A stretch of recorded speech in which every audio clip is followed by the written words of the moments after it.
Good morning, ladies and gentlemen. The August 16, 2006 meeting of the City Council is called to order. This meeting has been properly noticed and posted in compliance with the open meeting law.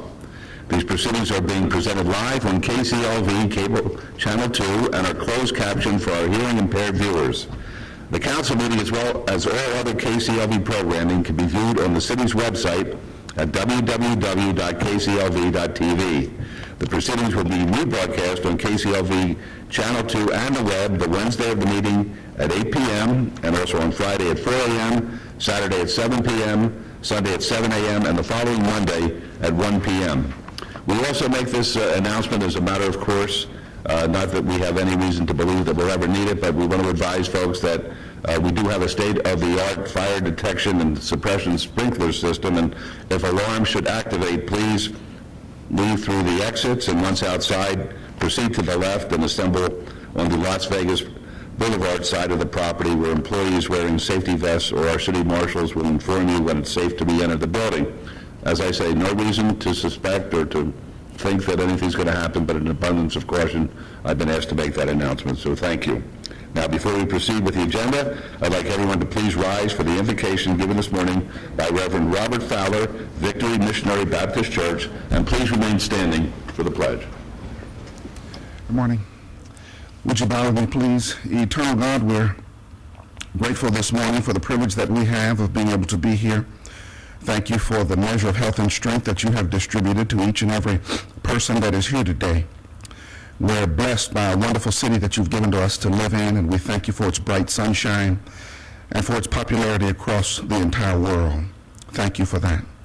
And Father, we're here today because of city proceedings, and we want to pray this morning that your wisdom would live with our city council, that they might benefit from it and as well as utilize it today in the decisions that they have to make. The decisions that they make this morning, Father, impact not only the livelihood of individuals, but they also impact the business ventures of our city as well. So we certainly need your wisdom in making those decisions. We don't want to negatively impact anyone. We don't want to negatively impact them financially nor emotionally. But God, sometimes difficult decisions have to be made.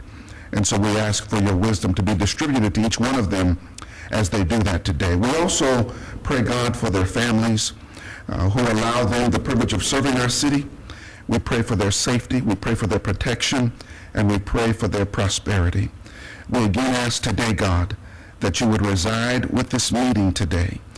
Grant us your wisdom, that decisions may be made that would bring peace to our city, both as individuals and as a city.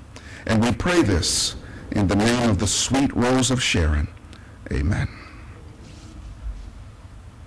Pledge allegiance to the flag of the United States of America and to the republic for which it stands, one nation, under God, indivisible, with liberty and justice for all.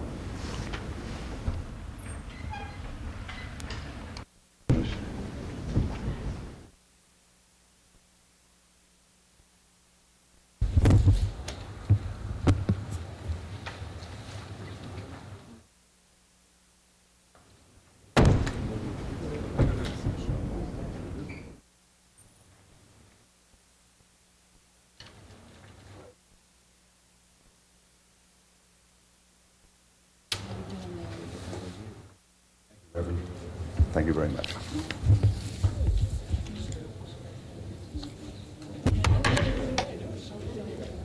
Good morning once again, ladies and gentlemen. This is the ceremonial portion of our agenda, and for our first item, we'd like to recognize the August Employee of the Month. And to assist in this presentation, I'd like the Director of Finance, Mark Vincent, to join us up here, and Purchasing and Contracts Manager, Kathy Rainey, to join us as well. And I'm pleased to announce that the August 2006 Employee of the Month is Denise Kaplan. Would you please come forward, Denise? Very good.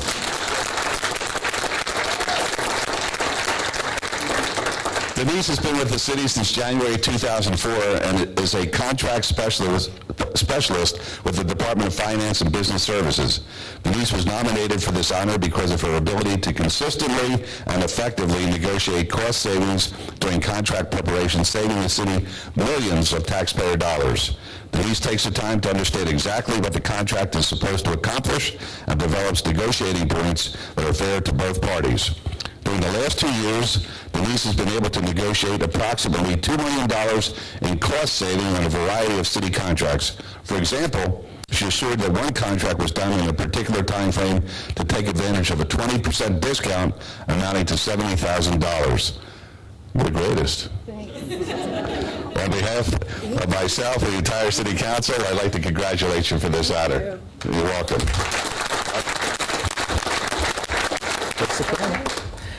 Thank you, Your Honor. Really, it's just wonderful having an employee like Denise working for the city. She enjoys her job. She comes to work every day with a smile on her face. She works hard. And I'm just glad we don't have to pay her a percentage of what she saves us. But seriously, a lot of people think of purchasing and contracts professionals as folks that might be compliance officers or people that are just making sure we comply with laws and regulations. She's just such a wonderful example of somebody that goes beyond that and actually saves us money and time. So thank you, Denise. Thank you. Kathy? I just wanted to reflect back 2.5 years when I was interviewing Denise for this position. She promised me she would be a great employee, and she keeps her promises, so congratulations. Thank you. I get to make the speech, right? All right, obey me. Okay, no, I'm just kidding. No, I actually have a speech. Okay. I'm sorry. There's no orchestra, so nobody's going to tell me when my time's up, right? I'll tell you when your time's up. Okay, all right. Let's start with it. Okay, I do have a speech. Okay. I would first like to thank Kathy Rainey and also Lynn Russell and Pat Dees for nominating me. I want to thank you all for being so fabulous. And I'm also internally grateful to Kathy for having the good sense in hiring me. My family, part of my family's probably stuck on the freeway somewhere. They were supposed to come, so I'm sure they're somewhere. But the other half is watching via the internet, and I hope I look good in a 12-inch format. I'd like to thank my parents, John and Hal. I know they're watching me via the internet, and thank you for making it possible. And let's see. I'm sorry. Now I'm getting nervous. Okay. This is an honor. I'm very proud to be part of this city staff because what we do here is very meaningful. It's really nice to be part of an organization that services the community. And I've been very impressed with everybody that I've come across here at the city staff. They're very professional and they work with high integrity. And they're constantly seeking ways to improve processes and services that benefit the residents and the taxpayers. I wanted to make a plug for the staff because I'm very honored to be part of that. Sorry, now I'm getting nervous. I'm sorry. Anyhow, also, too, I'm very proud of being part of the purchasing and contract staff. It's a wonderful group of people. They offer varied backgrounds and experience and insight, which have actually proven valuable to me in my ability to do my job. And that we have the unique opportunity in purchasing to pursue contract negotiations and smart buys that directly benefit the citizens and the taxpayers. So I really believe in my job. I find it very meaningful, and I'm very happy to be here, and thank you so much for this honor. Wonderful.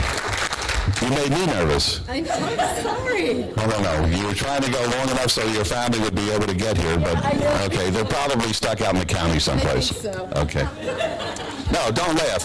We finally have gotten all of our traffic lights synchronized in the city. Every time I go out, they're all red. Okay, with that, have a seat. I cannot? Yes. Okay. Congratulations. I'll turn the mic over for our final two items to Councilman Brown. Thank you, Your Honor.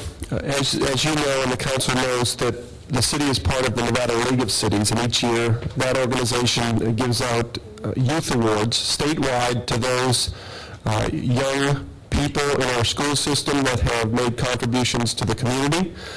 And this year we had a first place winner in the junior high category, Ms. Heather Wilder, and as you'll hear in a few minutes, this council is familiar with Heather. But the background on the award that Heather won is she attends Ernest Becker Middle School, and she's a foster child who was recently adopted.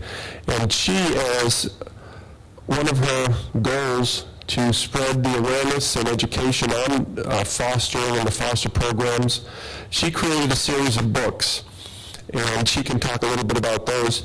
But those books are distributed throughout Clark County, Family and Youth Services, Social Workers, Child Haven, and Heather is the author, certainly with support from her family.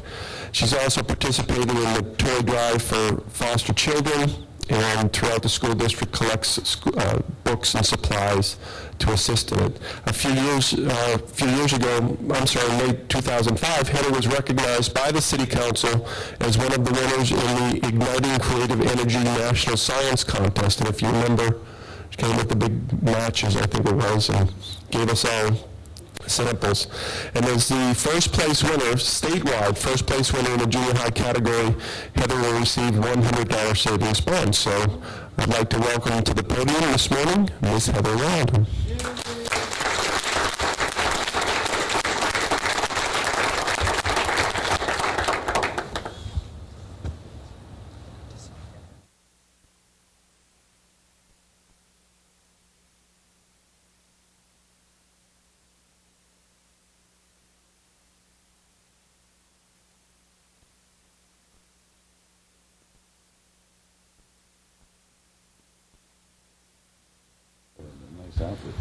Thanks. I want to thank the National League of Cities, Mayor Goodman, and the City Council for the special award. Las Vegas is a great place where we have lots of chances to make the differences and help others. I also want to thank Jocelyn and Anna for the neighborhood services for working with hundreds of kids each year to make our city helpful to others. Kids might make small differences, but someday all of the small differences will equal a very, very big difference. And if you have a chance, it's a beautiful outfit that you have on with those matching shoes. I haven't seen shoes like that since Judy Garland. These are terrific. Those are terrific. You look beautiful. We're very lucky to have you in our city. Congratulations.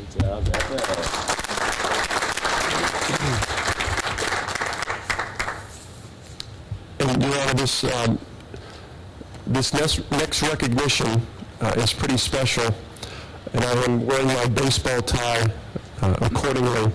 If I could have Brenda Ragland from Public Works come on up here.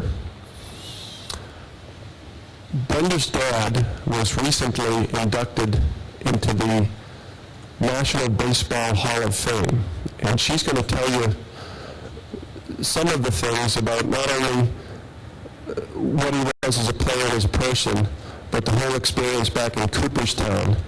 But I have to be the one to break the news that he was the first African-American player to hit a home run in the American League. Jackie Robinson in the National League, but Willard Brown in the American League. And after having a distinguished career in Puerto Rico, where at that time, most African Americans had to go and play to make their money and make their careers, he was called the man, ese hombre, in Puerto Rico, and is in their Hall of Fame. But he was that legendary of a player. And since then, no one has ever been called the man. So this Willard Brown certainly has a very special place. So, Brenda, if you could spend some time with us, share not only the Cooperstown experience, because if you miss anything, I'll fill in the gaps baseball-wise. So here you go. Thank you, Councilman Brown, Mayor and Council. It is such an honor for you to recognize my dad for being inducted into the Baseball Hall of Fame. And I would also like to thank my boss, Charlie Kukowski, for making you aware of this information. As a child growing up with a baseball player as a father, I knew that he was somewhat special, but I just considered him as dad. And even though I heard all the stories about his days as a ball player, I never realized what a great player he was and how many lives he touched in a meaningful and positive way until I went to Cooperstown, New York, to the Baseball Hall of Fame. That's when it really hit me. Saturday night before the induction ceremony, I was at a banquet and someone paged me. I was puzzled because I really didn't know anyone there and was wondering who could be paging me. It was two men from Puerto Rico, Orlando Cepeda, a baseball player, and Jorge Delgado, a historian from Puerto Rico. They told me that when they heard that my dad was being inducted into the Baseball Hall of Fame, they made the trip to New York especially for his induction. They went on to tell me stories about when my dad played in Puerto Rico and said that he was the Babe Ruth of Puerto Rico. As Councilman Brown said, ese hombre, that man. Children used to run up to him just to touch him and said that when he went to Puerto Rico, they held parades in his honor. I met so many great ball players like Buck O'Neil, Yogi Berra, Raleigh Fingers, Willie Mays, Monty Irvin, Orlando Cepeda, George Killebrew, Bruce Sutter, George Morgan, Johnny Bench, Ozzie Smith, Dave Winfield, Lou Brock, Wade Brooks, Earl Weaver, Gary Carter, and many, many more. They told me stories of what a great ball player my father was and said that it was such an honor to be in the company of the first black man in the company of the daughter of the first black man to hit a home run in the major leagues. Their stories gave me chills. Monty Irvin, a player who played on an opposing team, said that he remembered winning a championship game that they never would have won if my father had shown up. Because he had to renew his contract, he couldn't play that day. Orlando Cepeda said that he remembered playing a game with my dad, and he showed me how he hit the ball and knocked it out of the field so that he could walk to base because he didn't like to run. It was the most exhilarating experience I've ever had, and to return home and have him honored by the city of Las Vegas is most appreciated. Thank you very much.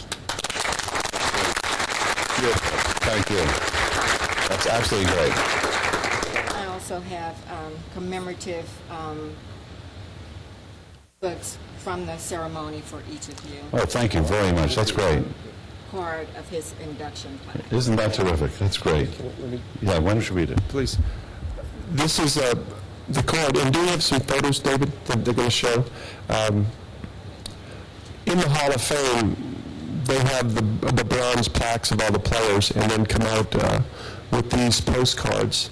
And I was back there 2 years ago with the ALS Association for their special occasion at Cooperstown, but it's such, as Brenda said, it's such a unique place in the country. It's tucked in the hills and the valleys on a big lake, and downtown's about 2 blocks long, but once a year turns into a major city. And this is such a phenomenal honor. And Brenda didn't talk about the statistics. And again, this is back in the 40s, where the race had not, the barriers for baseball had not been broken down, and Puerto Rico and some of these winter leagues were where black players went to make their careers. And to this day, Lloyd Brown is referred to as one of the greatest players of the era. 350, 400, 450, and his uncanny ability to hit home runs, regardless if they were in the strike zone or not. Rumor has it, and it's documented somewhere at the Hall, that he actually hit a home run on a ball that bounced before it came to home plate, which I think is impossible, but it's been documented. So just the natural ability for a man that unfortunately came 40 years ago during his heyday, because if he was here today, would be witnessing one of the greatest players in professional baseball, regardless of race. So this is very, very special. Brenda had a bunch of autographs, and her son, is Reggie here? He's the one that had to kind of point everybody out. Brenda was saying, well, who's that, and who's that? And so it was a good thing. But it's, Brenda, on behalf of the council, it's a great honor to have you and your dad recognized today. And as part of the Cooperstown celebration on the 30th, we at the city proclaimed July 30th, 2006 to be Willard Brown Day in the city of Las Vegas for all his recognition and being honored in the National Hall of Fame. Thank you very much. Thank you. That's terrific. Brenda, I got to tell you, I don't think it's that unusual for, your father to hit a ball that bounced. That's where all my pitches go. You were ahead of your time. I was ahead of my time, too? I see. Okay. But congratulations, and thank you very much for the gift. We appreciate it. Thank you. That's terrific. Thank you. That's wonderful. Thank you. That's great. Thank you. This is great. Thank you so much. Thank you. That's great. Thank you very much. And now we have a special announcement. A man that we all know and love and have respect for is an old man today. Our city manager, Doug Selby, is celebrating his birthday. So with that, let's sing happy birthday. Happy birthday to you. Happy birthday to you. Happy birthday, dear Doug. Happy birthday to you.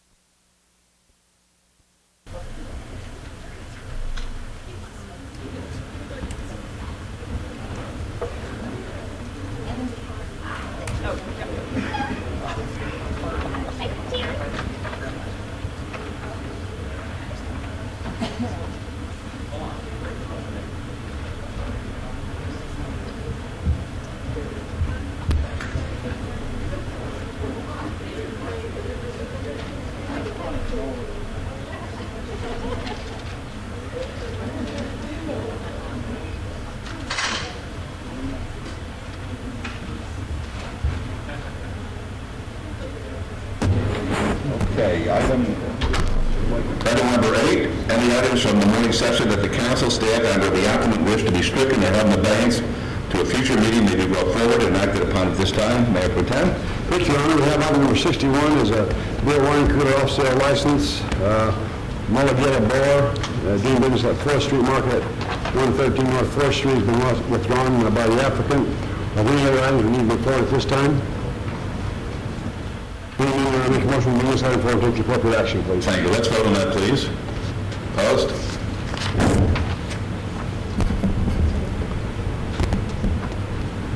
Motion carries. Thank you. Item number 9 is approval of the final minutes by reference of the regular city council meeting of July 12, 2006. Yes, Your Honor. No additions or deletions. I'll make a motion for approval of the final minutes, please. Thank you. Let's vote, please. Opposed? Motion carries. Thank you. Items 10 through 53 are on the consent agenda. They're considered to be routine. They're recommended for approval by the departments and may be enacted in one motion. Are there any items that the council wishes to bring forward? Mr. DeFiore has some. Mr. DeFiore. Mayor, members of the council, I'd like to request that item 13 and item 17 be brought forward for discussion. All right, very good.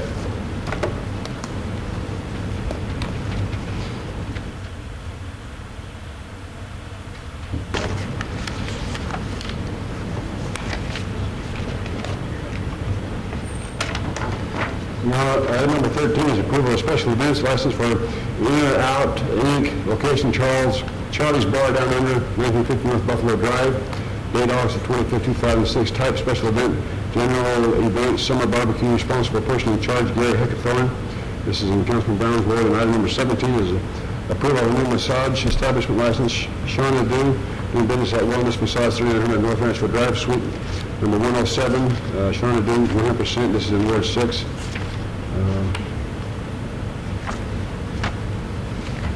Make a motion to move two items forward, please. All right, very good. Let's vote on that, please. Opposed?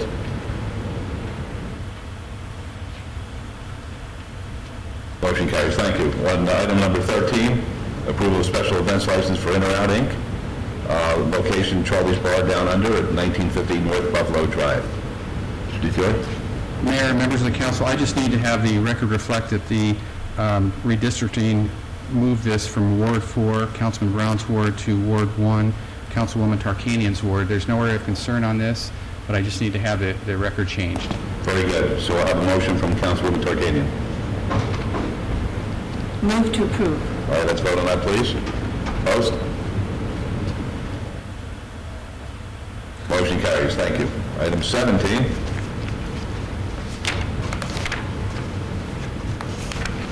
is approval of a new massage establishment license for Shauna Dew, doing business as Wellness Massage, 3900 North Rancho Drive, Suite 107 in Ward 6. Mr. DeFiore? Mayor and members of the council, Ms. Dew is here in the audience today, and I'm asking this to be called forward to recommend a condition to be put on the license for All right, temporary. would Ms. Dew please join us up at the podium?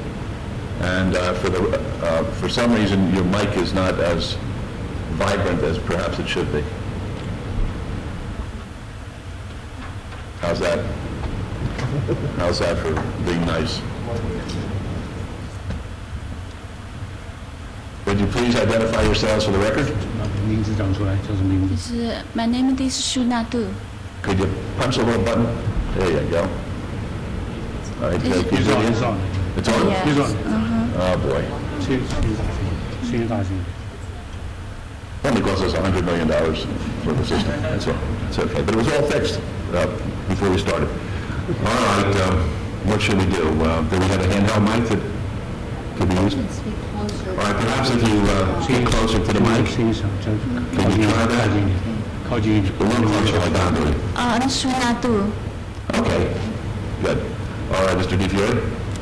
Mayor, members of the council, the applicant today is here because there is no area of concern in the background of the investigation on her. She is actually purchasing a business from a previous licensee who had a condition on her license. That condition being that Thomas and Yuping Wilson, the previous owners to that, would not be allowed to be on the premises or be involved in the business operation due to some concerns that we had with their operation of the business. I would like to extend the same condition for Ms. Dew's license here and recommend that it be approved for a temporary license with a 6-month review. 暂时。 All right. Are you the translator? Yeah. Okay, and what's your name, sir? Alex Young. All right, Mr. Young, do you believe Ms. Dew understands what the condition is? Yes. Yes. All right, very good. Any comments or questions before we ask Councilman Ross? All right, Councilman Ross? Thank you, thank you, Mr. DeFiore. I would move to approve subject to all conditions, and she's fully aware of the conditions. 是他是说完成有条件的给你暂时，你懂吗？就是 Yes. And with that, Your Honor, that's my motion. Very good. Let's vote, please. Opposed? 反对，看来。 Motion carries. Thank you. Thank you, Mr. DeFiore. Good luck to you. All right, Mayor Pro Tem, on the other items on... Yes, Your Honor. Items 10 through 53, with exceptions of 13 and 17, I make a motion for approval of all conditions, please. All right, let's vote, please. Opposed? Motion carries. Thank you. We'll now go to item number 54, which is a report from the birthday boy. Thank you, Mayor and Council. It's an honor to have you sing for me. Thank you. Between now and the next council meeting, there are a few activities happening, and I'd like to go over those briefly. The Pauly Gonzalez Memorial Park will officially open tomorrow evening, August 17th at 6 p.m. That's in Ward 6. The festivities will include a back-to-school fair. The park is located at the corner of El Campo Grande and Bradley Road, and as the council knows, it's been named by the city council in honor of late KLS TV anchor Pauly Gonzalez. Our next coffee with the mayor will be held in Ward 1. I believe Councilwoman Tarkanian will be joining you. That will be at Starbucks at 651 North Rainbow. So it's a great opportunity to meet with you, Mayor, and with you, Councilwoman, to discuss informally various issues. Right, that'll be at 7:30 on Friday morning at the Starbucks at Rainbow and US 95. And the public is certainly invited to be there to meet the Councilwoman and myself and to talk about any issues that may be of interest to them. Later that morning at 10 o'clock here in Chambers, you'll host your open door meeting for constituents, again, giving them an opportunity to interact directly with you. There are some back-to-school fairs continuing the long tradition of the City Council in supporting back-to-school activities. One will be Saturday, well, two of them will be Saturday, August 19th. The first is from 9 to noon at Rexbell Elementary School in Ward 1. The other starts at 10 o'clock at the Doolittle Community Center in Ward 5. Both are great chances for students to get much-needed school supplies and parents to get some updated information on back-to-school activities. we have a special honor with some of our city employees being recognized and inducted into the Nevada Broadcasters Hall of Fame on Saturday night, August 19th. All are being honored for more than 20 years of service in their contributions to the broadcast industry. Those inductees include our communications director, David Ribbleman, our television station manager, Charlie Hosmer McGraw, our producers and hosts, Nancy Byrne and Sherry Singer. All four will play key roles here at the city in our communications department, and I think all are well known to the mayor and the council. In addition, Brian Willett, who used to be in communications but moved back over to fire, will receive a special recognition that evening. A special job and an opportunity fair will take place at the World Market Center in Ward 5 on Tuesday, August 22nd from 9 to 4 p.m. This is a partnership between the World Market Center, the Mulaski Group of Companies, and area trade unions, and it's designed to link citizens with job opportunities in the building trades. Not far away, on Wednesday, August 23rd at 10 a.m., a special groundbreaking ceremony will occur in downtown. It will launch the construction of Discovery Drive, which will connect Grand Central Parkway, the 61 acres, to Martin Luther King, creating a critical and much-needed link with downtown and Martin Luther King on the west side of I-15. And First Friday is again going to happen, the 1st of September. That starts at 6 o'clock, and as everybody knows, it's a great activity, a lot of spirit, a lot of fun, and the city supports that activity with shuttle buses that allow people to park at the Clark County Government Center and then take the buses to downtown. So those are the main issues between now and your next council meeting. I'd be happy to answer any questions. Thank you, Dr. Selby. Any questions of Dr. Selby? Okay, thank you very much for the report. Appreciate it. Item 55 is discussion and possible action regarding the First Amendment to Project Management and Consulting Agreement between City Parkway 5, Inc., the City of Las Vegas, and Newland Companies, LLC, for project management of the 61-acre tract bounded by Grand Central Parkway, Bonneville Avenue, and the UPRR rail line. This is in Ward 5. Mr. Adams? Scott Adams, Director of the Office of Business Development. This item respects an amendment to the agreement that was approved last December between the City Parkway 5, and Newland Communities, respecting their project management and consulting services for the development of the 61 acres. The real primary issues driving this amendment are the fact that at the time we approved this agreement last December, the master plan that we were using that we tied the agreement to was the old related company's master plan, and I've got that shown on the overhead.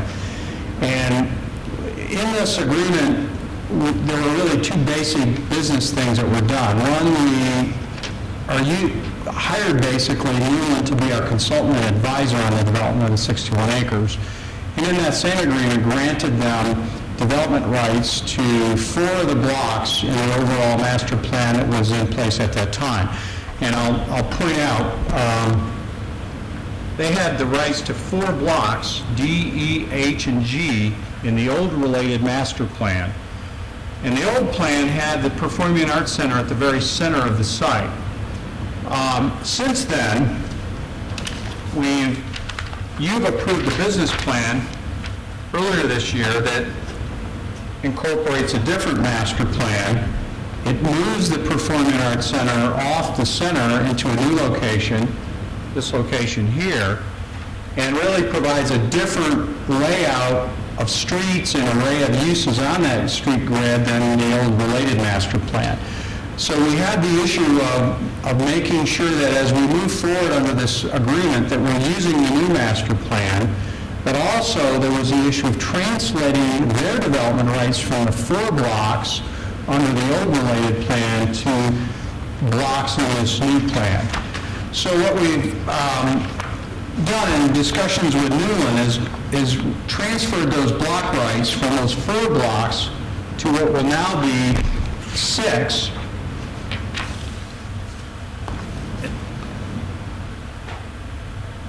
And those 6 are really the 6 blocks really there's like a little sliver block in there that forms one large block. Those are the 6 that, consistent with the concept of the old plan, contain most of the residential and ground floor retail that will ultimately create a neighborhood within the 61-acre plan. The thinking in the old plan was that all of that retail and residential should be developed as much as possible as a unit and hang together cohesively. And this was the same equivalent blocks in this plan that does the same thing. What it does, though, is it increases from 4 blocks and 8 acres to 6 blocks and 14.67 acres. Now, in exchange for that increase in block capacity and development rights, Newland has agreed to accelerate their purchase and development of their first phase of their block rights. Under the old plan, they had 3 years to get started. Under this plan, under this amendment, we're saying they have till December of next year to make the purchase of their first phase. And that would be the center block, which is FG. And that block is in the master plan, one that contains a number of residential uses, high-rise, low-rise, mid-rise, as well as a boutique hotel. As you know, in the summary of the overall master plan, there's 3 hotels planned in 61 acres, one of which is a 250-room boutique hotel, and that's part of the FG first phase that they will be required to take down and start development on. So we thought this was a very good exchange in terms of, while we increased their block rights, we are actually accelerating the overall development schedule of what they're having to do as our development partner in this agreement. This amendment, because it references not only in text but to the new master plan all the different uses, by reference changes the location of the Performing Arts Center and some of the other civic uses, as well as makes reference to sports facilities. And I do need to apologize and make a correction here. In the bullet summary that we sent out to you in briefings, and I mentioned in briefings, I stated that under the old agreement back in December, we gave ourselves 1 year to actually keep the possibility open of a sports facility on site.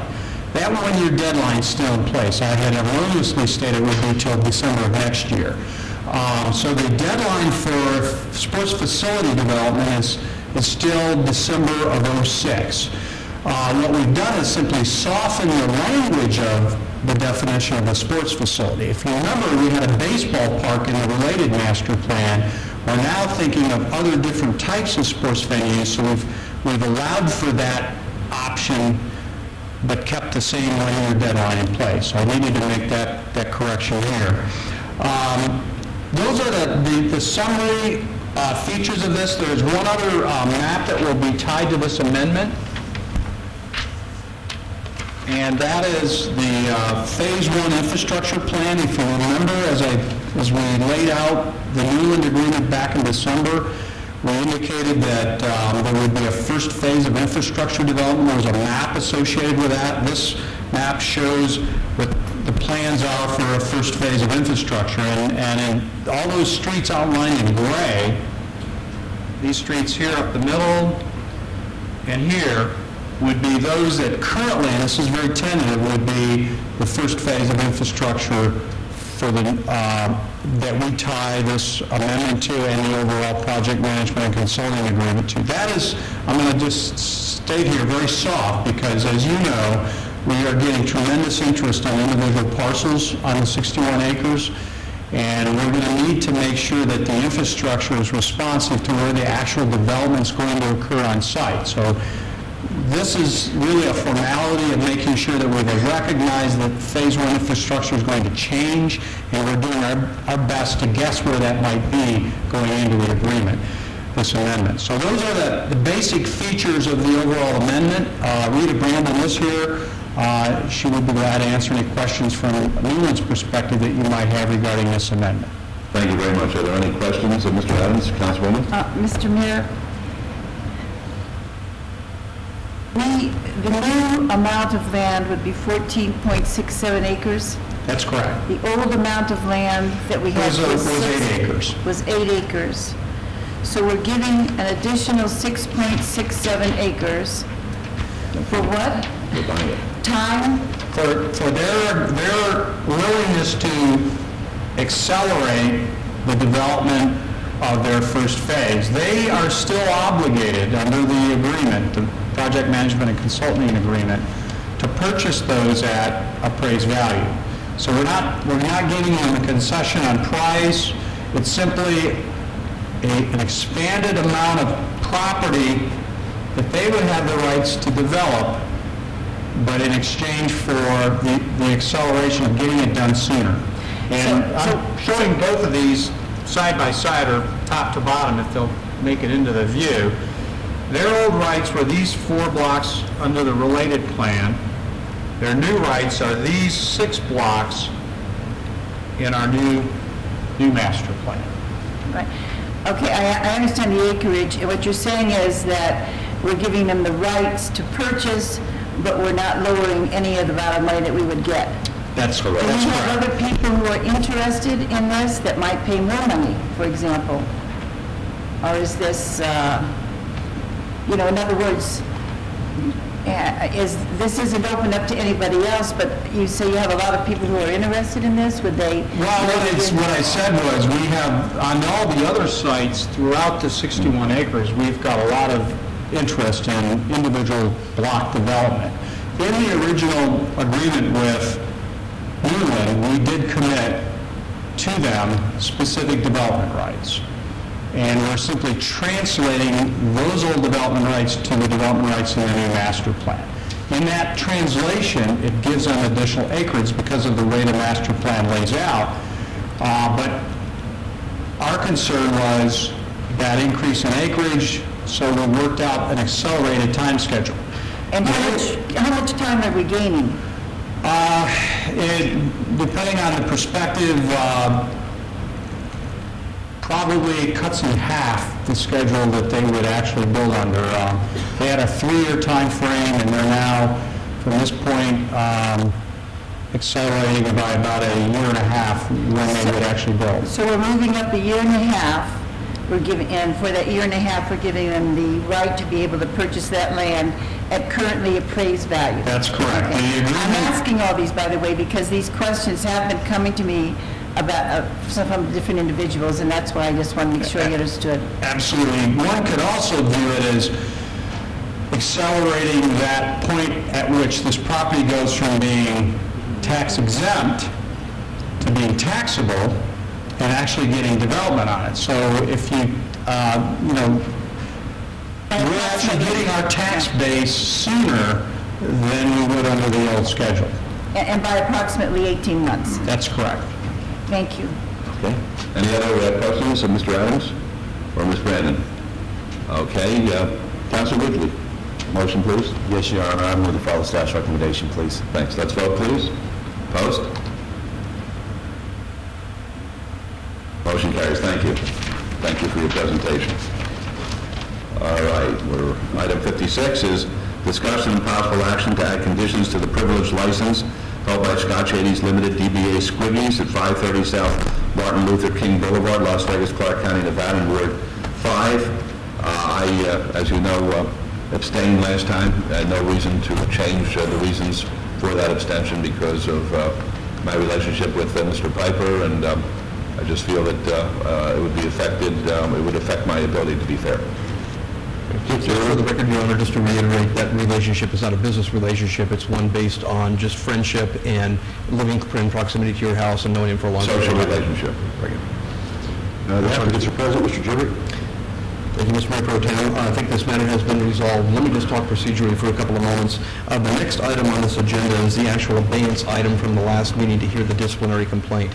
Because 60 days is a jurisdictional time frame and we're outside of that window, we're no longer able to hear that disciplinary complaint. I've talked to Mr. Shannon. He knows that we could go through the process of refiling and the like, and he has been gracious enough to agree to resolve this on the same conditions that we would have as if there were a complaint here.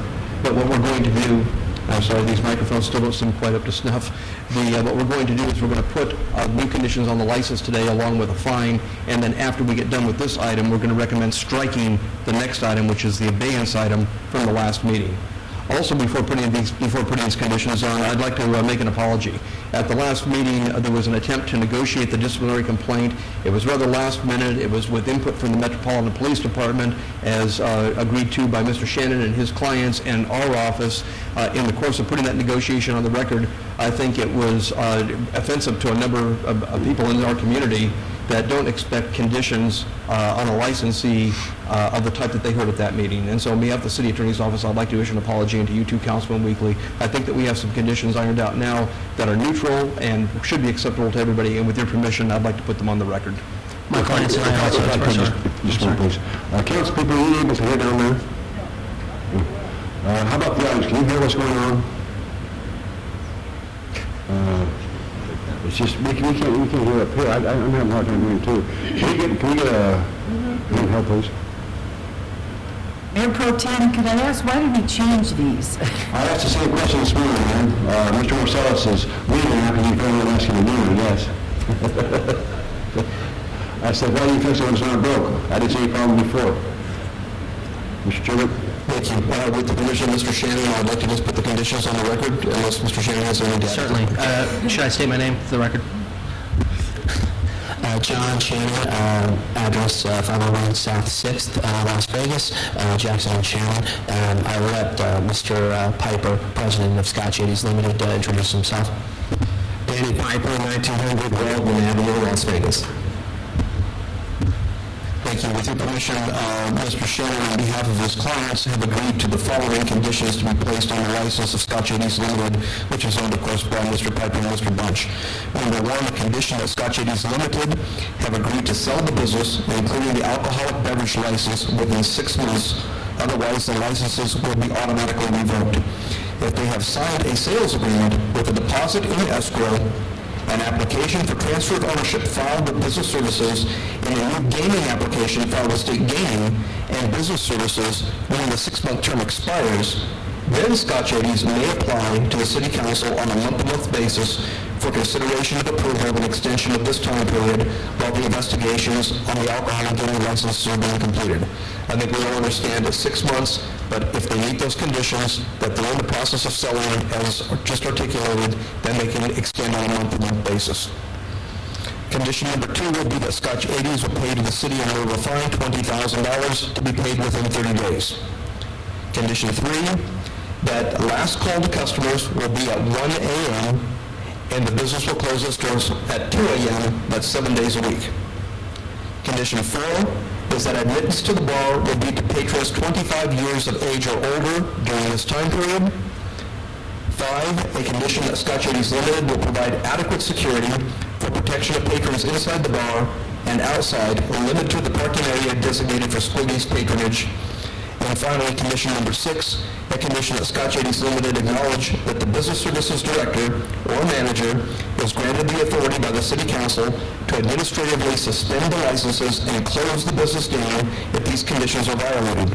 They further understand that Scotch 80s Limited will have the right to appeal the suspension at the next regularly scheduled City Council meeting. That concludes the arrangement in this particular matter and the 6 conditions that I believe have been agreed to. We agree on those conditions. Councilman, any questions? Councilman Weekly? The one want to hear about it, please. My name is Jeanette Sims, 5804 Vida Nueva. I was just coming up here just to respond to last week's comments about Mr. Piper and Mr. Bunch's business. They do good business, and I just want to know, has one of my from the community, why they're being singled out. Can someone address that to me? Mr. Jericho, everyone. Again, a complaint for discipline was filed with the City Council over a month and a half ago that listed a number of problems at the bar. Calls for service that were higher than average, murders, stabbings, different kinds of violent crimes that had occurred there, that it was going to be in the hands of the council to decide whether or not the licensees had behaved responsibly in managing their business. Unfortunately, the time to hear the complaint has expired, and so we've just agreed to settle it based on the conditions today. I just want to address another thing. There's a gas station that's right up the street, and I've seen more calls there than I've seen at this bar. So why are they not being subject to the same clauses? Ma'am, that's not our agenda. I'm sorry. I just wanted to address that. I'm sorry. That's fine. Thank you. Thank you. You bet. Are there any other questions or comments? Yes, Councilman. I'm sorry.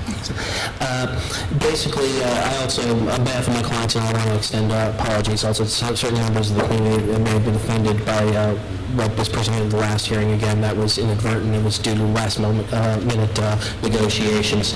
Also, I spoke with Mr. Jorbic yesterday, and also, in addition to the terms that we are stipulating to those allegations set forth in the initial complaint, although the jurisdictional requirements are such that the complaint must not be dismissed, but we are nevertheless willing to settle, and we want to do that in good faith, and we will continue to provide the best security possible. We are also open to any further suggestions by Mr. DiFiore or the Las Vegas Metropolitan Police Department.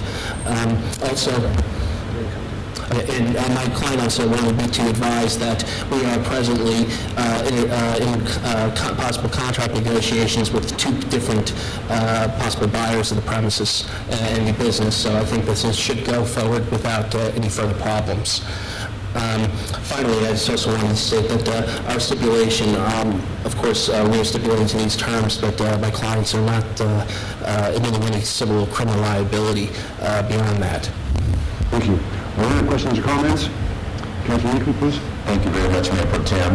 I too have heard from other patrons of Squiggy's who have expressed their concerns about this particular application and felt as if Squiggy's was being singled out. When a complaint is filed with the City of Las Vegas, I mean, it's our responsibility to act on that, and we do work very closely with the Metropolitan Police Department to try and rectify an issue.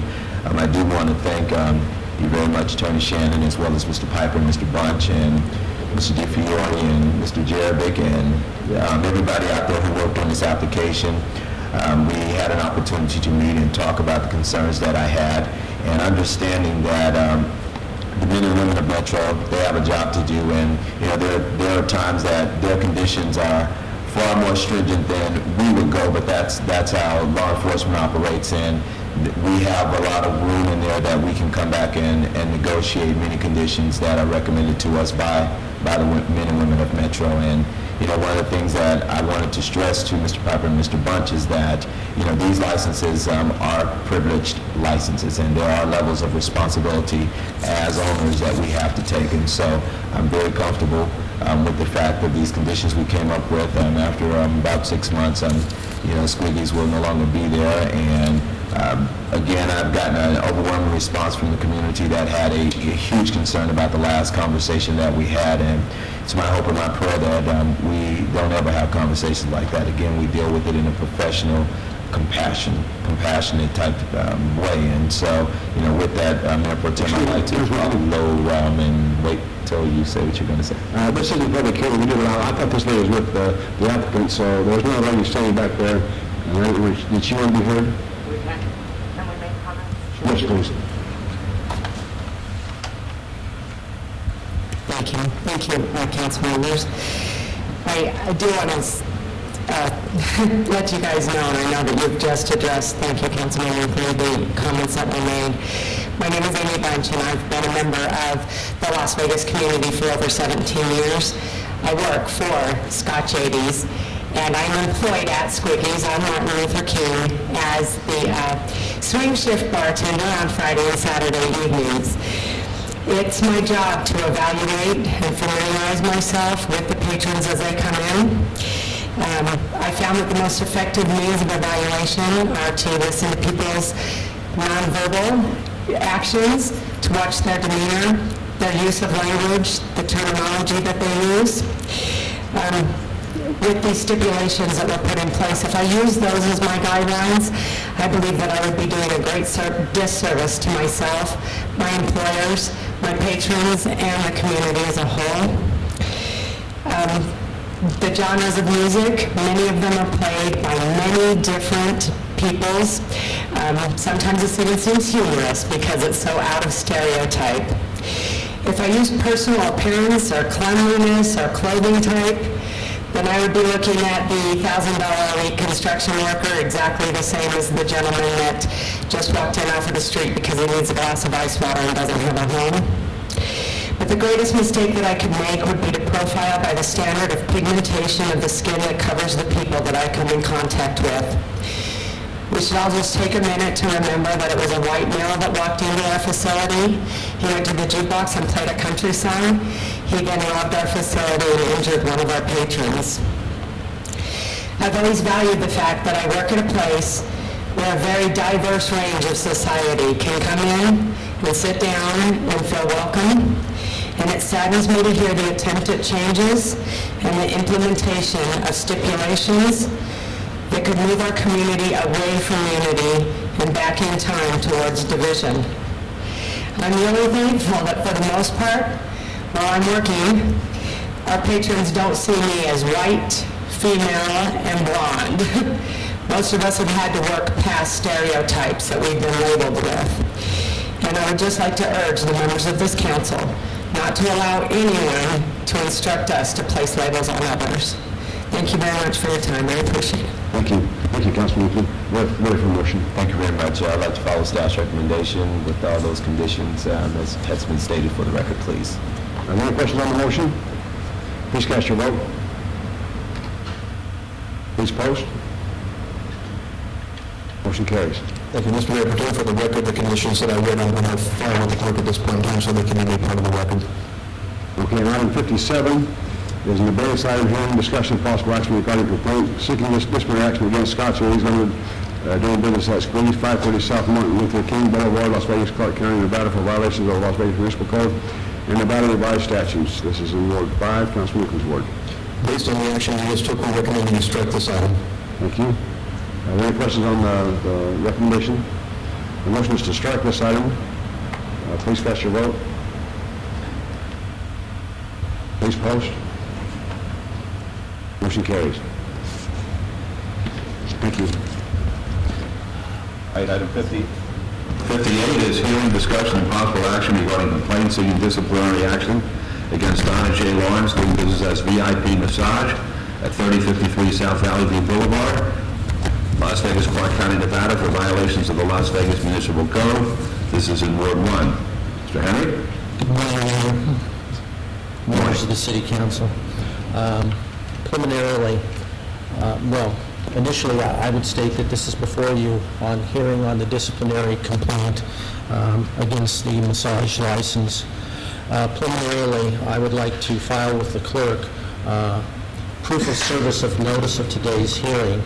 And you might recall, Mayor, that the licensee didn't show up at the last hearing, and you inquired about the method of service. Yes. And I opined that it was good, although we had done it under the statute by mailing. In this instance, we had our investigators go out and find the licensee and serve her with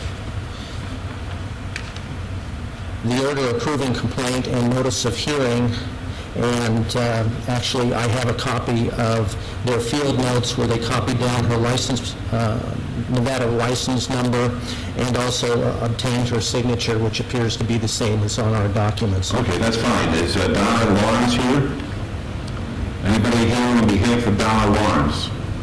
Okay, well, I'm satisfied that the service is good. I would ask to just take a couple of minutes of your time to prove up this matter very quickly, and I would ask Officer Reagan Alexander to come forward.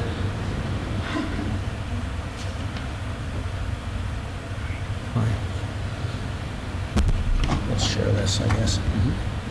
Would you state your name, please, and spell your last name for the council? Yes. Sergeant Reagan Alexander, A-L-E-X-A-N-D-E-R. You're a Metropolitan Police officer? Yes, I supervise a special investigation section. I direct your attention to page 4 of the disciplinary complaint, where it's alleged that on March 30th of 2006, a vice officer of the Metropolitan Police operating in an undercover capacity, was solicited for an act of prostitution by a masseuse at VIP Massage. Have you familiarized yourself with the relevant reports, and can you tell the council that that allegation is correct based on the reports of the Metropolitan Police? Yes, that allegation is true based upon the reports that you have before you. And likewise, on April 13, 2006, it's alleged on page 4 that a vice officer, again operating in an undercover capacity at VIP Massage, was solicited by a masseuse for an act of prostitution. And is that likewise accurate based on your reading of the reports? Yes, the reports that you have, that information is true and correct, can be counted on. I have no further questions. All right.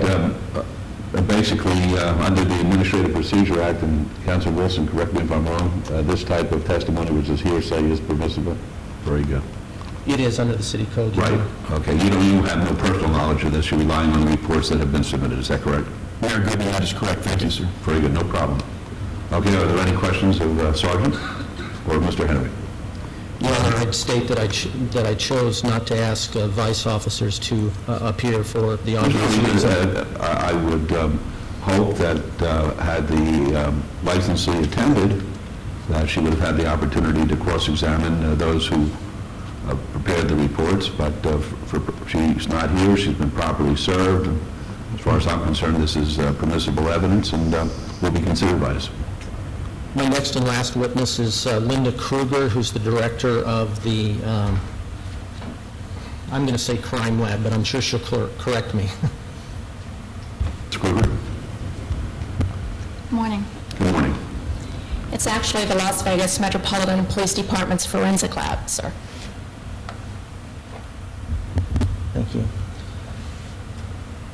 Would you state your name, please, and spell your last name?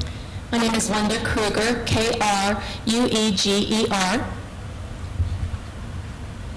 Ms. Kruger, it's alleged, again on page 4 of the complaint, that on April 18th of 2006, Metropolitan Police crime scene analysis personnel processed the massage rooms, I believe rooms 2 and 3 at VIP Massage, and determined that there were fluid stains on the walls, submitted these to presumptive test, and determined that they were certain bodily fluids.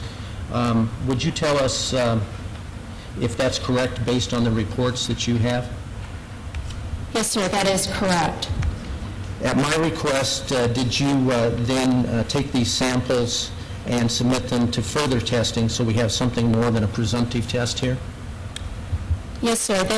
These samples were then submitted to further analysis at the forensic laboratory, and that testing is confirmatory testing for the presence of seminal fluid. Thank you. I have no further questions. Very good. Are there any questions of the young lady? All right. Thank you very much. Appreciate it. If I could ask Jim DiFiore to step forward just to attest to the licensing information. No problem.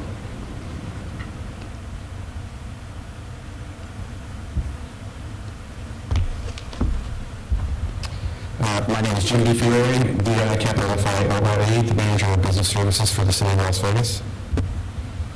Mr. DiFiore, there are certain allegations made on pages 1 and 2 of the disciplinary complaint about city licenses held by Donna J. Lawrence, DBA VIP Massage, and about persons listed as manager or principals. Are those allegations true based on your records? Yes, there are. Thank you. I have no further questions. All right. Any questions to Mr. DiFiore? All right. Would you like to sum up, or? The last thing I'd like to do is direct the council's attention to an alternative basis for making a finding, which is contained in 6.88.100 of the Las Vegas City Code, entitled Failure to Answer or Appear, and relevantly reads, failure to timely file his answer or failure of a respondent or his counsel to appear at the hearing shall constitute an admission of all such matters and facts contained in the complaint filed with respect to such respondent. In such cases, the City Council may take action based upon such admission. Based on the testimony here today and those provisions of 688-100, I would ask you to find that disciplinary offenses have occurred, and I would ask you to revoke the licenses at issue. All right, I'll make a finding that the disciplinary allegations have been met, and it's up to motion by Councilwoman Tarkanian as to the penalty. I move to follow staff's recommendation, have the license revoked. All right, let's vote on that, please. Opposed?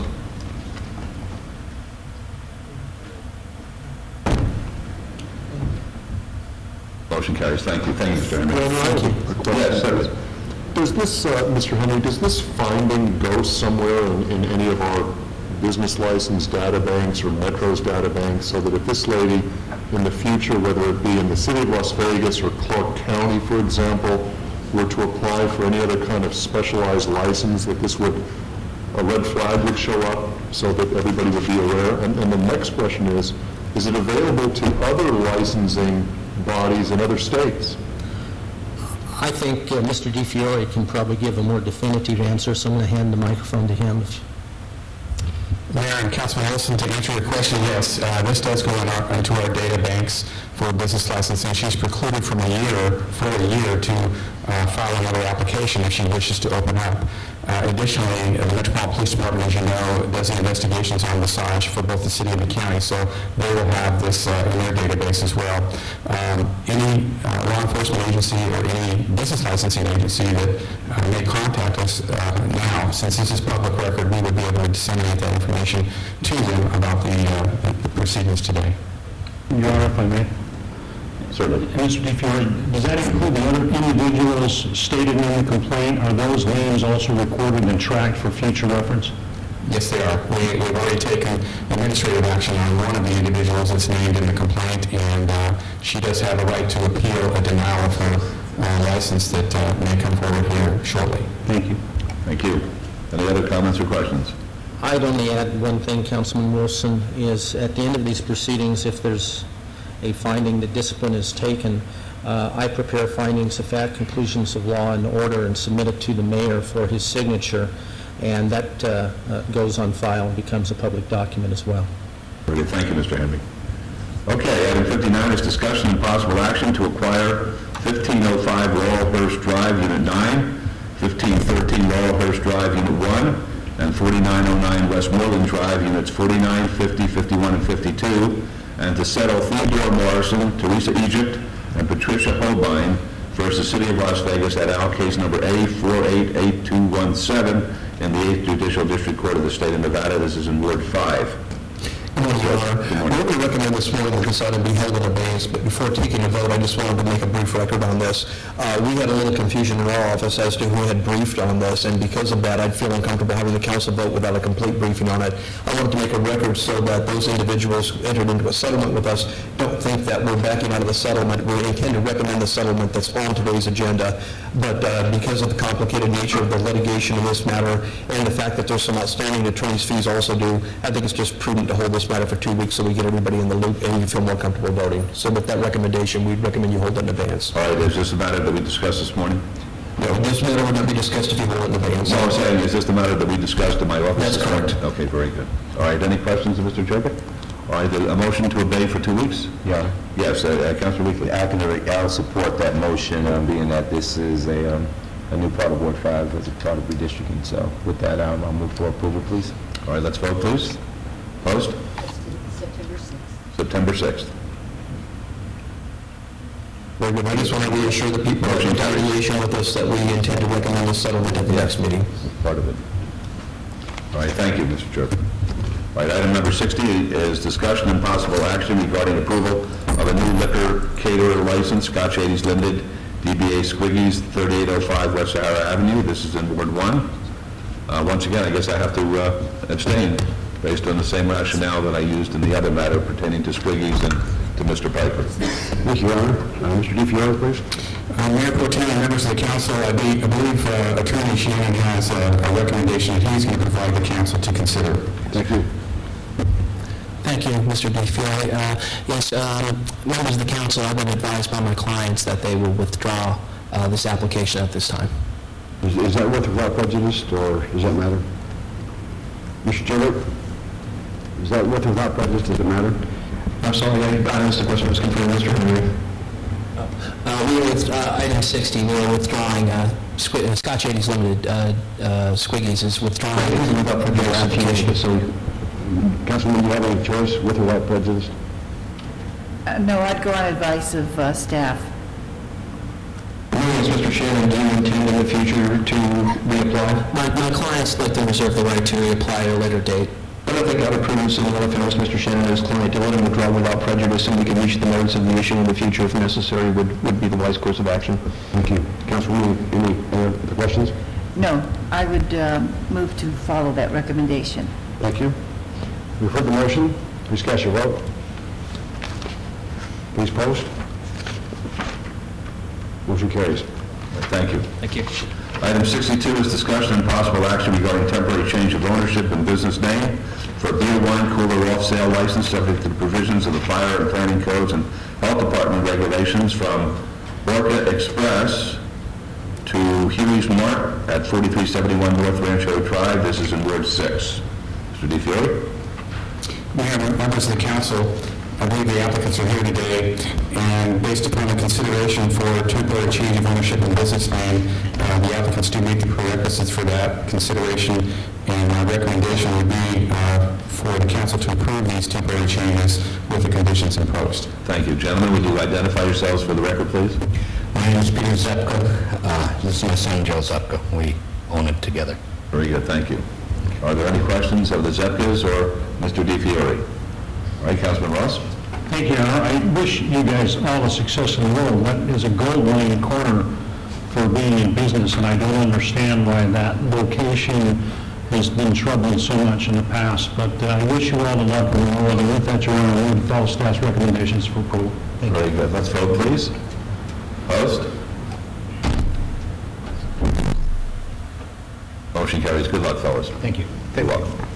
Item 63 is discussion and possible action regarding temporary approval of change of ownership and business name for a tavern license from Odyssey Lounge to Odyssey Bar at 1930 Fremont Street. This is in Ward 3. Mr. DiFiore? Mayor, members of the council, the applicant today does meet consideration for temporary approval of change of ownership and business name. Mr. Mejia, I believe, is here today, and my recommendation would be to approve with the conditions imposed. Thank you. Mr. Mejia, you want to identify yourself, please? Yeah. My name is Hermes Mejia, and my address is 2 Tito Place from Henderson. Where's Henderson? No, just kidding. No, don't worry about it. No, no problem. Okay. Any questions of Mr. Mejia or Mr. DiFiore? All right, seeing none, this is Councilman Reeves. Mr. Chairman, make a motion to follow staff's recommendation for approval of all conditions, please. Let's vote, please. Opposed? Motion carries. Good luck to you, sir. Thank you. You're welcome. 64 is discussion and possible action regarding approval of a new non-restricted gaming license for 16 slots, subject to the confirmation by the Nevada Gaming Commission for Concord Gaming LLC at 19 Lewis Avenue. This is in Ward 3. Mr. DiFiore? Mayor, members of the council, this item is on the agenda today to retain the non-restricted gaming rights, and Dennis Kutwald is here representing the client, and if you have any questions of him, I'll be certainly glad to defer to him for discussion. Okay. Yes, sir. Dennis Delwell from the law firm of Schreck Burnell. I'm here to answer any questions.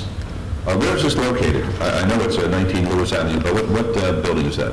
It's an old building that's torn, essentially burned down, but Lewis and First Street, there's not much to distinguish it from the other buildings around there. I see, and what you're trying to do is you're trying to preserve the license, is that it? Exactly. Okay, you'll open it up for a minimal period of time and then close it down again? 8 hours, 16 machines. Okay, I understand. Very good. All right, are there any other questions?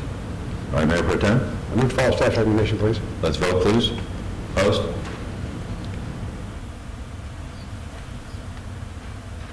Motion carries. Good luck. Thanks to you and your staff for the assistance on this. Very good. Item 65 is discussion and possible action regarding temporary approval of a new locksmith and safe mechanic license for United Lock and Security at 8170 West Sahara Avenue. This is in Ward 1. Mr. DiFiore? And Mayor, members of the council, for the record, I'd like to note that the agenda item here needs to be changed. For the record, that this item has been moved from Ward 1, Councilwoman Tarkanian's ward, to Ward 2, Councilman Wilson's ward.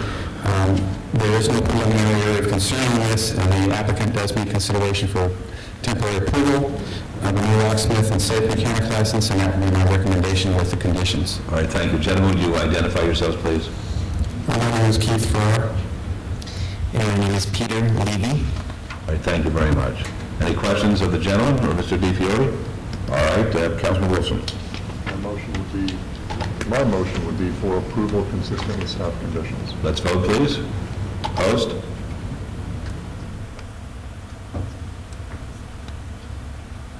Motion carries. Good luck, gentlemen. Thank you. You're welcome. Item 66 is discussion and possible action regarding a new psychic art and science astrology license for House of Astrology at 325 South 3rd Street. This is in Councilman Weekly's ward, Ward 5. Mr. DiFiore? Mayor, members of the council, again, for the record, I'd like to note the change that this business is located in a new ward. This is moving from Ward 5, Councilman Weekly's ward, to Ward 3, Councilman Reese's ward, and we need to reflect that in the record itself. All right. Prior to discussion and recommendation on this, you have in your background package a police report from Detective Tony Weeks, and she is here today to be able to answer any questions on the applicant, give you an overview, whatever your pleasure is. All right, thank you. We do have this in our backup, no question. All right, did you want to be heard, folks? Yes, Your Honor. All right, please identify yourself. Well, wait a second, let's do it this way. Let's hear from the officer as to what the position of the licensing department is, and then we'll give you an opportunity to respond. Good morning, Mr. Mayor and Council. Detective Tony Weeks with Special Investigations, Las Vegas Metropolitan Police Department. You have a packet in front of you, an area concern report that I actually had done this investigation. And you can see that there are several areas of concern in this. And I'm here today if you have any specific questions regarding any of those area concerns. I can elaborate a little bit further if you have a question. All right, thank you. Are there any questions for Detective Weeks at this time? All right. Your Honor, I feel like that with the recommendation the staff's going to have, we need to put some of the stuff on record then, other than what's in our backup. And Mr. DiFiore, if you could, or Tony, if you could follow through with that, please. Okay, Mayor and Council. Basically, the area of concerns today are several. One, Ms. Jace was in January of this year, prior to getting a license, she was issued a citation by Las Vegas Metropolitan Police Department for doing business without a license. She went to court in May. She pled no on this and was fined by $187. The location that she was doing this was a location where I believe in future she was trying to get a license. She and two other women were actually doing psychic readings at this establishment. This establishment had tarot cards out on a table, a crystal ball, all the accoutrements of what would typically be at a psychic area. Which she had no responsibility of being there because she did not have a license at the time. Also, during the investigation, it was brought up Ms. Jace failed to fill out her application correctly. She omitted several things from that application, one being the use of any other names that she had ever used, which on the application it goes back from the age of 18, have you ever used any other names? During the time of the interview, I gave Ms. Jace several opportunities to be honest with me about any names that she had used. She still declined until I produced another name. I believe it was Costello. And then at that time she said, oh, that was a previous married name. Well, the interesting thing to that is she's supposed to put on the application, fill it out honestly, if she had ever been married previously, and she did not fill that information out as well. So that was also an issue to where she omitted this information. The interesting thing about the citation, when she gave the officer her address, it was not the address that she had filled out on her application. When questioned about this, she said that she had moved to this address and then back to her application address. So it appeared that she had done this a move at least twice within a 3-month period of time. And the interesting thing is, Nick Costello, who she said she was previously married to, she had not been around him for over 20 years, I believe it was. His TRW report, his name came up with her, associated with her name, living at the same address.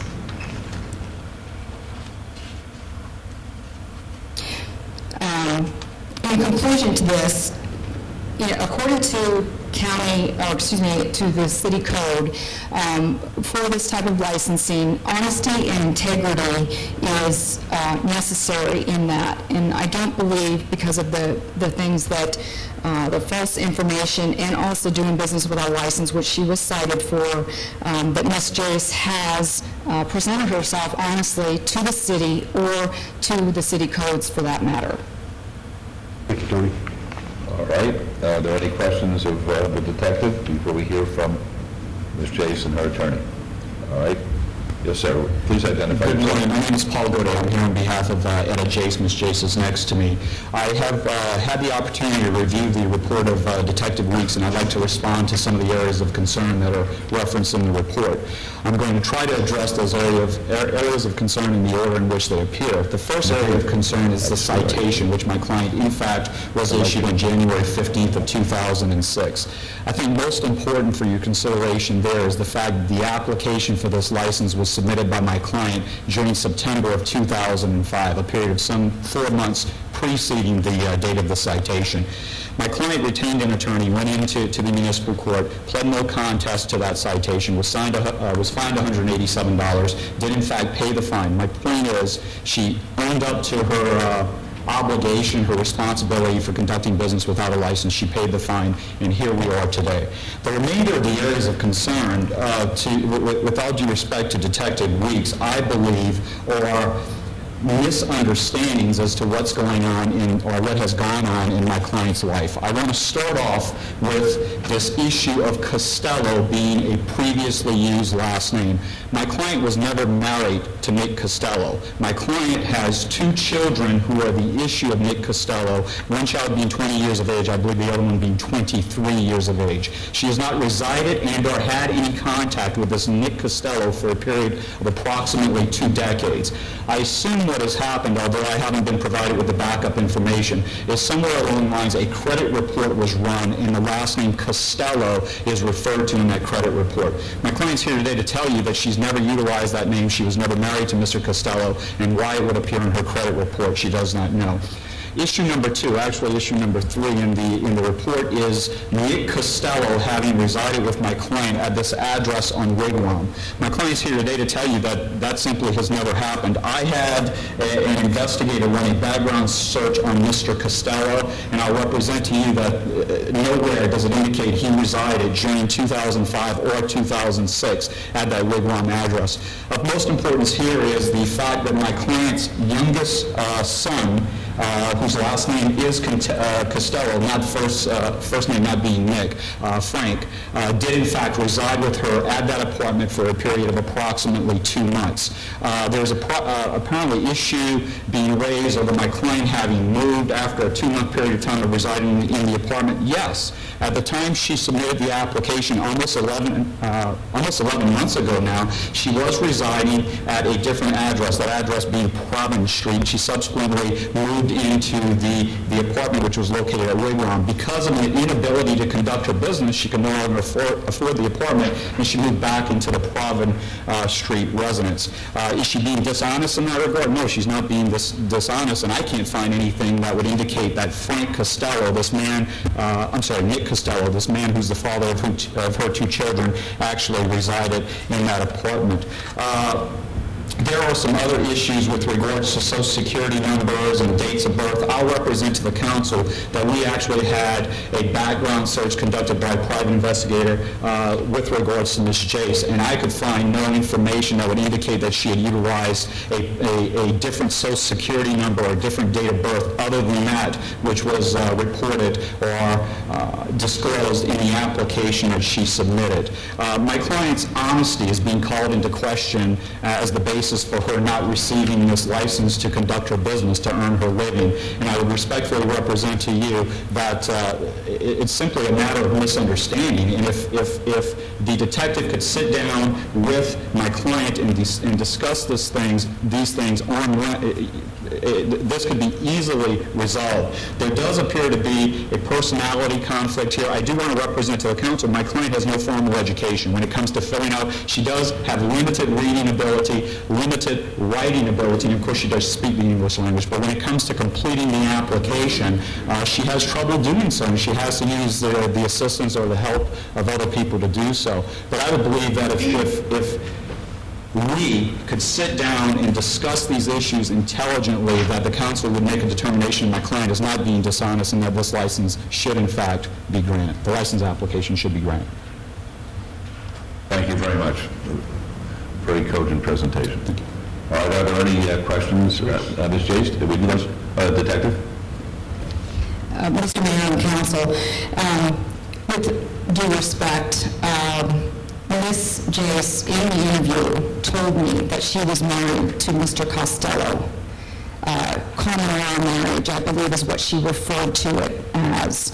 And the credit reports with her name and Mr. Costello's name do show in February of 2006 they did reside together at this residence. Now, whether or not one of her sons, I don't believe any of her sons' name is Nick. I believe, as our attorney said, it is Frank. As far as the dates of birth and Social Security numbers, those were found through records checks in other states. And Ms. Jace didn't have an answer for that. She does say that she didn't use those. However, it did come back in the investigation that I had completed. Also, in regards to the application and her filling out, yes, she was told me that she had difficulty, and even on her application, she said that she had difficulty. She did not have a very high education, and it was difficult for her to fill out the application. And we have on the back page of the application, you ask, did anyone help you with this application, and who was it?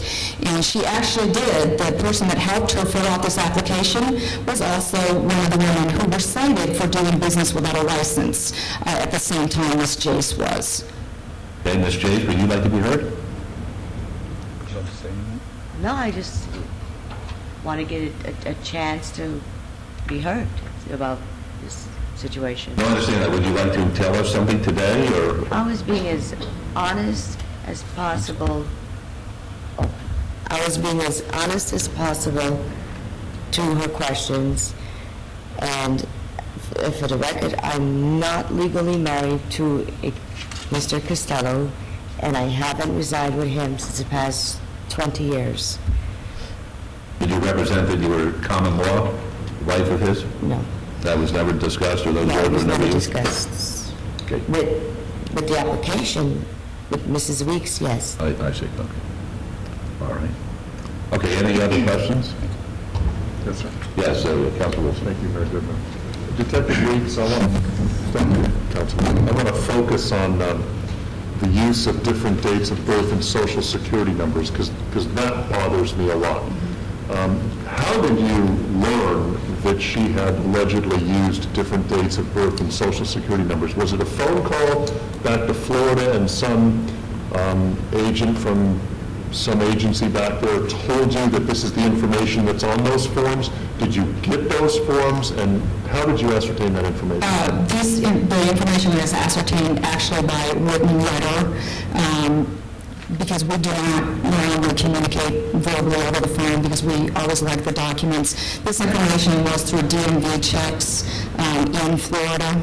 That's where it came back from. Okay, but did you send a letter making the inquiry and then the agency responded in writing, or did they send you the actual documents No, it was that have the different actually- dates of birth and social security? These were actually done via computer check, through LexisNexis, and through DMV records checks. So it was done through computers, and it was sent back electronically as well. Okay, did you ever get the printout? Yes. Okay, so you have a physical document which shows that allegedly Ms. Jace gave different dates of birth and social security numbers. Are these documents that you received with her signature on them, or are they just computer printouts of information that was provided allegedly by her? Those are printouts of, just as if you would go down to DMV and get a printout with your name, social security, and date of birth on it. There are no signatures on it, no. You don't have any reason to believe that it's information that was provided by other than Ms. Jace to these authorities back in I can't answer that question. May I comment on that question? With the mayor's... Yes, sir. With the mayor's. We actually did a search. There is a name, Edna, E-D-N-A, Jace, that has come up in the search. Now, my client has never utilized Edna, but what I found very interesting was when we did the search on my client, I found no other social security numbers that matched her name. Now, I want to preface this by saying her social security number begins 031 succession of numbers. In the search, there is an Edna, E-D-N-A, that came up utilizing a 631 number with a different date of birth. Whether someone, this is from out of the state of Texas. Now, whether someone, with what's going on with credit fraud these days, whether someone did that or not, I don't know the answer to that question. But once again, I obtained my client's license. I can't say I got the application, but I got the license from the state of Florida, and there's no different social security number or date of birth made reference to in that license. Thank you. All right, thank you, Councilman. Any other questions at this time? All right, Mr. DiFiore, what is your recommendation? Mayor, members of the council, just to take a couple minutes here, or a minute, not to be overlooked in the citation that was issued to her in January, we thoroughly go through an explanation of the process that the applicant goes through, meaning that they submit the application to us, it's referred to the Las Vegas Metropolitan Police Department for investigation, and then it comes to the City Council for consideration for approval, and that they do not do business until council approves that license. She took it upon herself to conduct business on January 15th. She allowed 2 individuals to work in there conducting business without a license. Neither of them have ever filed an application with us, so she's taking full responsibility for her actions on that particular day. She did plead no to the charge in May of this year. This is grounds, solely grounds for denial of the license, and I believe that's what my recommendation is to the council today. So basically, you're telling us that she willfully did business with knowing that she didn't have a license, and that she should have had a license. Absolutely, I believe so. May I comment on that? Yes. To a certain extent, yes. To a certain extent, no. Willful is a very, very strong word. The question asked of my client at the time that the officer stopped her and issued the citation was, do you have a license? My client did, in fact, have a license. I have a copy of it. It's a state of Nevada license. Now, by no means am I telling you ignorance of the law is an excuse for what happened. I'm not representing that to you right now. But there was a Nevada business license that had been issued to my client. I can even give you the number. Now, granted, this was after the application had been submitted to the city.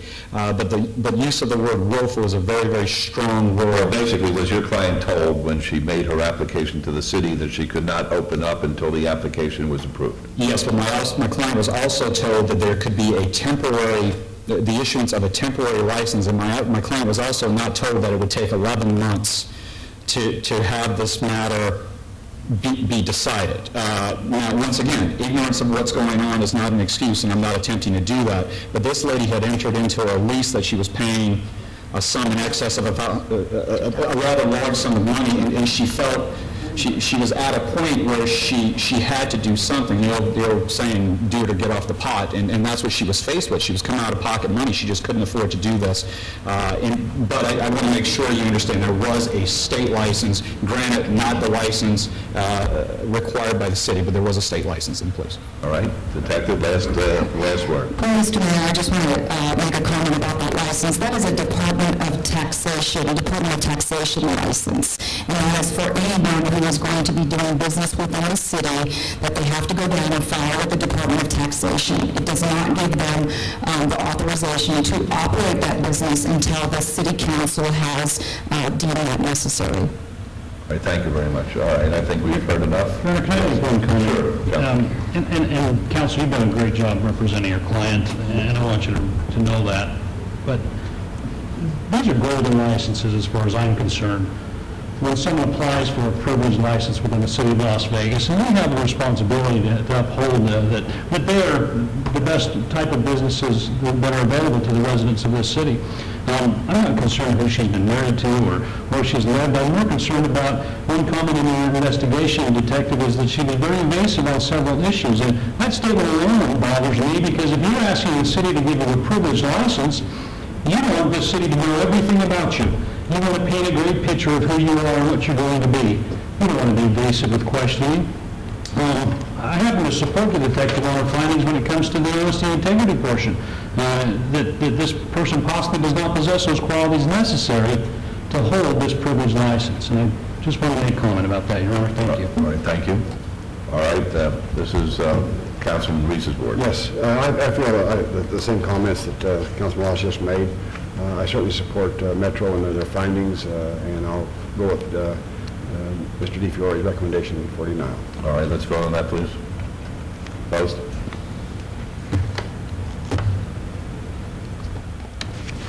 Motion carries. All right, thank you. Item 67 is discussion and possible action to approve the revised Civil Service Board rules as agreed upon between Human Resources personnel and bargaining units. Good morning, Mayor and Council. I'm Judy Tuttle, Deputy Director of Human Resources. I don't know how familiar all of you are with our civil service rules, but they basically govern the recruitment, the promotional, and some of the disciplinary processes for employees in the classified service. Those are the bargaining unit eligible employees. The rules are now 14 years old, needed some clarification and some cleanup just in general, but they've also become very inflexible for our needs for management and also the candidate. So we've spent the better part of 2 years, probably almost 3, meeting with the bargaining unions, primarily the CEA, to discuss ways to change those rules to make those changes be win-win for everyone. And I'd like to bring forward 3 of those suggestions today and ask that you consider approving those. First one would be to remove the requirement that the Veterans Preference Points would only be given to those veterans who have served during a declared war, conflict, or campaign for which a campaign ribbon has been authorized, and allow our veterans to come in if they've been in active duty and been honorably discharged to get those Veterans Preference Points. Second one would be removal of management's current inability to extend the probation or qualifying period for our CEA employees, and give them the ability to at least discuss those options with us in Human Resources and with the CEA, and if all parties agree, possibly extend someone's initial 6-month probation as a new hire, or their qualifying period of 6 months when they go to a new position in the city. All of the other bargaining units have that availability to them now. The last one would be a change in the test scoring percentages and the way we utilize our candidate lists for hire or for promotion within the city. Right now, we have 6 lists, we have 6 groups, 6 lists essentially, and each group is only a 10% score range, starting with 100 and going down to 70. We'd like to make those lists now 15%, going from 100 to 85 and then down to 70, so that we end up with only 4 lists to deal with as opposed to 6, thus enlarging the applicant pool for management's sake, and also allowing more applicants to be exposed for possible hire or promotion within the city. So I would ask that you consider those today and hopefully approve those for us to go on ahead. Thank you. Are there any questions of Ms. Tuttle at this time? All right, thank you for the presentation. We appreciate it. Mayor Pro Tem? Yes, Your Honor. Councilman Ross, did you have an inquiry? I'm not sure this is the appropriate time, but how does this affect the appointed employees in the promotion process for them? I mean, are we excluding them from something? No, we're really not. The classified population is the only population served by the civil service rules. Appointment recruitments are run completely differently. However, the classified process doesn't exclude appointed employees. They have two options. If they've previously been classified employees, and some of them have been before they become appointed, they are able to come in on the promotional side of the recruitment along with the classified employees. The only thing they don't receive are the 3 additional points to their score. But they'd be considered along with the classified employees first before we go to the outside or open list. We're not excluding them from the promotional process by... No, we're not. They lose the points. If they've never been classified, Councilman, then they need to come in on the open side with our external candidates. But nobody is telling them they can't compete. They're able to compete. They just don't get those additional points. That's correct. How can we fix that so they do get the additional points? Well, I have the union representative with me today. I think it's a violation of the contract, so... Well, don't violate the contracts. That's not the intent. Well, I'm sure he'd be happy to explain it if you'd like him to. The attorney for the union. Can you do that for me? Give me a heads up here. I just don't want to hurt any of the appointed people with this, and I understand what's happening with the represented employees. That's fine. My name is Bruce Snyder, General Counsel for the Las Vegas City Employees Association.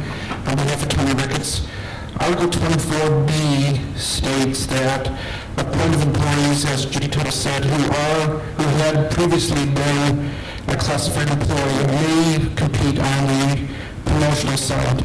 Anybody compete on the open side.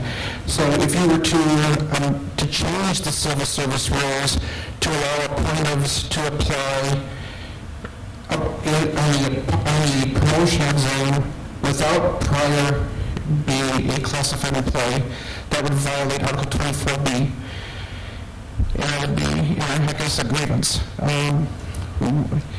The city at any time has the right to come on and request a change in the contract, and with the new contract we just signed, the city has the right to open up 3 articles per year. So if this is a concern for the city, then, I guess the union position would be to come back to the bargaining table, amend Article 24B, but as it stands right now, Judy Tuttle stated it correctly, that the way the civil service rules are being proposed would match your contract. Good morning, Mayor and Council. Morgan Davis, Las Vegas City Attorney's Office, and just as way of background, under the contract and under state law, there's a certain hierarchy. These rules that we're talking about, the civil service rules, are a general rule in nature. Collective bargaining agreements are a contractual obligation. In case of an express conflict, collective bargaining agreement would prevail. Even if you were to try to attempt the massaging suggested in the civil service rules, it would be a moot issue. I'd also like to point out, it's my understanding that the provision that we're talking about is not one that's being changed today. This has been the existing policy for years and years and years. The policy is that appointed employees can apply for classified positions as long as they have previously been in a classified position. If they haven't held the classified position, under the contract, that's the only limited group of appointed employees that can apply for those positions. Well, that just doesn't seem right in my mind. I mean, can appointees, are they ruled out from applying for the promotional opportunities? If that Article 24, you're telling me that an appointed employee cannot apply for a promotion that's represented? For a classified promotion. For a classified promotion. If they have previously been a classified employee, they can do that. Yes, they can. Otherwise, they have to compete for that position along with any external candidates. Thank you. Any other questions? Councilman Brown. Thank you, Your Honor. To follow up on Councilman Ross's comments, in understanding, Mr. Snyder, that 24B, it is what it is. But I'd be interested, certainly not today, but having dialogue with the CEA, not understanding the history of this specific article, but if you have a quality city employee that's in the appointed ranks I'm not sure the CEA would want to restrict them in any way from coming over to the classified category. I would guess that you do want to reward and encourage the classified sections getting preference on promotional opportunities, but it's a new era. It's especially in recent conversations and dialogue between management and the CEA. I'd be interested to just open up that dialogue at the appropriate time to just see if 24B needs to be updated in light of the relationship. I don't think we'd have any objection to that at all.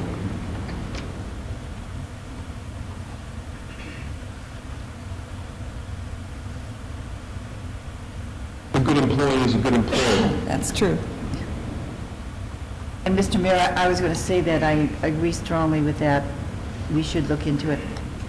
Well, I'm a little hesitant to vote on this at this point. I realize that you're pretty direct in what you're asking us to consider today, but I think with the kind of questions that we have, I think the council really needs a more complete briefing. At this point in time, I think the briefing has virtually consisted of a letter that was written by one of the employees about this, and I think it's important enough that we feel comfortable in addressing it in our briefing. You could put it back in 2 weeks, or September, what is it, 7th? 6th? I would suggest that that might be the more appropriate way to go, since the questions have been raised at this time. That's fine. All right, thank you, I appreciate that. All right, That would be my motion, Your Honor. okay, and Dr. Selby, you'll make sure that we get briefed and have everybody have a level of comfort Yes. before the next meeting? Very good. Yes, Let's vote, please. Post.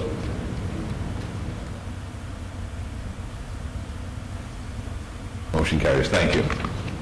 All right, item 68. This is the Neon Museum Board of Trustees. Steve Evans, Class 3 trustee. His term expires September 15, 2006. The procedure is for the board to reappoint Mr. Evans or to have a new appointment. And I believe... I know that, Your Honor. I was your Mr. Evans. Yes, that's right. So it's your call, Mayor Pro Tem. I think he's done a great job on the Neon Museum Board. I know he does want to be reappointed, and I think Steve will do a good job, as he has done in the past. So if there's no other person that we need to look at, I'll make a motion to reappoint Steve Evans. Okay, and I will say this in support of your motion, Mayor Pro Tem. Mr. Evans really was very, very instrumental in getting the matching funds with the Centennial Committee as well as with the Convention Authority.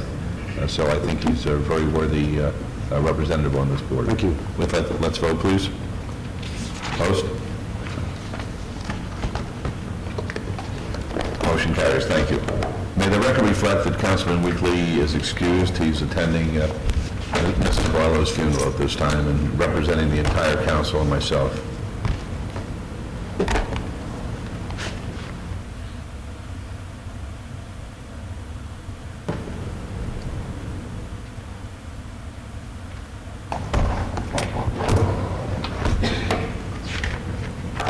We're up to 69. This is bill number 2006-39. This updates the definitions of prostitution, pandering. Mr. Mayor, if I could, I don't have number 2.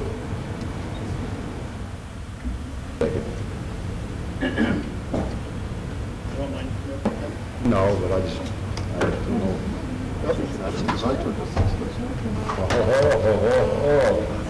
We have a beef among us. What you said.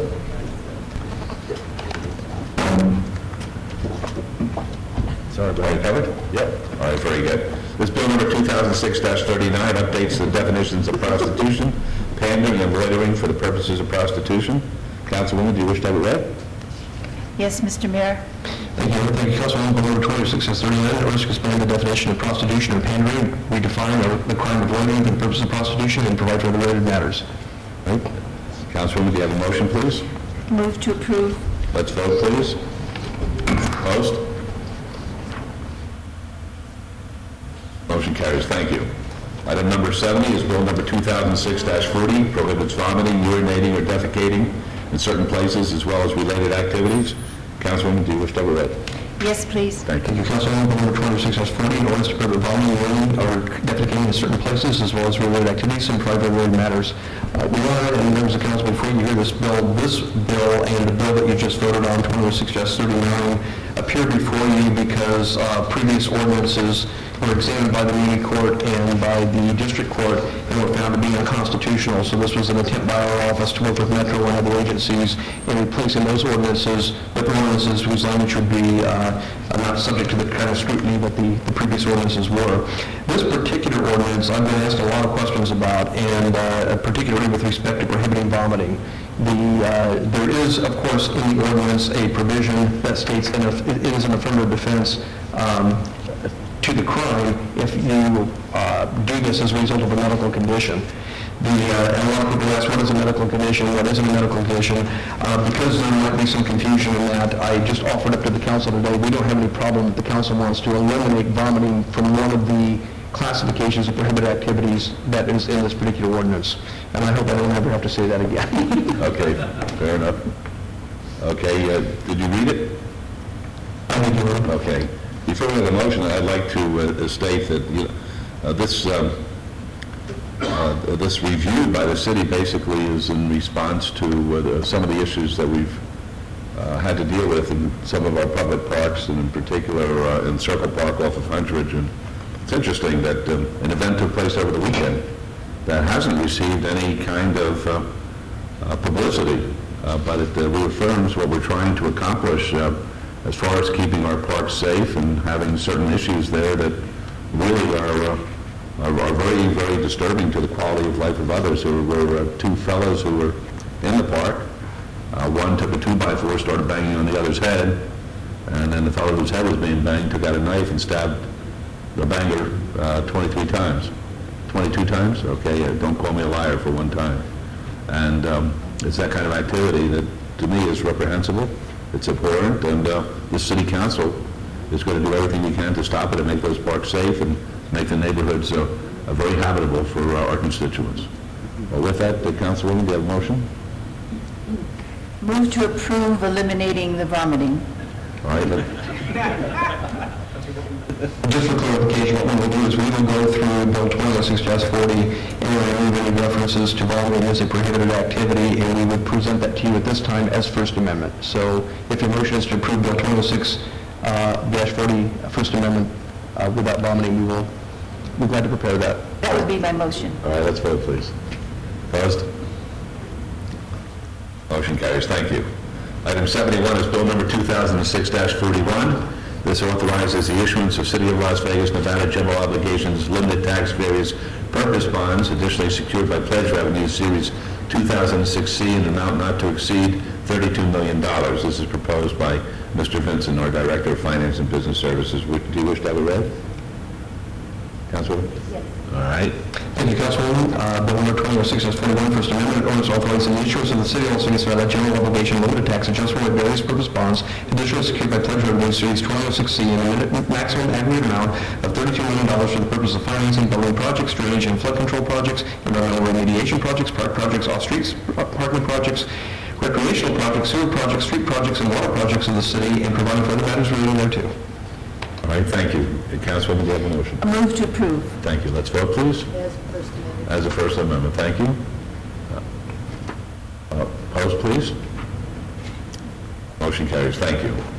Items 72 through 74, which are bills 2006-31, 2006-42, and 2006-43, are eligible for adoption at a later meeting, so we'll move on to new bills. New bills, items 75 through 81, which are bills 2006-44 through 2006-50, will be heard at the recommending committee meeting on Tuesday, September 5, 2006. Mr. Trevor, could you read those, please? I'll be happy to. Bill number 2006-44, in order to extend the boundaries of the city to particularly described line to be annexed to make its inhabitants of the laws, obligations, benefits of the city, and private related matters. Bill 2006-45, in order to extend the boundaries of the city to particularly described line to be annexed to make its inhabitants of the laws, obligations, benefits of the city, and provide for other related matters. Bill 2006-46, in order to extend the boundaries of the city to particularly described line to be annexed to make its inhabitants of the laws, obligations, and benefits of the city, and provide for other related matters. Bill 2006-47, in order to extend the boundaries of the city to particularly described laws to be annexed to make the inhabitants of the laws, laws, obligations, and benefits of the city and providing for related matters. Bill 2006-48, an ordinance amending the assessment ordinances for the city's special improvement districts numbers 404, 505, 707, 808, 1446, 1465, 1469, 1470, 1471, 1473, 1482, 1447, 1448, 1450, and 1463 to allow the city treasurer to reduce the rate of interest on delinquent assessments, ratifying action taken by city officers towards such amendment, providing for other matters related thereto, and providing an effective date. Bill 26-49, an ordinance delegating to the city director of finance the duties of the city council relating to the apportionment combination of reapportionment of assessments in the city special improvement district numbers pursuant to NRS 271.425 and providing for other matters related thereto. And finally, Bill number 26-50, an ordinance to establish a regional sewer connection charge as a means of funding the city's share of an alternate conveyance system to be built and operated by Regional Clean Water Coalition and to provide for other related matters. All right, thank you very much. Councilwoman, will you be available to review these on September the 5th? Yes, Mr. Mayor. Thank you. Councilman Ross, you'll be available? Yes, Your Honor. Very good. Then I'd like to assign these to the two of you, and thank you. The meeting is in recess, and we'll see you back here at 1 p.m. for our afternoon session. Thank you.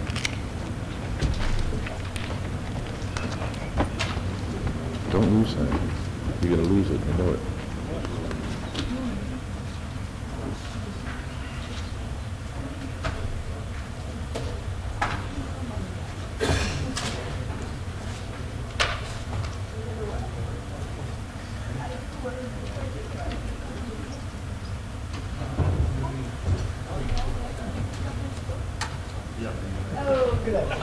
Ronnie? We had 6 books up there for everyone.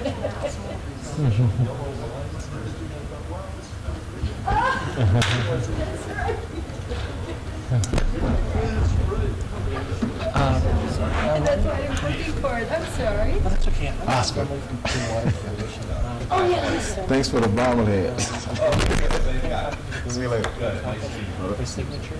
Oh, it's very possible. Okay, we've got a lot of documents that come through for signature. When was it on the agenda? Oh, I know. It was...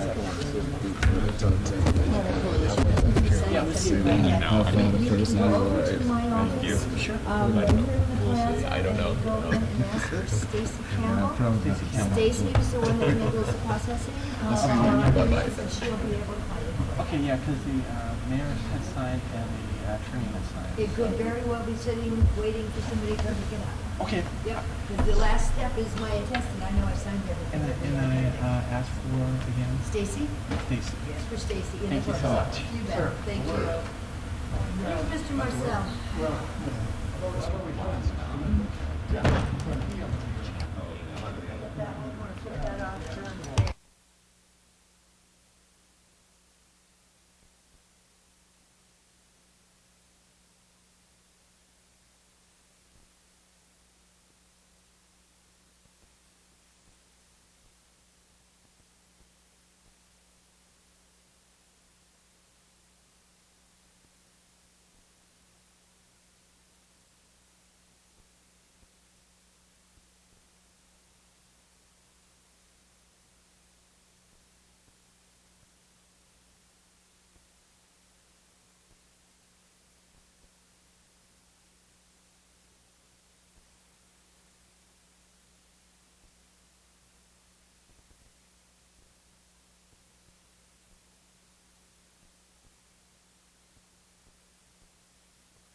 Yet, but she's been talking about tattoos already, so I'm just like...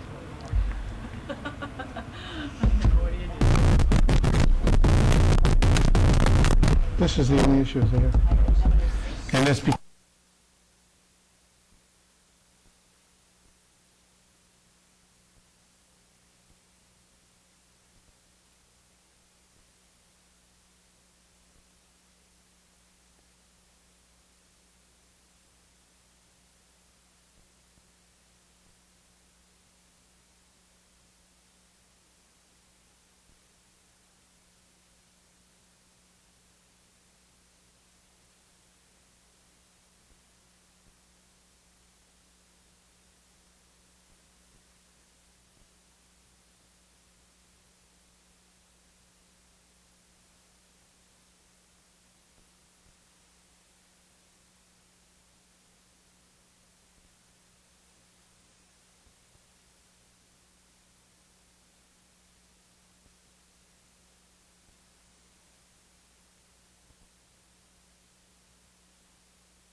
turned these off after they tried using it, after they started using the handheld.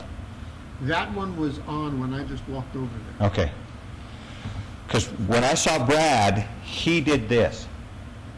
When he couldn't be heard, he was off to the side. Now, I'm not going to, I'm just trying to recreate when the mayor says, I can't hear you, and he grabbed the handheld. Now, had he been here, now granted, I am looking to see if I can get longer arms of these. That's something that but I mean, is there any question whether or not I can be heard? I mean, is there, I mean, I'm even talking quietly. Listen to the speakers over there. Can you hear? Can you hear out of that speaker at all? Can you hear it? 1, 2, 3, 4, 5. Okay. So, I mean, I just wanted to make sure that it, I mean, are you hearing my voice out of, from me? I mean, are you having... Right now, I can hear you. You can hear me, but not the speaker. Okay, now... I can't hear the speaker if I... Now, this is, here are some of the issues we found yesterday, just so that if we turned off the house system, there was no question that everybody could hear fine up here. And there was absolutely no feedback in this, obviously, because we have nothing coming from behind. Or, if we turned off these speakers, we could do anything we wanted with any one of these microphones and not have an issue.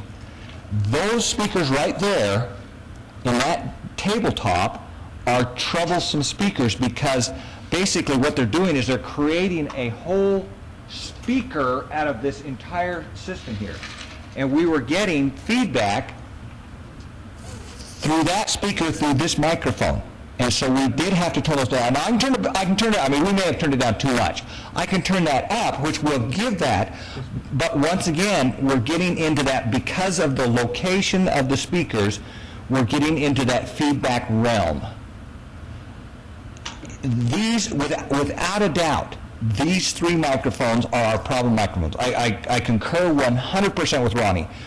These are our problem microphones.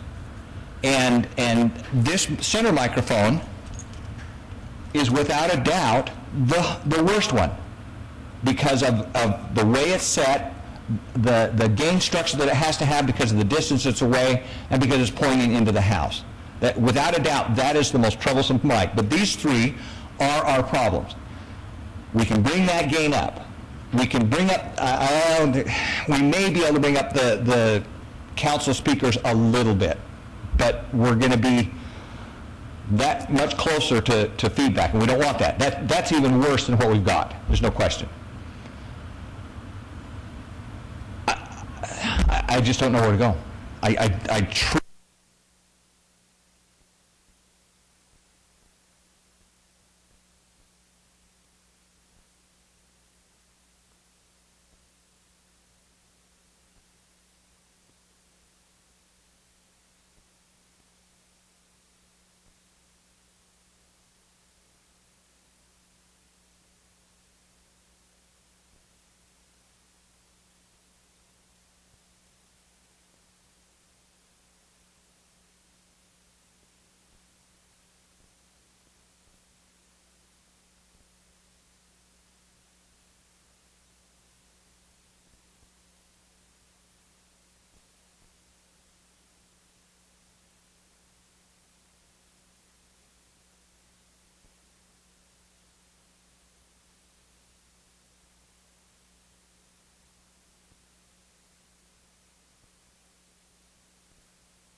record, they were comfortable with what was what.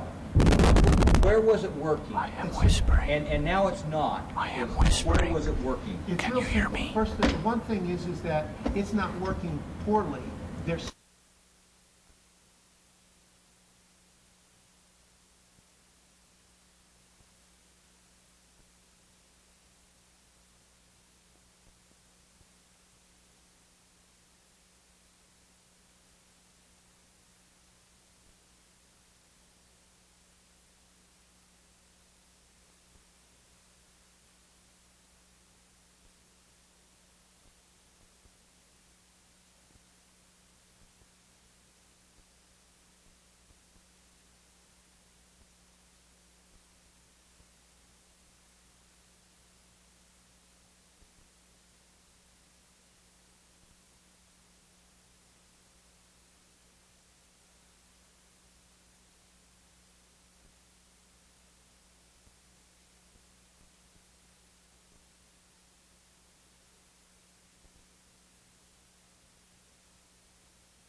This has the longest pickup.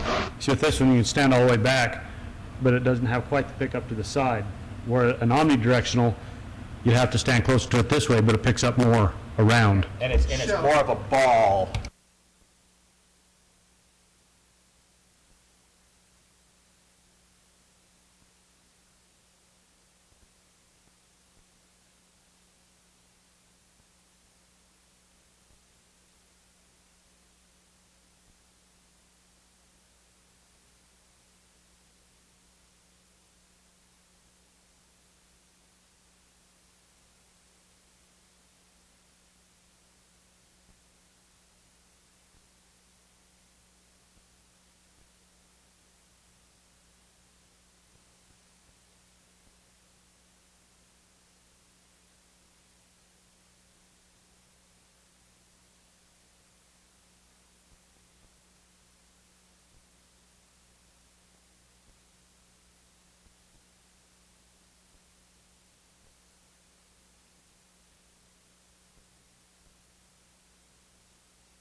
volume back here.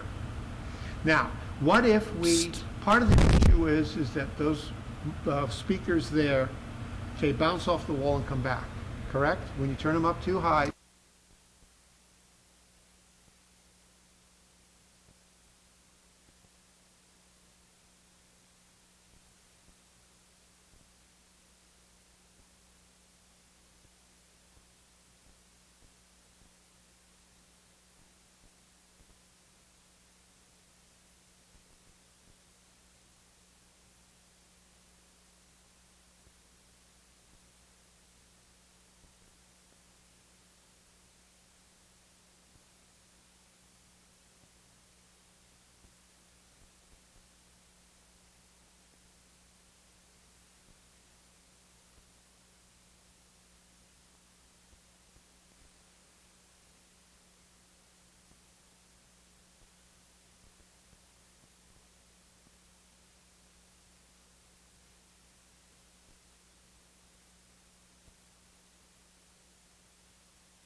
1, 1, 1, 1, 1. 1, 1, 2, 3. Check, 1, 2, 3.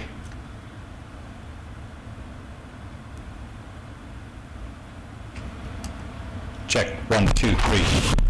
1, 2. Check, check, 1, 2. 1, 2. 1, 2. Check, 1, 2, 3.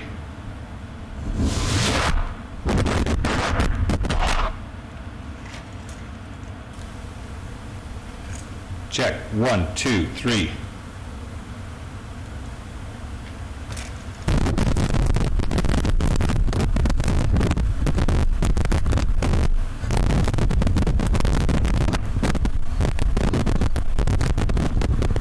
Hey, hey. Hey, 1, 2, 2.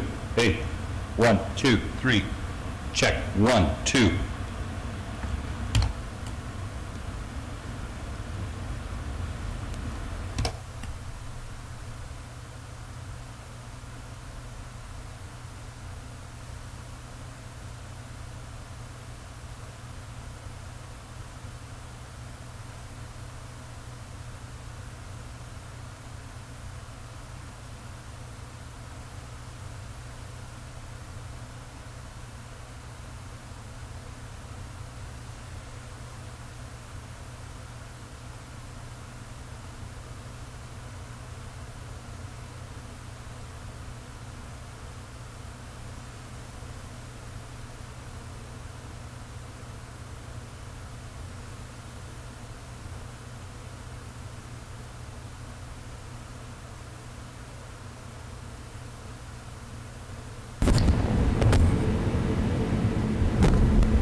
Hey.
dig it up in human resources for that big open area.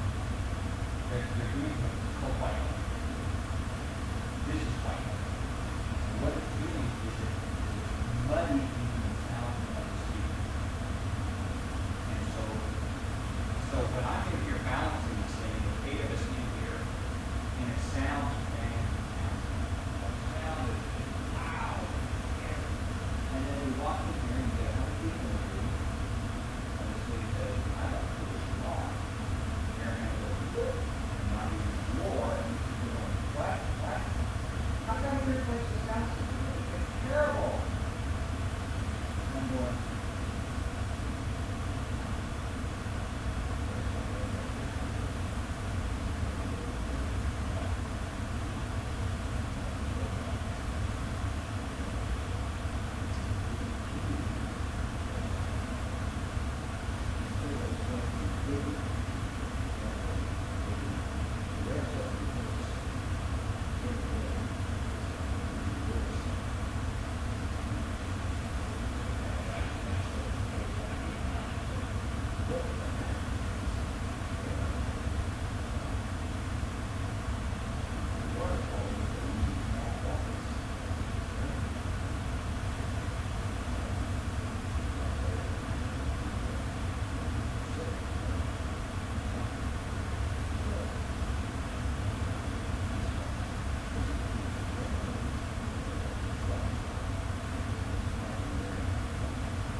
That's the right to say, at least flames.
volume to light input transmission.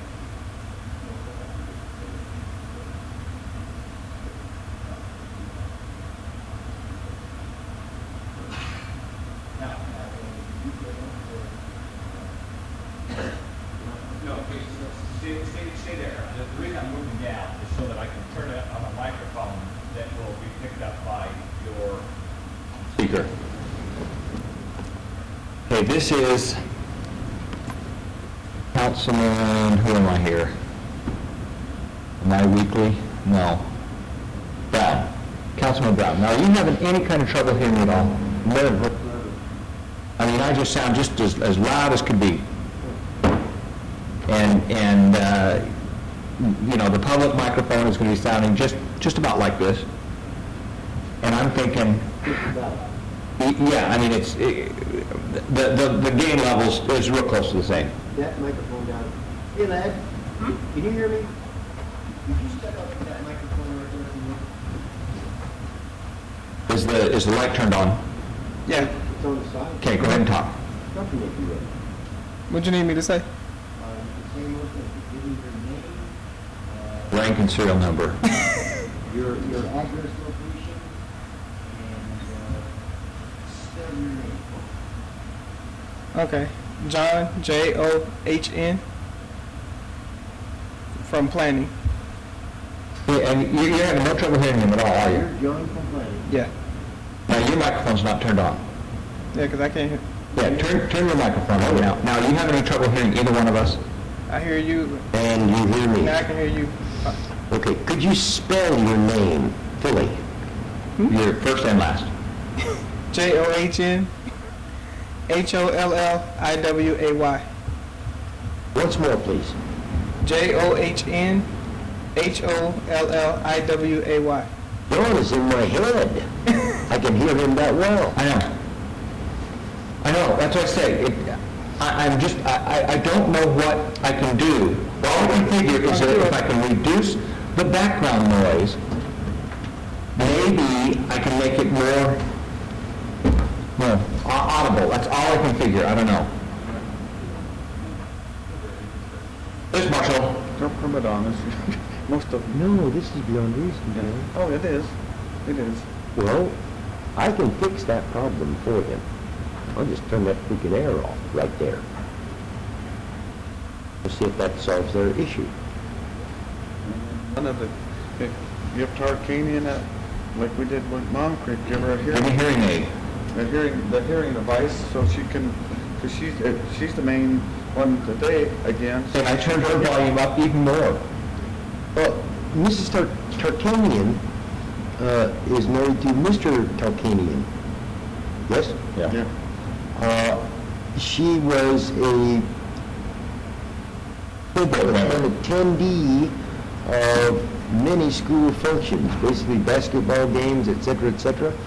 I'm afraid her hearing has deteriorated somewhat. Well, it has. Hi, Bob, what's up? Well, about for me. Thank you. What about it?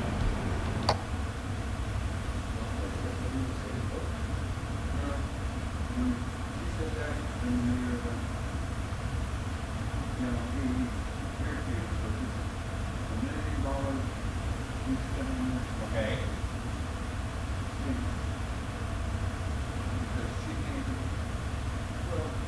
Right, and they've got it, they're just waiting for the wiring to be hooked up, because they couldn't both be in there at the same time.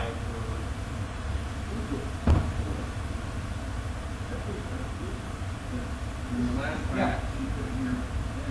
Yeah, once the compressor is running, then my guys can get in there and I mean, basically, it's just a nipple and a union and they're done.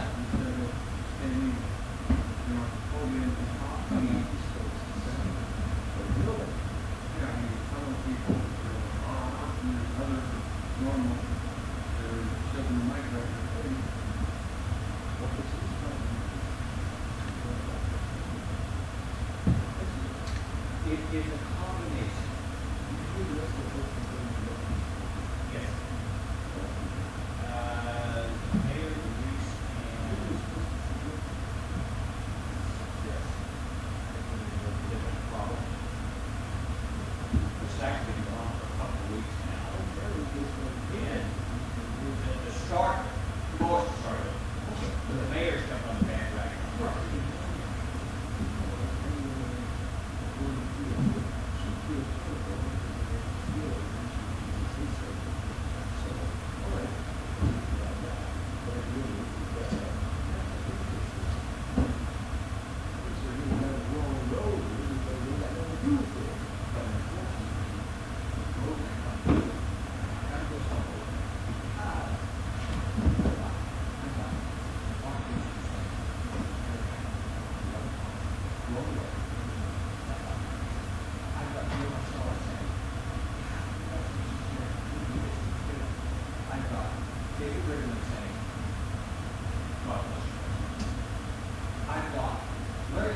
So, I can tell you about now, that we have no amount of money for our body law. When we go there, I got no amount of money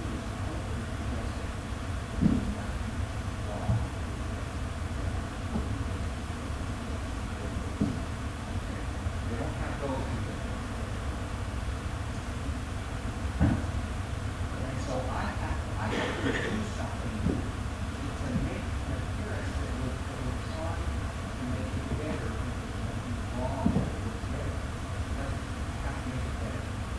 The only thing that I can do, I mean, if this room is absolutely silent, and it's not silent, then they can say, you guys, but when I've got all of these other periphery issues that are going on, I've got air noise, I've got audience noise, I've got, echoes off the wall, I've got all of these issues that are playing effects here.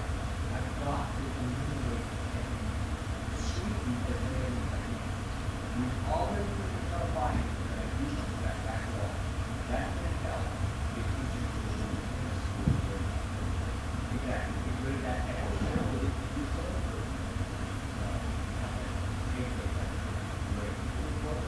but I still have this area. Now this is different all the time. When it's in the mellow, wild times of the year, in the winter, we don't get the floor. We don't get the floor. Why not?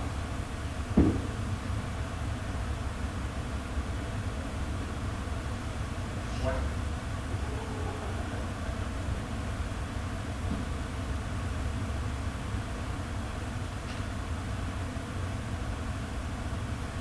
I mean, we can't compensate it because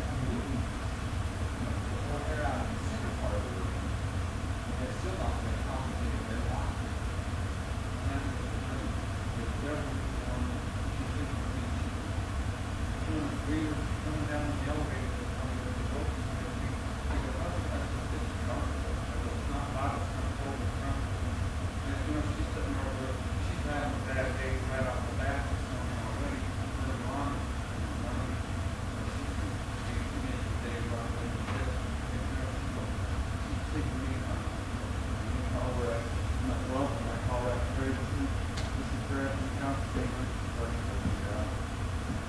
Well, and I can tell you, I know, I knew when you ran that up, I could hear the air noise going, whoo! It was an insect attack.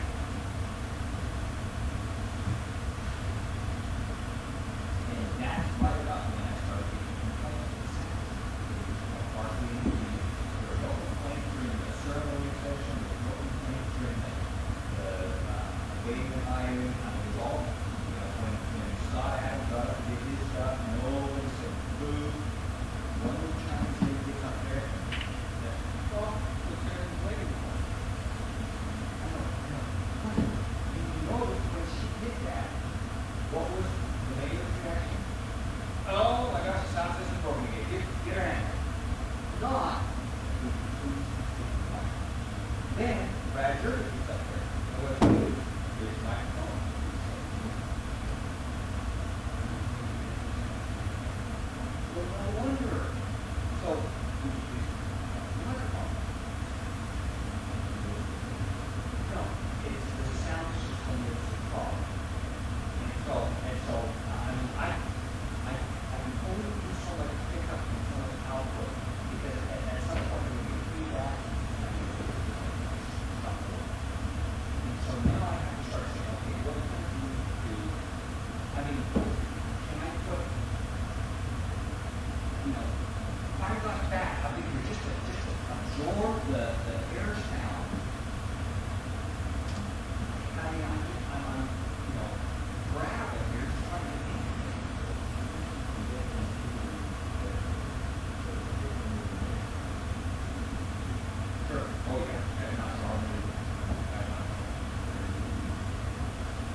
How's it sounding in here?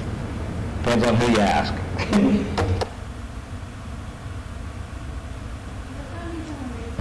Some carpet, I was thinking like shaggy orange. Yeah. Throwback from the 60s. Oh, you wouldn't know the 60s. You never saw the 60s. No, I didn't see that. Can't lie about that. Plus we got different mics. No. Is it old? Yeah, it's the same. It's the same thing we've had for a month. Yeah, 2 months. 3 months. It looks longer. Oh, yeah, they are. They are. You're right. But we did make that change. I thought so. Trying to pull a fast one on me. Yes, the craning of the neck was Yeah, we had to stick the mics in their face because they...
you set up over there? Unless, I mean, this drop is this long. Oh, no. I don't check there. Those are Frank, Salvi, and one other, and I'm not sure. CD Pro. Yeah. My speed run. I'm not clear. So these are okay, these are, with that. I'm gonna come back there.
Yeah.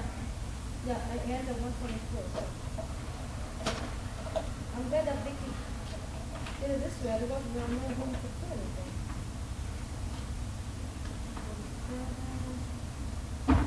148.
But Gary was saying that the sound was bad.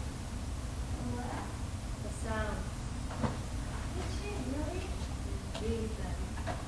The mayor said he cannot hear. And he said, "Man, he looked around and said, "Is that the guy out there?" But we had a problem on Thursday. I thought the mission was fine. Yeah. So I don't know. Are you serious? Yeah.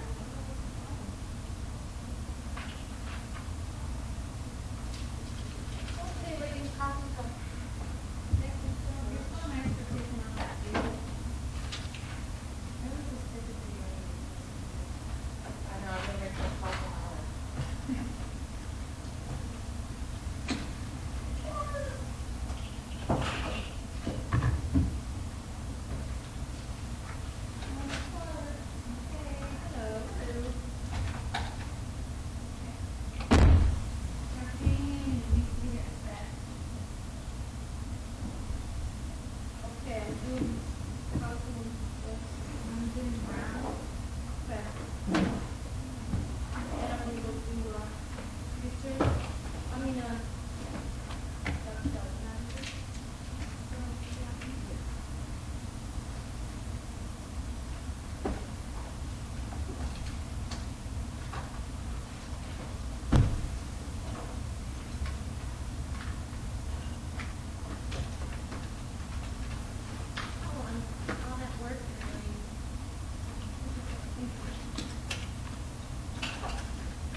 More on this case, ladies. You guys have make some phone calls. Yeah. Yeah. Oh, Tina, I have to commend you. Sheila? Sheila. That's okay. Tina would be good at those numbers, but we all answer to everything, so we're pretty good. You know what I'll say this year? Sorry? You know what I'll say this? I sent Sheila Dinicola and Shelly Dinicola an email and I said, "Hey Carol," she's like, "You really need to get it together." Growing up, my grandmother would call me my aunt's names were Tina and Shelly, and my mother and Kathy. So there's like about 6 or 7 names that we can say that I automatically turn it in. Yeah, because you're not certain.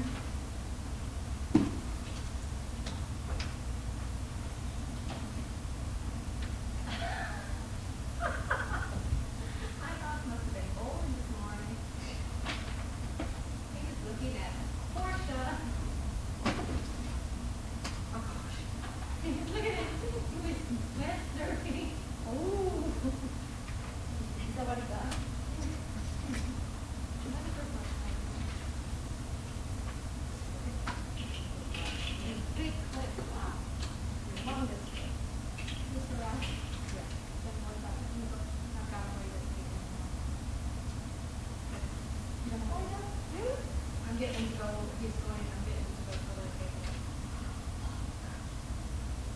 You spread that knowledge.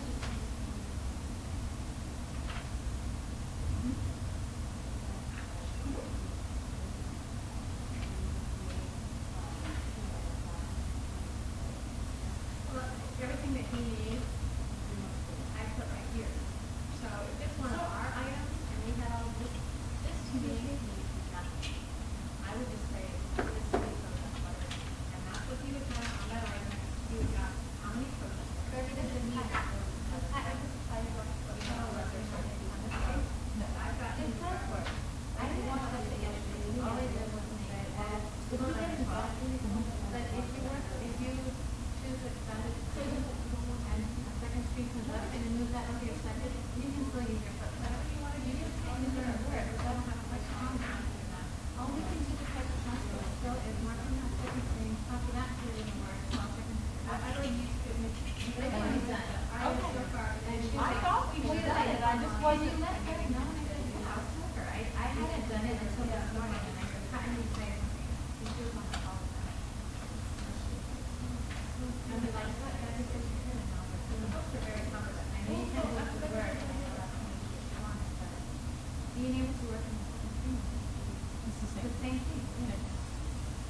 who's sitting here?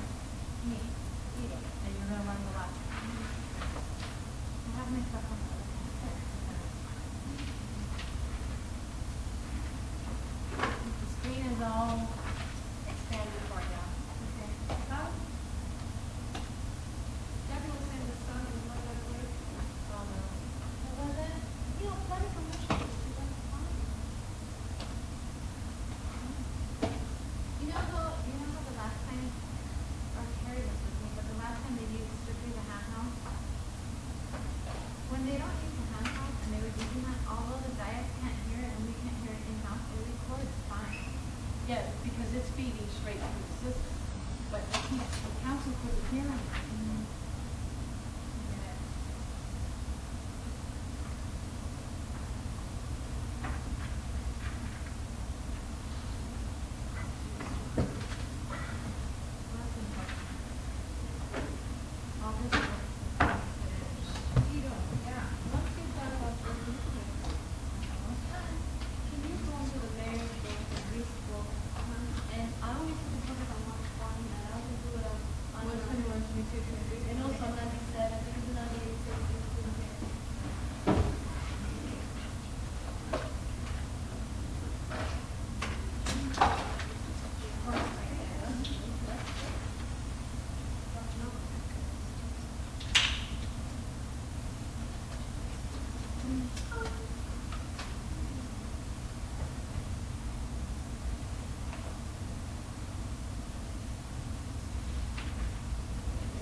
If we can recreate it, maybe I can talk about it.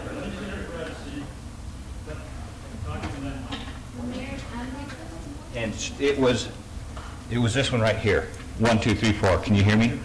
You hear that? Now, you should be able to hear me here as well. Is that one on? Yeah. That one's turned on. All right, you're hearing it there? Okay. And you're hearing this one? Okay, now as I go across, it should drop down in the middle. 1, 2, 3, 4, 5, 6, 7, 8, 9, 10. 1, 2, 3, 4, 5, 6, 7, 8, 9, 10. 1, 2, 3, 4, 5. But if I step back from the mic, obviously it's going to drop down. But you can still hear me. These speakers, those mics, or these speakers were picking up those mics. Okay, now I'm going to talk quietly, and I'm going to step back. See now, is it still? It's still hearing it. Okay, so I did. So it's still. I don't know. Got me. These are okay.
Do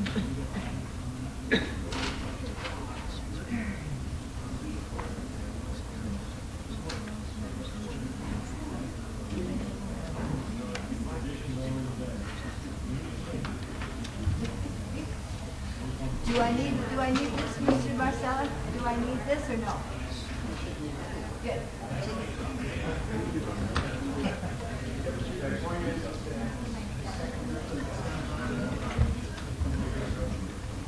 Well, are we going to be able to make any adjustments? All right, then let me see, can we make some adjustments and give it a try? Oh, okay. Will you be able to make it pretty quick? All right, okay. Then I'm going to try and encourage that. Let's see how it works. You're very welcome, sir.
Charter recommended denial by 2 to 1, and then so we like to take something back to them. If we can't work it out, we'll withdraw it. Yeah, so can we hold it and try to do that? If we can hold it 30 days or 60, we can. If I need a handle, where's the plug out? Okay, then we'll try. Maybe we can lower it, redesign it, move it, whatever it is. Thank you. Careful, wait a minute. We got our, let's get this through here. Okay. I'll do that if you'd like.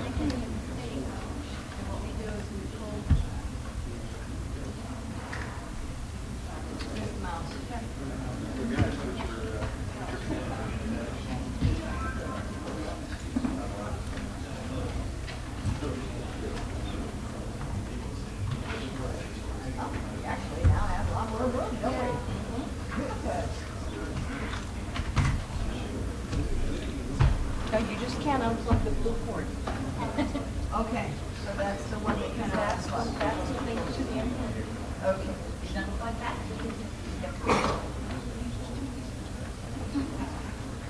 Can you tell if it is still operational properly? Connected in? Pull that over a little bit so it's not quite so obvious. No, we can't. Well, yes, we can. Yes, we can. I just wanted to make sure we're not screwing anything else up. Nope, you're fine. Good.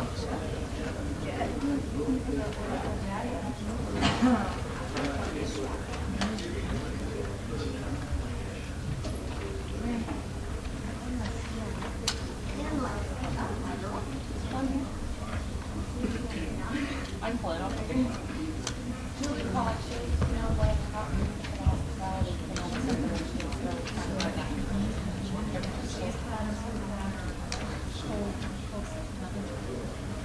she needs to go for chef staffing. Yeah.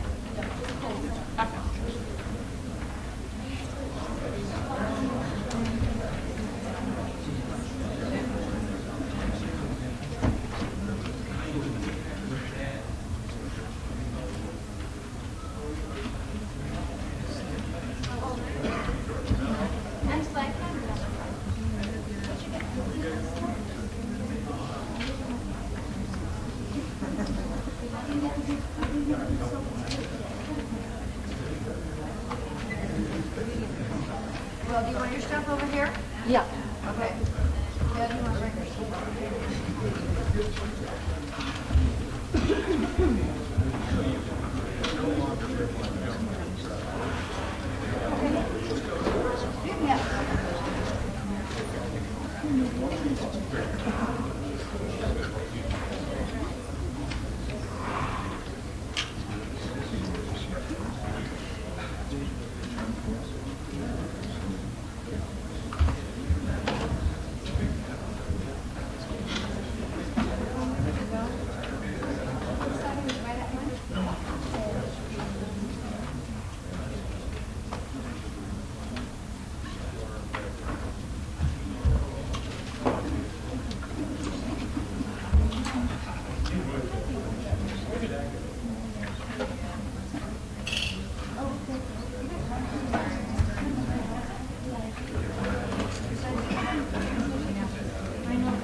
Okay, thank you for coming.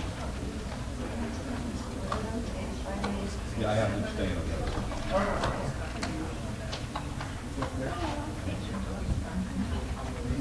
I have the history of the consent agenda, directly which is involved. Thank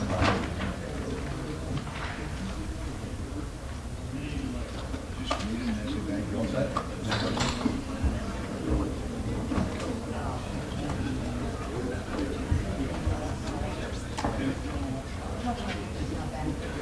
No, the food.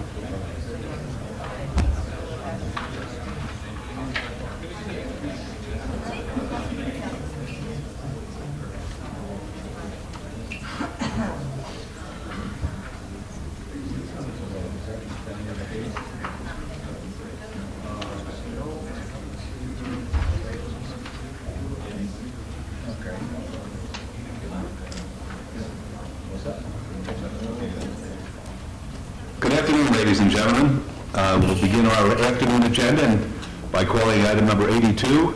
Any items from the afternoon session that the council, staff, and/or the applicant wish to be stricken or held in abeyance to a future meeting may be brought forward and acted upon at this time. Mayor Pro Tem? Thank you, Your Honor. We have item number 105 is a special use permit 12038 applicant, Marty Guerra, Bora, owner, Cohen 1969 Trust. Appeal from plan by the Planning Commission for request of a special use permit for beer wine off cooler establishment at 113 North 4th Street. Has been withdrawn by the applicant. In items 120 through 123, GPA 13894, rezoning 13898, and variance 1441, and site development review 13901, general plan amendment, rezoning variance and site development plan review for a 56-unit apartment complex on 2.5 acres located on the southwest corner of Upland Boulevard and Corey Place. The applicant is asked to strike. Council members, are there any other items we need to be forward at this time and take any action on? Yes, Mayor Pro Tem. Thank you.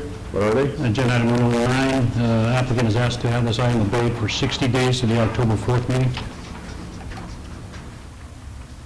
Item 109 is a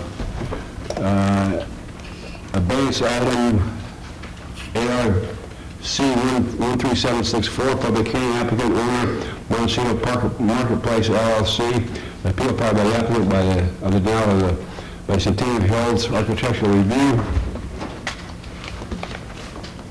Committee of a request for a major modification to an improved master sign plan, CHR 0019-05, and to add an additional 24-inch pylon sign, a 24-foot pylon sign, and an arrival statement wall sign adjacent to the east side of Durango Drive, approximately 1,200 feet south of Elkhorn Road, and it's in Councilman Ross's Ward 6.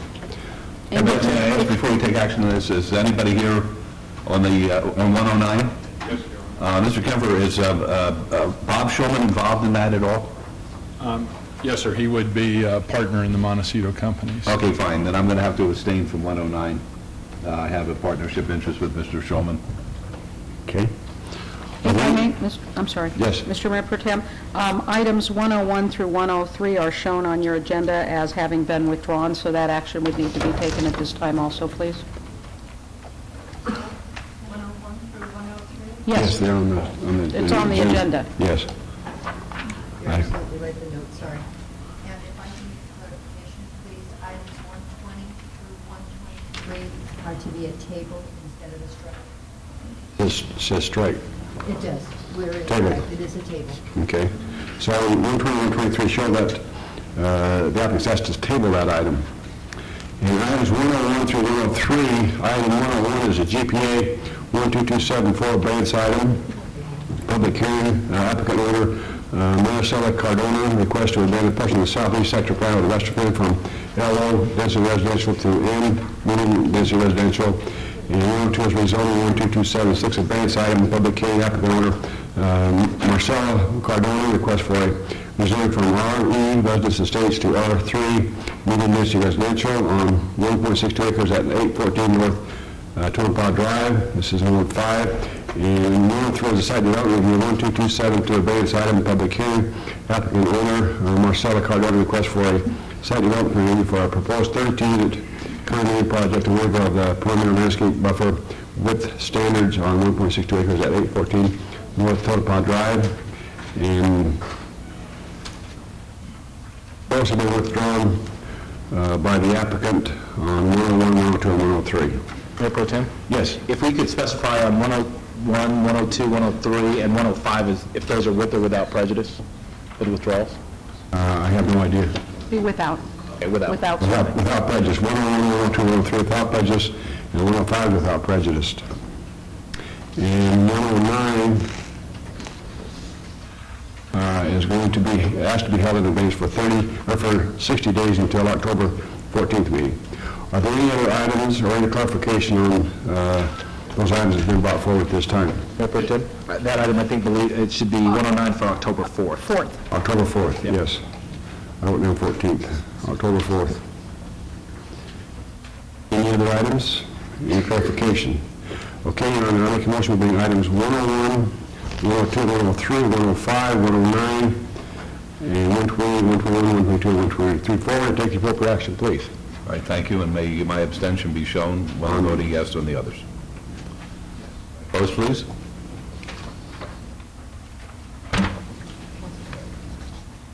Motion carries. Thank you. 83 is a hearing to consider the appeal regarding the nuisance notice in order to comply located at vacant lot southwest corner Lake Mead Boulevard and Gregory Street, also known as 110 Elliott Avenue. The property owners are Thompson Industrial Center LLC, care of Thompson Neon Sign Company, Inc. This is in Ward 5. Good afternoon, Mayor and Council. Devin Smith, Manager, Neighborhood Response. Councilman Weekly had contacted our office and asked that we trail this to later in the meeting because he would like to be present to hear this. All right, if you'd be kind enough to remind us if we forget. Thank you. Okay, it will be trailed. Thank you. All right, thank you very much, Mr. Smith. Okay. 84 is a hearing to consider the appeal regarding the notice and declaration of chronic nuisance located at 1616 South Las Vegas Boulevard. The property owners are Cook Living Trust, care of Brooks Robin J. Trust, care of N. Cook. This is in Ward 1.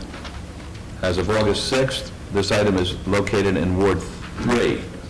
So it's in Ward 3. And the recommendation is the City Council approve the notice and declaration of chronic nuisance. Is anybody here on behalf of the city? Who from the city's going to handle it? Mr. Still? Oh, they are? Yes. All right, fine. Yes, sir. Thank you, sir. Please state your name for the record, please. Sergeant Damian Walburn, Downtown Area Command, COP Sergeant. I'd like to first start out by explaining why we're here. We're actually here because of the chronic nuisance letter. We're going to hand out several booklets for the council, so you can follow along with the presentation that we're going to make. Very good. Mr. Logan have a copy? I just received one, Your Honor. All right, very good. Obviously have not had an opportunity to go through it. Right. So maybe on the basis of that alone, we should move to continue this. Well, I haven't seen it either, so we're sort of even. You can actually follow along with it chronologically. We're actually going to have boards out.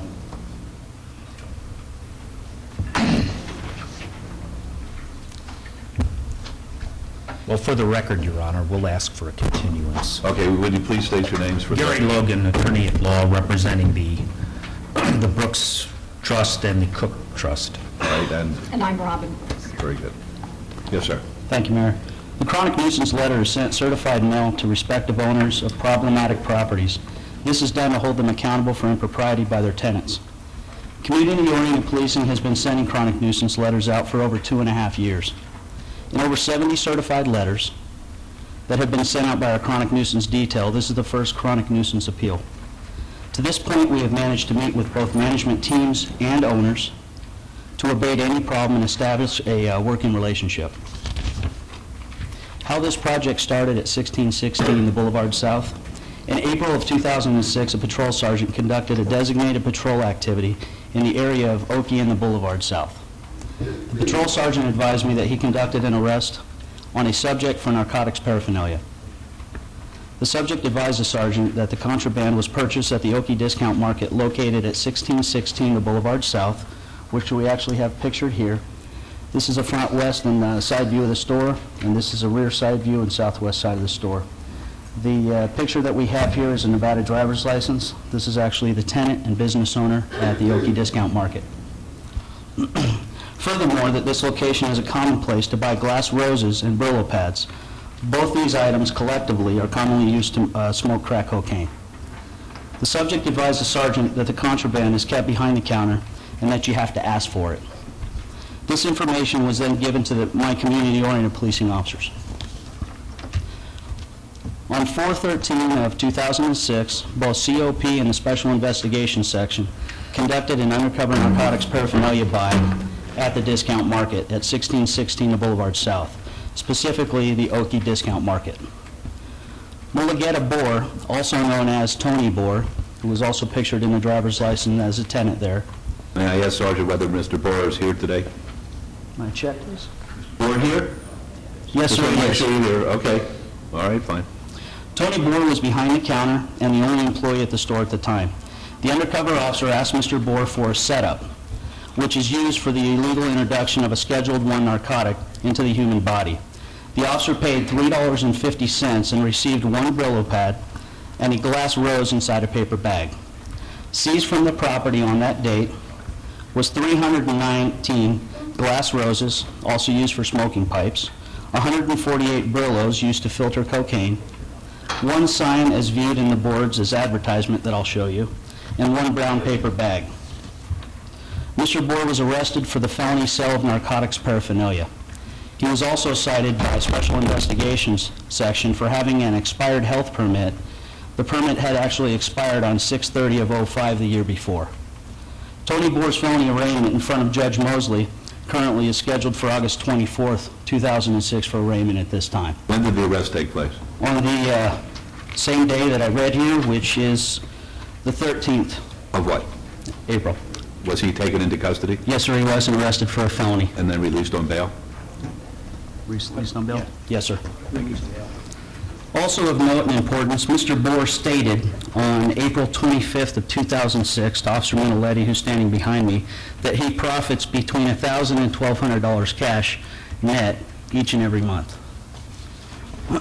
From the sale of these items? Yes, sir. All right. Efforts and correspondence with the owner, who's standing to my left, Mrs. Brooks, and also with her legal advisor, Mr. Logan. On April 27th of 2006, the chronic nuisance detail had a 20-minute conversation with the owner, Robin Brooks, regarding the culpable actions by Tony Bohr and his felony arrest.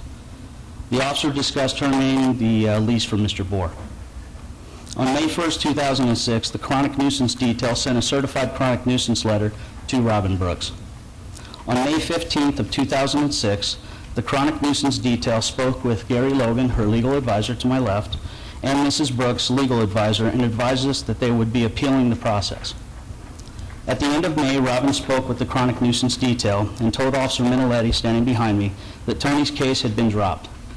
The reason for this is they were not going to do anything against Mr. Bohr because Mr. Bohr had told them that his case was dropped from a felony to a misdemeanor. On June 27th... Is there any evidence which would support that? There is evidence, sir. We actually have correspondence with one of the city attorneys in the criminal division who confirmed that, in fact, it is going in for the 24th in front of Judge Mosley. For a felony? As a felony. As a felony? Yes, sir. All right. On June 22nd, 2006, Ms. Brooks, Gary Logan, my COP detail, the city attorney, Dan Steele, and business licensing, Jim Rickett, met with both parties to come up with a positive solution to collectively abate the problem. Case in point, we're in the appeal process today. Talk a little bit about the character history of Mr. Bohr, and I'm going to refer to the boards on this. On this one here, this actually shows the health permit, and it's dated back for a date expired on 6/30/05. However, on the 13th, he was cited for no health permit. Shows almost a one-year lapse in that. Let's flip to the other board. If you look here, there's a picture in the middle, and this is actually narcotics paraphernalia. There's Brillos, which are used to filter the crack cocaine when they're put inside of a smoking pipe. Some various smoking pipes or pens. There's actually pipes you can buy and also glasses. The one here in the middle is a glass pipe. This is actually what the roses came in and what Mr. Bohr was selling behind the counter. You go to the, actually, keep it here. If you look here, these are Nevada business registration forms. The first one on the top is dated May 2nd of 2002, and this is actually for his second property at 113 North 4th Street. And the second one on the bottom is dated on January 22nd of 2003 for the property at 1616 the Boulevard South. Saying great things about it. The reason that I put the picture here with the Nevada business registration forms is the fact that when a person goes in and registers for a business license, he or she is shown this picture. They're also taught and given a video as well as a 5-minute introduction by the clerk at the window that these are the types of contraband items that should not be sold to the public. Go to the next picture. Let's talk about this. This next picture here is what I called over the counter. If you look over the register here, it's got a sign. If you don't see what you want, please ask for it. That's actually right over the register. As you look down inside the register here, he's got Brillos and glass pipes that are actually inside the drawer. He just opens up the drawer till where you would keep money, pulls out the glass pipes. Here we have boxes of Chore Boys, which are also Brillo pads consistently used to filter the cocaine, and then another case of roses. And the pictures here on the bottom are pictures that are right behind the counter, where it shows where he has his stuff packaged. And then to look inside the bag, you can see he has Chore Boys inside the bag as well. And I think the record should reflect that at least some of the council members have had ourselves educated, and some of the new council members may not be as educated as perhaps Councilman Reese, Councilman Brown, and myself, and Councilman Weekly, who addressed these issues several years ago, particularly on the west side. And we took a very hard stance that anybody who is engaging in the sale of these kind of items is definitely engaging in the sale of narcotics paraphernalia. And perhaps, so I see Councilman Ross, I don't think he's ever taken crack cocaine. I don't know whether you take crack cocaine or you ingest, I don't know the right phrase, but I'm sure you've had very little dealings with crack cocaine, as has Councilwoman Tarkanian. Why don't you tell them how these are used so the public can be educated as well as my council?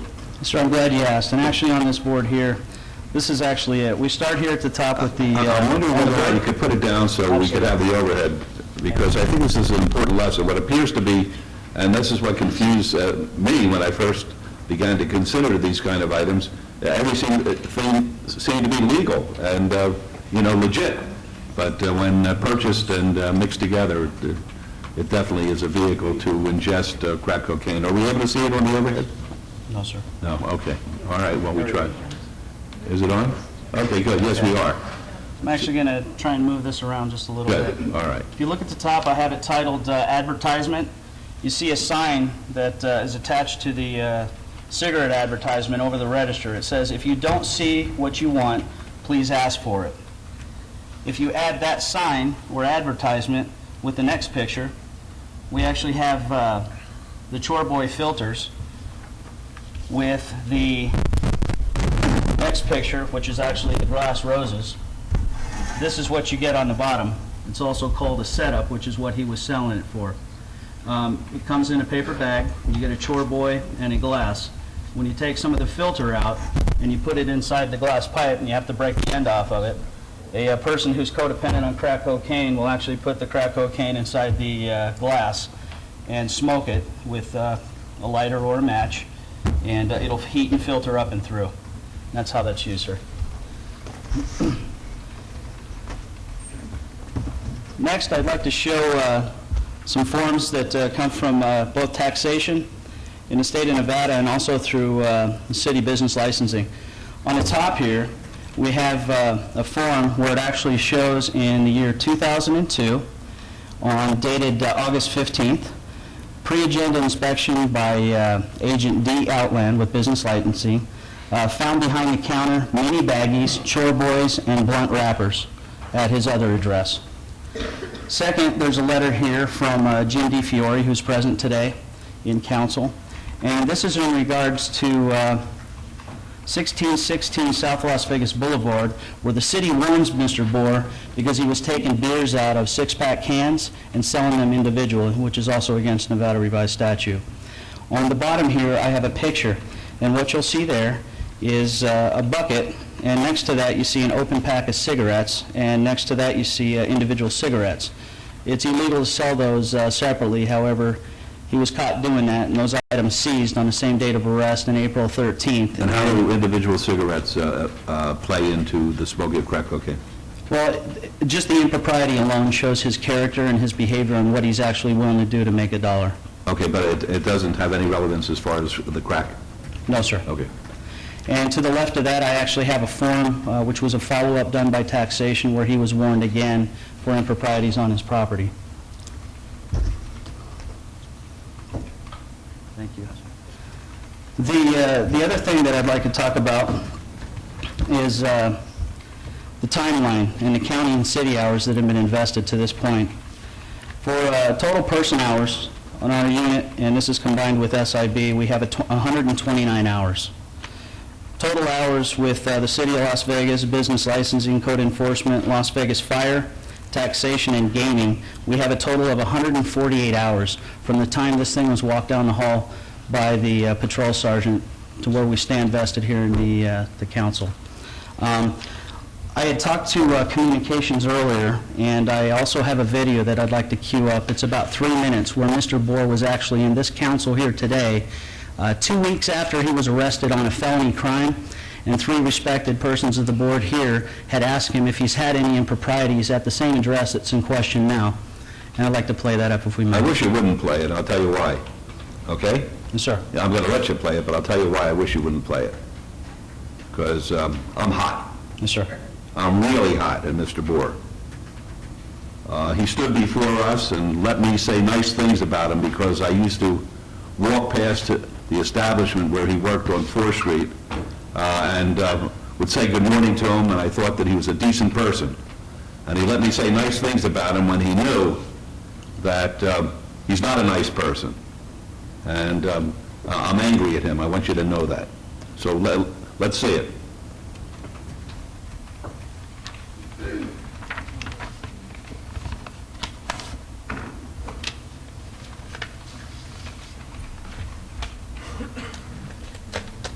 This isn't the video? No, this is, I look like Henderson. That's 82.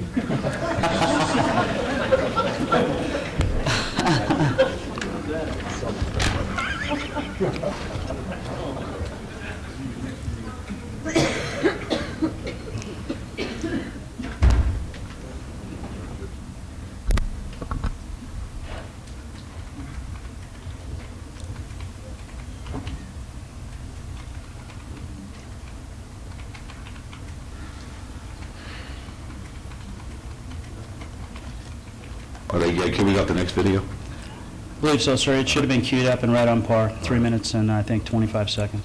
Okay. If there's a problem in the back there, please let us know.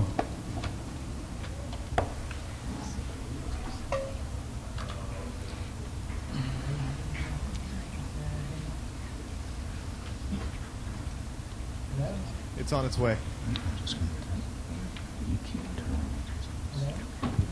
The tape's on its way.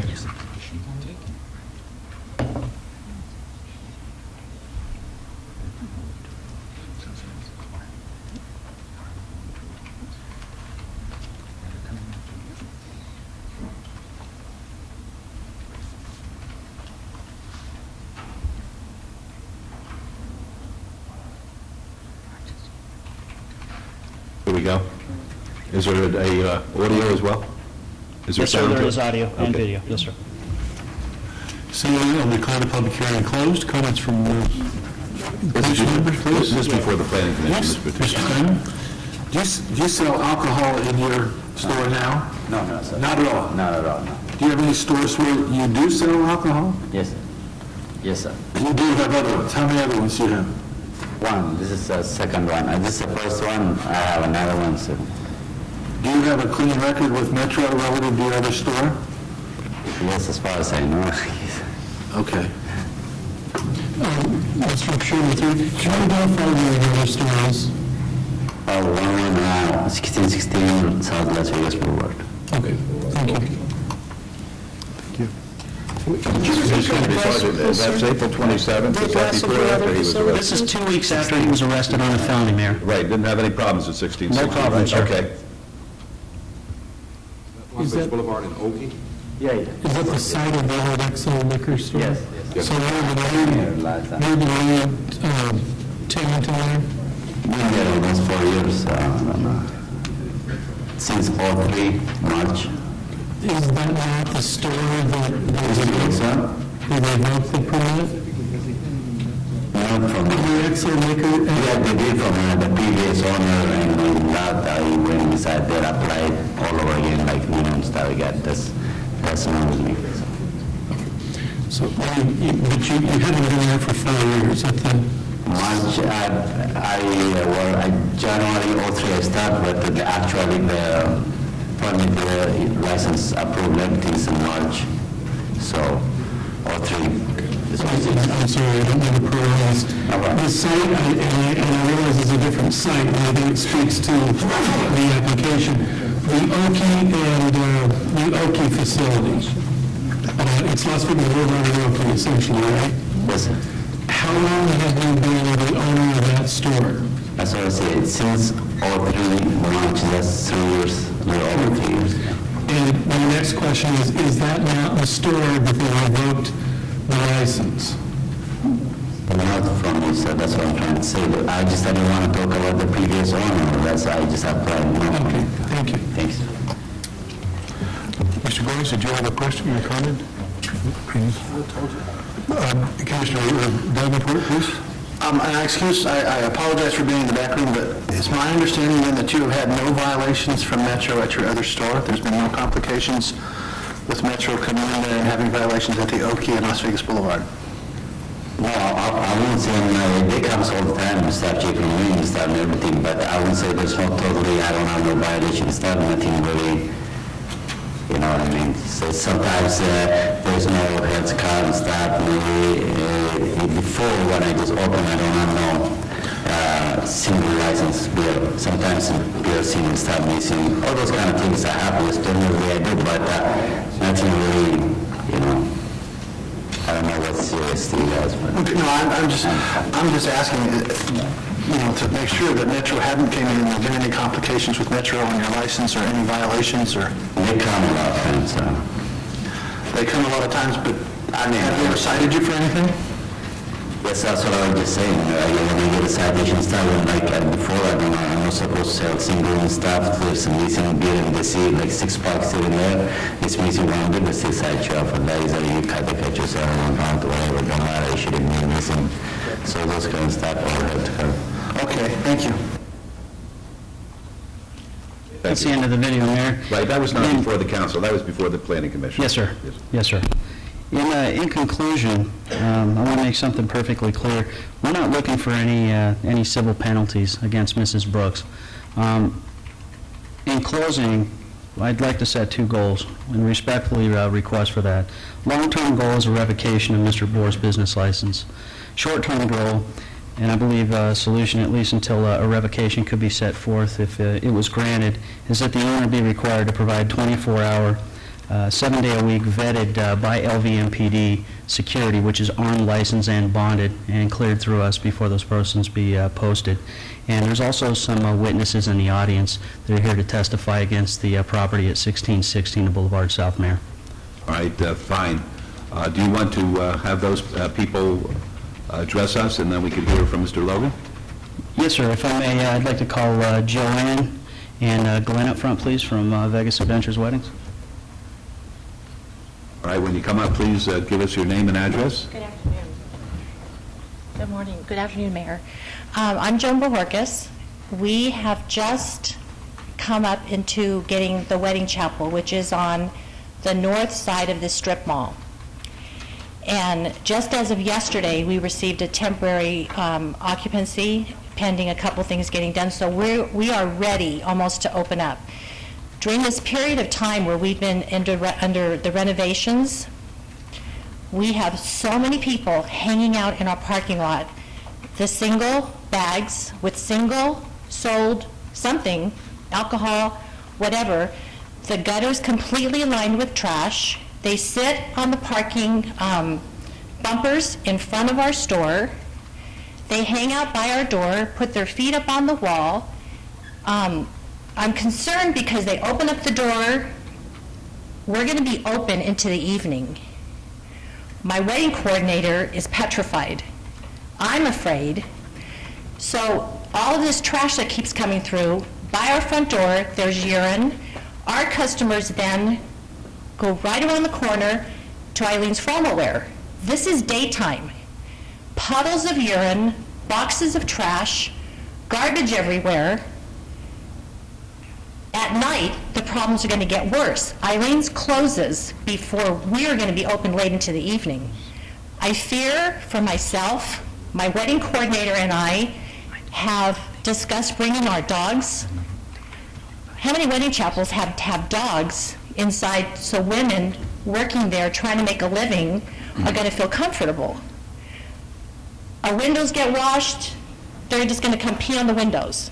This is a beautiful, we have spent so much money getting the renovations inside, and now from the outside, we have a constant flow of bums, trash, bottles, obviously single bottles in brown paper bags. And they're doing this, so I'm assuming it's drinkable alcohol. And I'm just appalled at the fact that now that we've committed, we're in there, that we have this issue, that we're spending so much money a month on lease. And what is it going to look like when people who are in wedding gowns trudging through a bunch of puddles of urine and kicking boxes of trash? I'm just extremely concerned. We've spent all the money, we're already in there, we're committed to a 3-year lease. I appreciate it. I understand what you're saying. Okay. All right, the one thing I'm not going to joke about this. I understand it's a serious issue. It is. So we appreciate it. Thank you. Right. All right? I know that someone from Eileen's right next door to us was going to also speak. Be happy to hear them. Okay.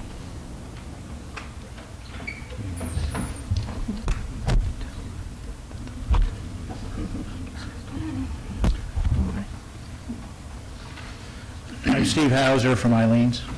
Hi, I'm Carrie Hauser from Eileen's. Be happy to hear from you folks. We've been here before. Yes. We moved here about October of last year. We went through the 702 group problem, which we have more problems there. The problem we've really had, we've come in contact with, and I've never had a problem with Tony personally. The problem we're having with all the bums, the stuff, it's not just the urine and the poop and the throwing up. We've had bums pass out. Now, my wife will tell you, because I'm not there at night, but she's when closing, but they've passed out in the front door. In the morning, I have to go out and clean up the pee off the front door, because you can't walk through the place. And with this heat, it just, in the back of the store, there's these needles and condoms. It's gross. Okay, it sounds like Circle Park. It's even worse sometimes. Okay, but I mean, that's what we're up against, and that's why we're going to do something as a council when it comes to these kind of issues. We didn't pass an ordinance. I guess we had the first reading of the ordinance this morning on public urination and defecation, and we're going to enforce it. This is like deja vu all over again. What you're talking about is the same kind of conduct that makes it uninhabitable and unenjoyable to have a quality of life in this part of town, and we're just not going to tolerate it. Well, we've had our business downtown for 15 years. This is the worst, and it's hurting our business. Okay, we appreciate it. We understand where you're coming from. We will. Is that it, Sergeant? Yes, Mayor, thank you. All right, very good. Mr. Levin? Thank you, Your Honor. May I respond? I'll let Mrs. Sure. Let me respond that only yesterday did my two tenants call me and tell me of the issue. Never before did they address it to me, but they did tell me they were going to come down and speak today, so I was prepared. My question to them was, why hadn't you told me? And in another defense, we do have a maintenance man that does go down and pick up stuff. He's down there once a week painting out the graffiti. The graffiti is terrible. So we are aware of that, and we have been trying to address it. I was not aware of the urination issue as bad as it was until today. Over the last 2 years, Mayor, we have put $250,000 into that building. It used to be Warehouse Records. When Warehouse went out and filed BK before we could open up and divide it up, because they had leased basically the entire building. Before we could open it up because of the codes in the city, we spent over $250,000 bringing that up to code now, and obviously I want to maintain it. It's a nice income stream for my family. I want to maintain it as well as I can. Sure. Excuse me 1 second. Please. All right, Mr. Logan? Your Honor, the one thing that Metro failed to advise the council of is the fact that I had a discussion with a member of the city attorney's office as a result of a request from Metro for my client to terminate the lease. My client doesn't have a right under the terms of the lease to terminate it. There is no clause in the lease which gives her that right. And I said to Metro at this meeting they referred to, which I believe was in April, move to revoke his license. Okay, well, I think we're all on the same page, Mr. Logan, to be quite frank with you. And for the first time, may I interrupt you, Your Honor? Today is the first time I learned... Why can't you? Sorry. Okay. Today is the first time that I learned that the former establishment had its license revoked for the same activity. Okay, well, I think based on the recommendation of Metro, I think that this can be resolved. I think that your tenants can have a degree of comfort if in fact you're able to get that 24-hour security there. If you have no problem with that, sure, certainly, Mayor Pro Tem, it's your ward. Can I have Mr. DiFiore come up, please?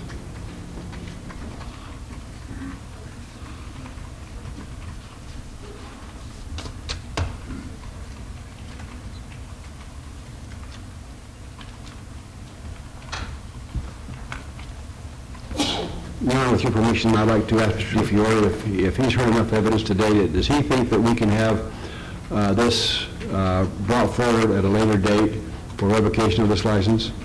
Absolutely. I think with the history of the activity that's gone on at this business, with this being the top of the mountain of problems that we've had there, I think this is grounds for disciplinary action at a later date. Okay, and I guess to me, I would just put the landlord on notice, so to speak, how I feel that at this location, because of the past history, and I was aware of the history before that has been going on there, the revocation of the license before, that at this location, I'm not going to support any more alcohol sales at this location. So if you want to lease this, or for whatever reason, alcohol will not be included in it. And that's as far as, that's me personally, how I feel. I feel this neighborhood has to be cleaned up. And this is, I think, the one step that we're going to take. I certainly support Metro's recommendation if you feel like you can hire the security until such time that we can have a special hearing on the revocation of the license. She's shaking her head yes. I will, yes, I will talk to the tenants. We've been speaking about security, so we'll divide that amongst all of us. Absolutely, we will. Okay. I'll get with these gentlemen so they can tell me who I should call. Okay. So then, Your Honor, if there's no other questions, I'm ready to make a motion then. All right, very good. Mayor Pro Tem, Yes. I just have one question. Mayor Pro Tem, just to add to that, to help me understand this, when Mr. DiFiore said a later date, I mean, can you direct the city staff and the Metropolitan Police Department to as soon as possible? As soon as possible. Is that possible to do that? Yes. Thank you. Mr. DeFore said yes. Mr. Mayor? Yes. I just wanted to add, I think that we should express our appreciation and respect to Metro. This has been going for months to be able to reach this point where something like this can be done, and it was only through that hard work and those efforts and the individuals that you mentioned that you had worked with. And these are things that need to be cleaned up, and these are things why some of the ordinances have been changed that you signed off on recently, Mr. Mayor. And I just know the whole council appreciates it very much. And we've got a new nuisance ordinance now. We have this urination and defecation ordinance. I mean, it sounds so stupid that we have to have ordinances to stop people from doing this, but there are a lot of stupid people out there. And I also want to thank Councilwoman Tarkey and her staff for working with Metro on this issue for as long as they have. I know that sometimes it's really, really tough to get something put on the agenda and make sure that we got all our T's crossed and our I's dotted. And I too want to thank Metro. Your Honor, I'm going to make a motion that we follow staff's recommendation for them to work with Metro, hiring a 24-hour, 7-day-a-week security until such time that we can have a revocation hearing. And I'd like to ask staff to expedite that as soon as possible. And again, put the market on notice that we are going to be doing this. He is here, so he does know. And with that, Your Honor, that's my motion. All right, very good. All right, let's vote, please. Host? Your Honor, I'd like to just thank those from the neighborhood coming down today and giving us their input. I think it's very important that we know what's going on over there. All right, and good luck to you. Thank you. Thank you. Okay. Yeah, I'm going to do that. All right, we're going to go back to 83. This is a hearing to consider the appeal regarding the nuisance notice in order to comply located at vacant lot southwest corner Lakeview Boulevard and Gregory Street, also known as 110 Elliott Avenue. The property owners are Thompson Industrial Center, LLC, care of Thompson Neon Sign Company, Inc. This is in Ward 5. Mr. Smith. Mayor, Council, Devin Smith, Manager Neighborhood Response. This hearing was originally to consider the appeal regarding the nuisance order, But since we've had this trail, the item, the gentleman has come forward and said he no longer wishes to appeal this item, that he wishes to bring this property into compliance is what we've asked him to do, turn it back to the original parking lot design as was approved by planning. Is that satisfactory to you? Yes. So what we'd like to do is possibly obey it for 2 weeks and give us time to work with him and see that he gets these necessary things that we've asked him to do taken care of. Councilor Weekly? Okay, thank you very much, Your Honor. I'd like to thank you all for trailing this item for me. I guess my question to you, Devin, is within this 2-week period, will the lot be abated? Will because from my understanding in our briefing on yesterday, that there have been several of the vehicles taken off of this adjacent, on this particular lot. But what concerns me was the big mobile home where, someone was actually living on the parking lot site. And so my question to you is, during this 2-week abeyance period, is this parking lot going to be abated? All the vehicles will be removed, even the motor home? That was my conversation with him, and he said that within a 2-week period... Is he here, Mr. Smith? He is here. Could the gentleman please come forward so we can make sure we understand, and this is with everybody's concurrence? Could you please identify yourself for the record? I'm Jim Thompson. I'm the manager of the LLC. Did you hear the representation? Yes, and it goes further than that. All of the vehicles have been removed. Okay. The barbed wire has been removed. By 38 hours, we'll have the visual barrier, which was required by transportation for the tow lot removed. Yes, sir. So that'll all be cleared off. Good. And we've spoken to Mr. Smith about the permits that were cited in here. They all do exist, and we'll be happy to show him all of those grading permits and the off-site permits and the bonds and all of the various things that are required for this. They are all in place. Good. And we are going to return this back to the original approved site. And I'd like to say, just for the record, since I'm up here, the way that this went down was everybody ran around in circles and cited us for a bunch of stuff and got all angry, and we got all angry and got our attorneys and all this kind of thing. We were all mad. A wonderful thing happened. Somebody, representative of the neighborhood, came to us after everybody was mad and came into the office and said, "You let us down. You promised to be a good neighbor." And my son said, "Well, we feel like we are a good neighbor. I mean, this is going to be a beautiful landscape lot that was shielded, and all it's been for 25 years is a trash heap with foundations out." And so he went back to his group and talked to them, and then we had a neighborhood meeting, and it was pretty well attended.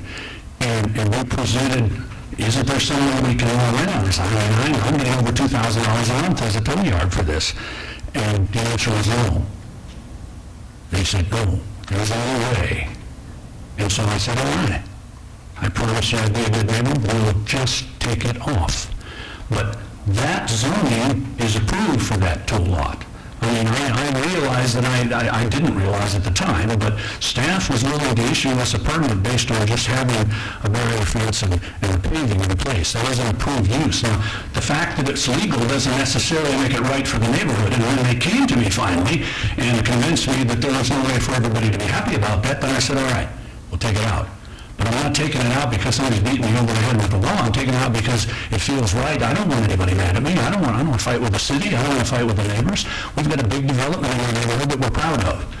And if this solves it, I'll bring in all the proof of this. My son and I just want to get along. I mean, this isn't worth all of the hassle to make people mad. Councilor Weekly didn't do anything wrong. He responded to an angry bunch of neighbors, and the city, with all of its power, swooped down on us. But what brought it about was the neighbors finally coming to me and sitting down and saying, this isn't going to get it, guy. Whether you get permission or not, we're unhappy. And that's what happened. All right, thank you. Thank you very much. And Mr. Thompson, I'd like to thank you very much for your due diligence, you and your son, for responding to the reaction of the neighborhood. I think for such a very long time, the neighborhood itself, Casper Park neighborhood, which is one of the older neighborhoods in West Las Vegas, if you drive around the neighborhood, you can see that there are a lot of elderly people who live in this area who have done well by their property. They have kept their property up over the years. They have kept their properties clean. They've kept their landscaping up to date and up to par. And they've had extreme frustration with the city of Las Vegas dating way back. to not only your lot, but that vacant lot to the actual south of you.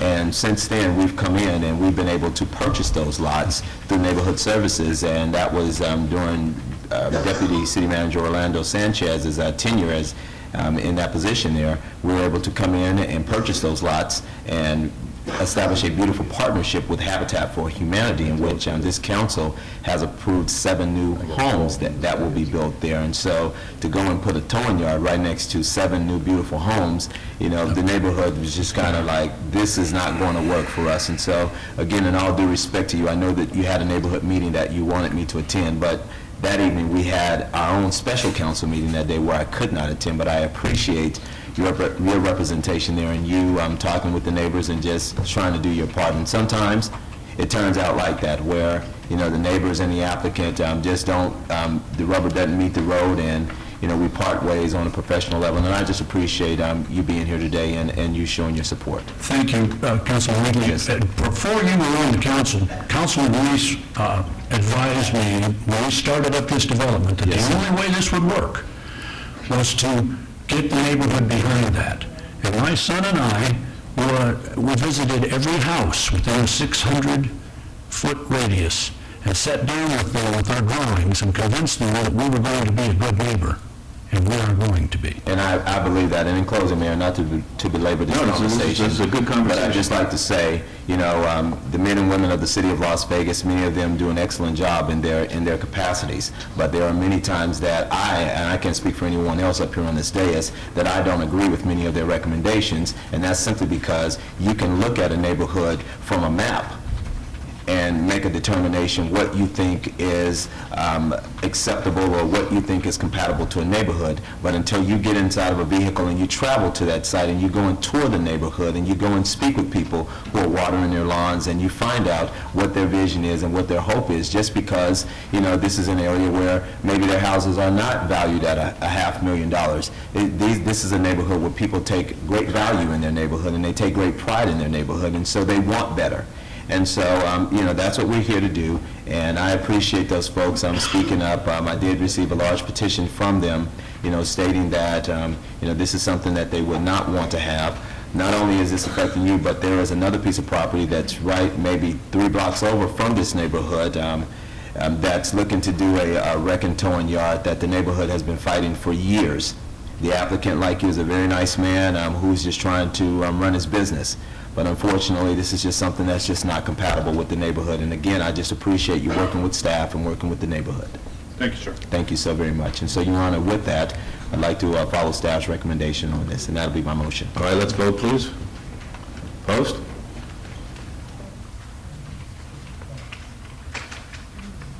Motion carries. Good luck to you folks. Thank you. Okay. Items 85 through 92 are on the consent agenda.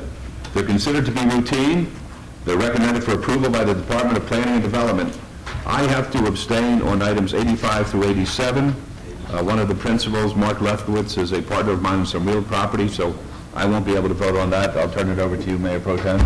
Yes, I make a motion for approval of items 85 through 92 with all staff conditions. You've heard any question on the motion? Please cast your vote. All right. Please post. Motion carries, and please show the mayor abstaining on items 85, 86, and 87. Great, thank you very much. Okay, we're going to 93. 93 is DIR 14960, water feature exemption. The applicant owner is Canyon Oaks Owners Association, request to allow the operation of a 109-square-foot water feature at the entrance to an existing single-family residential development adjacent to the northwest corner of Crestdale Lane and Aspen Ridge Avenue. This is in Ward 2. The staff recommends approval. Yes, sir. Morning, Councilman Mayor Goodman, council's members. Essentially, it's a small residential development. It's gated and developed back in 1996. There was a water feature in the front of the development, and about 2 years ago, with some restrictions, we had to shut that down. Now the city requires a permit or an application to run those features. This water feature is essentially not much bigger than your average pool feature that you would have in a residential area, so it's not a very large water feature at all. And we've discovered that sales are down not only because of housing sales all over, but just it's somewhat of an eyesore to sit there as a big rock in the middle of our development, and all the neighbors and the residents are wishing to put this water exemption feature through, try and get it started up again to make the community a little nicer and to try and boost some sales in the neighborhood as well. Did you comply with the exchange that is required by the ordinance? As far as the turf goes? Yes. Yeah, essentially, we have very limited turf in the area. We do have one area that I guess could be comparable to exchange out. However, we have fairly regular use of that between kids playing in the park area, people with their pets, etc. So essentially, we've worked with the city in order to try and get all the information that they need, and it's been talked back and forth with regard to paying a fee as opposed to trying to get rid of that park area. Okay, I understand. No problem. All right, Councilman Wilson? Thank you, Mayor Goodman. You're familiar with the two conditions that are recommended, sir, for approval? I am. Okay. Margaret, do we need to state those conditions on the record? Mayor and Councilman, no, you do not. They are in the record, and they are requirements for them to move forward. My motion is for approval consistent with those recommendations. All right, let's vote, please. Opposed? Motion carries. Good luck. Thank you. You're welcome. 94, 95, and 96. 94 is GPA 12129. It'll be a public hearing. The applicant owner is El Capitan MHP LLC. Request to amend a portion of the southeast sector plan of the master plan from ML, which is medium-low density, to H, high density, on 7.27 acres at 4901 East Bonanza Road. This is in Ward 3. The Planning Commission failed to obtain a supermajority, which is tantamount to a denial. The staff recommends approval subject to conditions. 95 is ZON 12127. This too will be a public hearing. The applicant owner is El Capitan MHP LLC. Request for rezoning from RMHP Residential Mobile Home Park to R5 Apartment on 7.27 acres at 4901 East Bonanza Road. The Planning Commission and staff both recommend approval. And 96 is SDR 12128. This will be a public hearing. The applicant owner is El Capitan MHP LLC. Request for a site development plan review for proposed 348-unit, 4-story condominium development and a waiver of perimeter landscaping standards on 7.27 acres at 4901 East Bonanza Road in Ward 3. The Planning Commission and staff recommend approval subject to conditions, and the public hearings are now declared open. Gentlemen. Yes, I'm Matthew Jajak, property manager and employee for the parent company. During the Planning Commission, the concerns were raised quite rightly regarding the relocation of current residents, because this property is operating and has been for decades as a mobile home park. In discussions with Mayor Pro Tem Reese, these concerns were echoed. During our Planning Commission meeting, while we are committed and always have been committed to providing for our residents and making sure that no one is subjected to undue hardship, we couldn't commit to a set criteria. We now have worked through the numbers and we can do so. And with the council's approval, I'd like to expound upon that. Certainly. What we've mirrored our compensation schedule against is what's commonly called the Clark County Compromise Agreement that was, of course, agreed to in the spring of this year. There was had input with government officials, experts, and owners regarding a heightened compensation schedule for mobile home owners in parks that are closed or converted. And we have gone through that, and we're happy to comply or exceed those compensation standards with one small exception. And that exception would be in relocating the units up to 100 miles, we would request that we are not required to do that across state lines, because that entails very vexing licensing issues, because we have not been able to locate a mover who is licensed both in Nevada and in neighboring states. With that exception, we're happy to comply with that compensation schedule, and that is as follows. We're upping the notice to vacate for the owners up to 9 months from the 6 months required by state law, and giving a full 3 months notice to month-to-month renters. We'll also locate units up to 100 miles at the landlord's expense, in addition to paying $1,500 to each owner resident to help offset the moving costs. Furthermore, El Capitan MHP LLC will pay for the demolition costs of immovable units and that will be waived for any value unit that is $10,000 or less. Under the county compromise agreement, that level is set at only $5,000. Finally, we'll also pay an extra $250 for every immovable shed for owners. Furthermore, I'd like to note that this is the minimum that we're committing to. The parent company is involved in very substantial charitable contributions that we've made in the Valley in the past couple of years, and profits from this sale, a large amount, have been earmarked for further charitable contributions. If there are residents in considerable hardship, we can use those funds to make sure that they're okay. Secondly, the issue came up regarding the availability of vacant mobile home lots for movable mobile homes. I've investigated that issue, and as of only last month, within a 5-mile radius of El Capitan, there are 212 vacant spaces in comparable or better parks at comparable rents.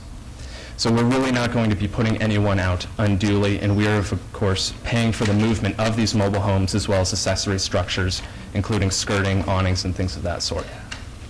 Thank you very much. Are there any questions of the gentleman? I just got one comment. The property owner, is the property owner here? Yes, he is. Yes. You know, I've been through this mobile home park a number of occasions. I haven't been called down there in the last 2 or 3 years, but I really feel terrible that I allowed people to live in a mobile home park as this. That's one reason why I'm trying to support this application today. You know, the parking areas, you know, there was weeds when I went down there about 4 months ago, about yay high. There's a lot of cars that are, you know, parked illegally. A lot of those homes are not livable. You know, I think the people that were living down there were living in deplorable conditions. And a lot of these mobile home parks that we have in the surrounding area are maintained very well. And I just hope that this project that we see here today is not reflected by what this has been as the last maybe 4, 5, 6, 7 years. And so I hope that by doing what we may do here today is that we're not asking you to have a project that will look like this mobile home park looked. Because I'm really disappointed in the way these people was living down there in the squalor and stuff. To me, it's outlandish. It should never happen in the city of Las Vegas.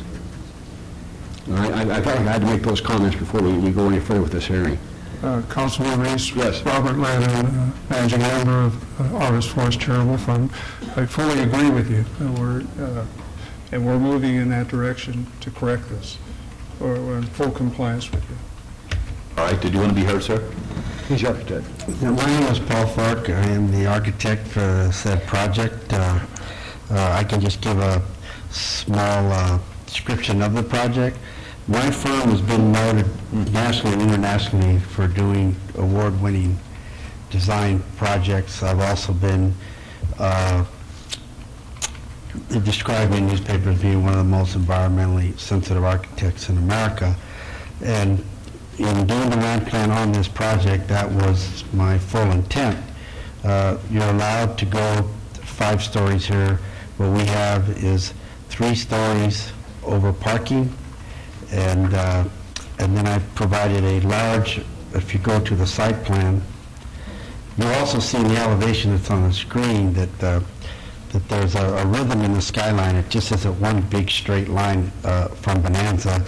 And you'll see in the site plan, yes, there's the elevation. It moves up and down. You know, some of them are 2 stories, some are 3 stories. Gives a little bit of rhythm along the street rather than just a hard wall. The structures also, if we can turn to the site plan, as you can see, they move in and out. It's just not a straight wall again. They move in and out and give a very inviting feeling to the project. We've also lined up the entrance with the entrance across the street. We were asked to do by the planning department, and we put a very large recreational park pool. And even though this is an affordable project, as you notice, the pool is designed like a grand resort. One of the things I do is I design and develop resorts all over the world, Hawaii, Mexico, everywhere. And I'm giving these people the same benefits, not just a square box pool, some picnic areas. The actual units in the middle of the project have no cars parked underneath them. They're 3-story units, so they have more of a garden apartment type of feeling, and the cars work around the perimeter. And then we've also, on the side yard, you have to have a 5-yard setback, but we have 6 feet of landscaping, which goes beyond the 5 yards. We have 10 feet in the front and 20 feet at the rear. So also, if you'll notice that most of the units have a great view of that park-like environment that we created in the front. So I'm very sensitive to these kind of projects. I don't take on just any project. I mostly design and build my own projects, but with special projects, I take them on. And this client, Mr. Lannon, is very sensitive to good design, and we plan to make this a affordable utopia. Beautiful, thank you. That's great. All right, folks, a public hearing, anybody like to be heard? Yes, sir.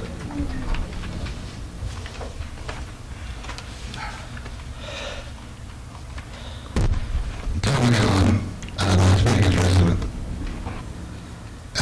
It's evident that the owner, developer, and architect have all bent over backwards, literally, in this development plan, as planned. It makes them very affordable several times.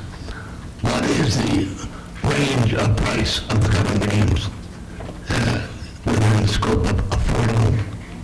What price? And what impact or effect, beneficial or otherwise, will this development have on the inventory of affordable housing in the city of Las Vegas? Those are questions. All right, would anybody care to answer the questions, if you can at this time? Yeah. My thesis in college was prefabrication, so from day one, I've always been interested in doing affordable housing. I've even invented prefabricated affording concepts. But the starting price, just based on the construction cost and what's going on right now in Vegas, would be in the $159,000 range, and we'd try to keep it within 200. If construction costs came down, then of course we'd bring the price down, but right now, as you know, because of all the construction going on, it's very expensive. And because of my background in prefabrication, I'll also try to come up with some kind of system. I remember 30 years ago or so, I did many apartments here, and we did prefabricated framed walls and then lifted them up in place. It was for Part E construction years ago. Mm-hmm. And I'm also the architect for where the plazas are and Bank West. So that's just some of the stuff. So I would definitely do very strong value engineering to keep it as low as possible. Very good, thank you. And again, as far as the impact on affordable housing in my ward, I won't speak for the other ward, it's going to make a tremendous impact on those people who will be able to afford to purchase these condominiums and live here. And again, I think it's a great project. I think I prefaced that, I hope, that this is a great project. And I can't wait to see it completed. I originally come from the ghetto, so I can appreciate trying to improve environments that are not attractive, you know, in this particular project, as you notice, even though it's affordable, it's very attractive. And I also want to put on record, the location of this application is just east of Kmart. It's south of Bonanza, and it's east of the Wash, the Vegas Wash, just off Bonanza. And there's a set of storage units to the west of this location, and to the south, there's 2-story apartments that need to take a lesson from this project here. So I think it's a great project. I appreciate the response, and I strongly recommend approval. Thank you. All right, would anybody else like to be heard at this time? All right, I'd like to throw in my 2 cents as well. The whole presentation was a good presentation, and I'm sure you worked very closely with Councilman Reese as far as this is concerned, because I know he was talking to me the last time we had a coffee with the mayor. We were out at a Blueberry Hill or something down there, and he had me actually go through the trailer park, the mobile home park, because he was so concerned about what was happening there. But your presentation was really very, very helpful as to how you're really bending over backwards to make life as pleasant as possible for those who are presently there, and we appreciate what you're doing, Mr. Lannon. I'll tell you, the architecture, I think, is as cool as it gets. I think it's better than the town of Curacao. Well, if you check out by the way, you just talked about Curacao. I was asked by the Prime Minister to design the entry monuments to the harbor. Doesn't surprise me after seeing And I it. did everything around Aruba. So I try to bring all that flavor. Cost doesn't matter. Design is design. Great, okay. We'll close the public hearing. Yes, Your Honor, on the GPA, item number 94, I make a motion for approval of all staff conditions. All right, let's vote, please. Opposed?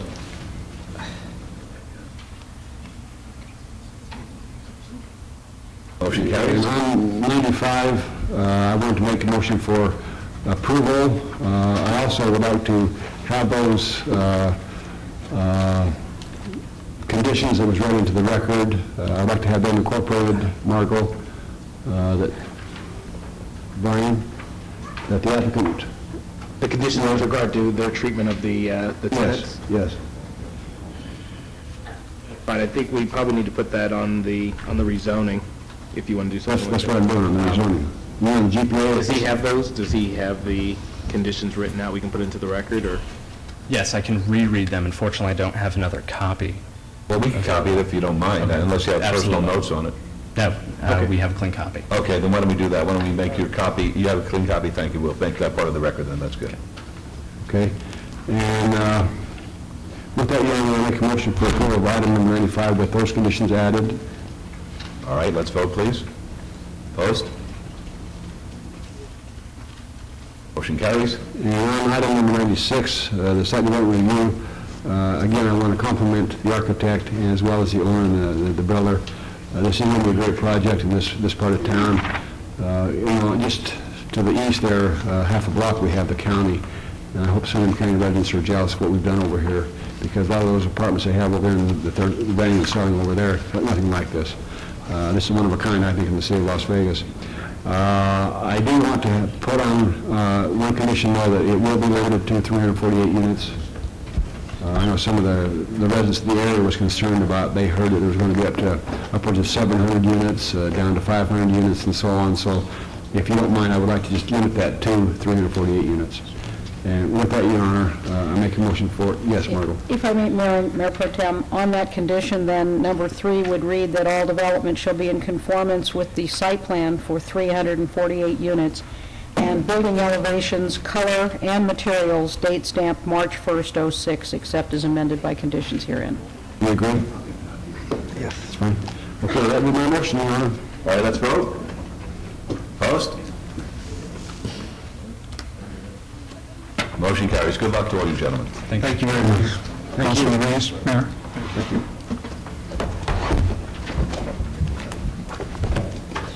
It's a good presentation. Items 97, 98, 99, and 100. 97 is GPA 12164. The applicant owner is Portico Properties. Request to amend a portion of the southeast sector plan of the general plan from M, medium-density residential, to H, high-density residential on 8.6 acres at 2301 Valley View Boulevard. The planning commission failed to obtain a majority vote, which is tantamount to denial. There'll be a public hearing. 98 is ZON 12167. The applicant owner is Portico Properties. Request for rezoning from R3 medium-density residential to R4 high-density residential on 8.6 acres at 2301 Valley View Boulevard. Staff recommends denial. The planning commission recommends approval. 99. Mr. Mayor? Yes. I believe that was a 4-3 vote also Okay. on each of these items. It says that. That's correct. Thank you. On 99, it's VAR 12168. The applicant owner is Portico Properties. Request for variance to allow 346 parking spaces, where 351 spaces are required for a proposed addition to an existing apartment complex on 8.6 acres at 2301 Valley View Boulevard. The Planning Commission recommends approval. Staff recommends denial. And lastly, 100 is SDR 12165. The applicant owner is Portico Properties, request for a site development plan review for the conversion of a 2,500 square foot storage building to 6 residential units in an existing apartment complex on 8.6 acres at 2301 Valley View Boulevard. The staff recommends denial, planning commission recommends approval. These are in Ward 1, they're all public hearings, which are now declared open. And Mr. Gronow, I had a discussion with Councilwoman Tarkanian, whose ward this is. Yes. She indicated to me that last night, she had a neighborhood meeting and really felt very uncomfortable about proceeding at this point in time, and really would like this matter to be tabled. She would make that request of you. If you decide not to agree to the tabling, then we'll go forward, but you go forward at your peril. If I could comment on the tabling issue. Sure. Instead of tabling, Bob Gronow, 3800 Howard Hughes Parkway, our office is representing the property owner here who's purchased the apartment site. We've been working with Councilwoman Tarkanian's office for the last couple of months, a month and a half since we've been involved in the project. We've had a neighborhood meeting with the neighbors out there. There are some issues that just came up that I found out from last night's meeting, and what I'd like to do, instead of just tabling the matter, is if we could hold the matter for 30 days so I can go out there with the property owner to sit down with the neighbors to go over some of the concerns or issues that were raised, and in 30 days, if those issues aren't resolved, I understand where we need to go with it instead of just tabling it. So I'm just asking for out of respect for the property owner, there are some allegations that were brought up, I guess, last night, that I'd rather address it to the neighbors, and in 30 days we come back and we'll have a resolution one way or the other and we can move forward instead of just tabling it and coming back another day. All right, Councilwoman? Mr. Mayor, I want you to know I feel very strongly about this. You know that the neighborhood meeting you had was a very bitter meeting.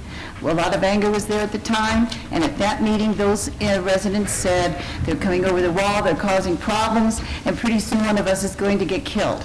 And what happened is, over the weekend, one of them was murdered.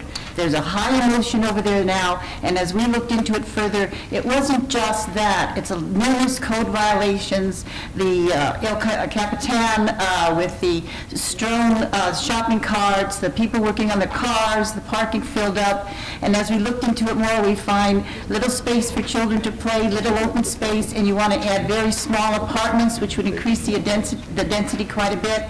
We feel very strongly we have a crisis area there right now. It isn't just that one small area, it includes more, but the Portico properties purchased by someone out of state just recently, as I understand, that is a key part of it, and we need to have it tabled, not just debated for a short time. And the last thing I'll just mention is, we were not aware, I spoke to the property owner today, of what I've been told of any potential code violations and/or any problems with Metro. So I prefer to sit down, and if there are issues with Metro and code enforcement, then if those allegations are true, obviously I understand the position of you and this board, we wouldn't be moving forward with this, but...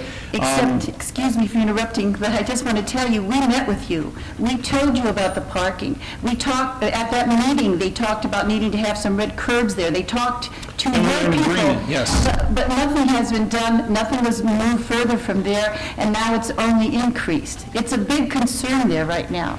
And we have many individuals who have lived there for 20-some years who are really fine citizens, and I know the whole area there is a group of individuals that want to work together. Now, last night's meeting, we had Captain Gary Schofield come out. He met with them and talked about how we need to work better together, how we need to go out and do some more work with your group and also with the other businesses and also with our neighborhood associations. You do not develop that strong sense of binding and working together and meeting the problems, not in a Band-Aid fashion, but in a fashion that will maybe really truly solve the problem in just a short period of time. And we spent over $1 million, and we can have this dialogue go on and on. I prefer to resolve the issues and allegations, as I said, in 30 days. Yeah, we're willing to do the red painting on the curbs on the outside of the project. We're willing to do these things, and apparently there must have been a miscommunication somewhere, and I would just like to have the opportunity for 30 more days. And as I said earlier, if this isn't resolved, we'll take it off. Instead of tabling it, withdraw the matter so it doesn't have to come back again. But I would like to have one last chance to sit down, if it's with Metro code enforcement. I didn't know if there was mechanic issues. I was told earlier today that there's apparently on the property that we're not aware of.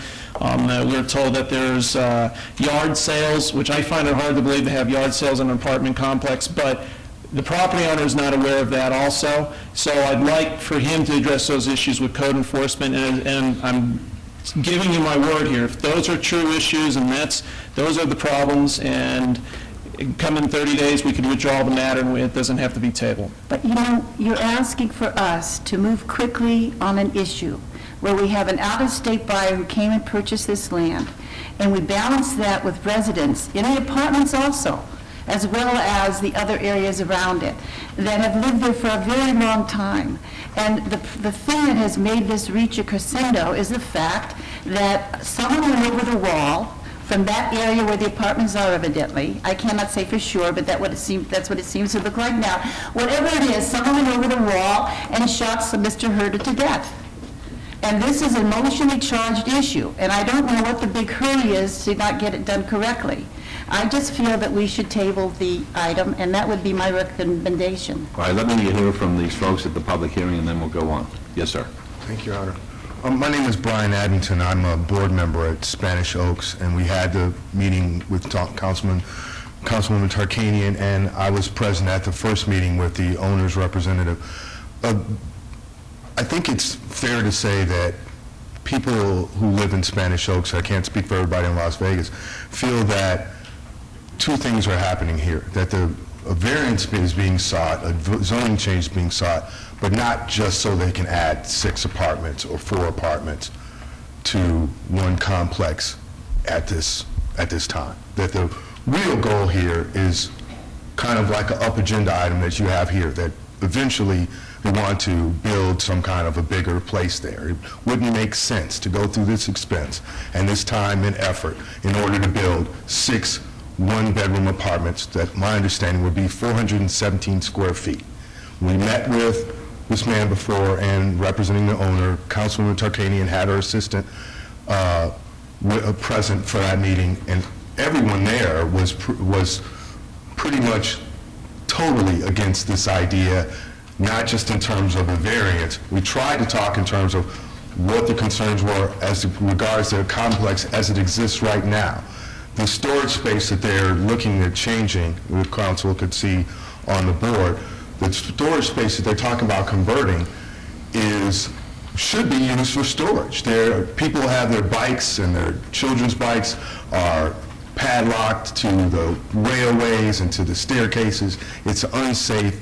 It looks bad. It's bringing the neighborhood down already. And we told them that almost 2 months ago. And that was when it was coming before council before.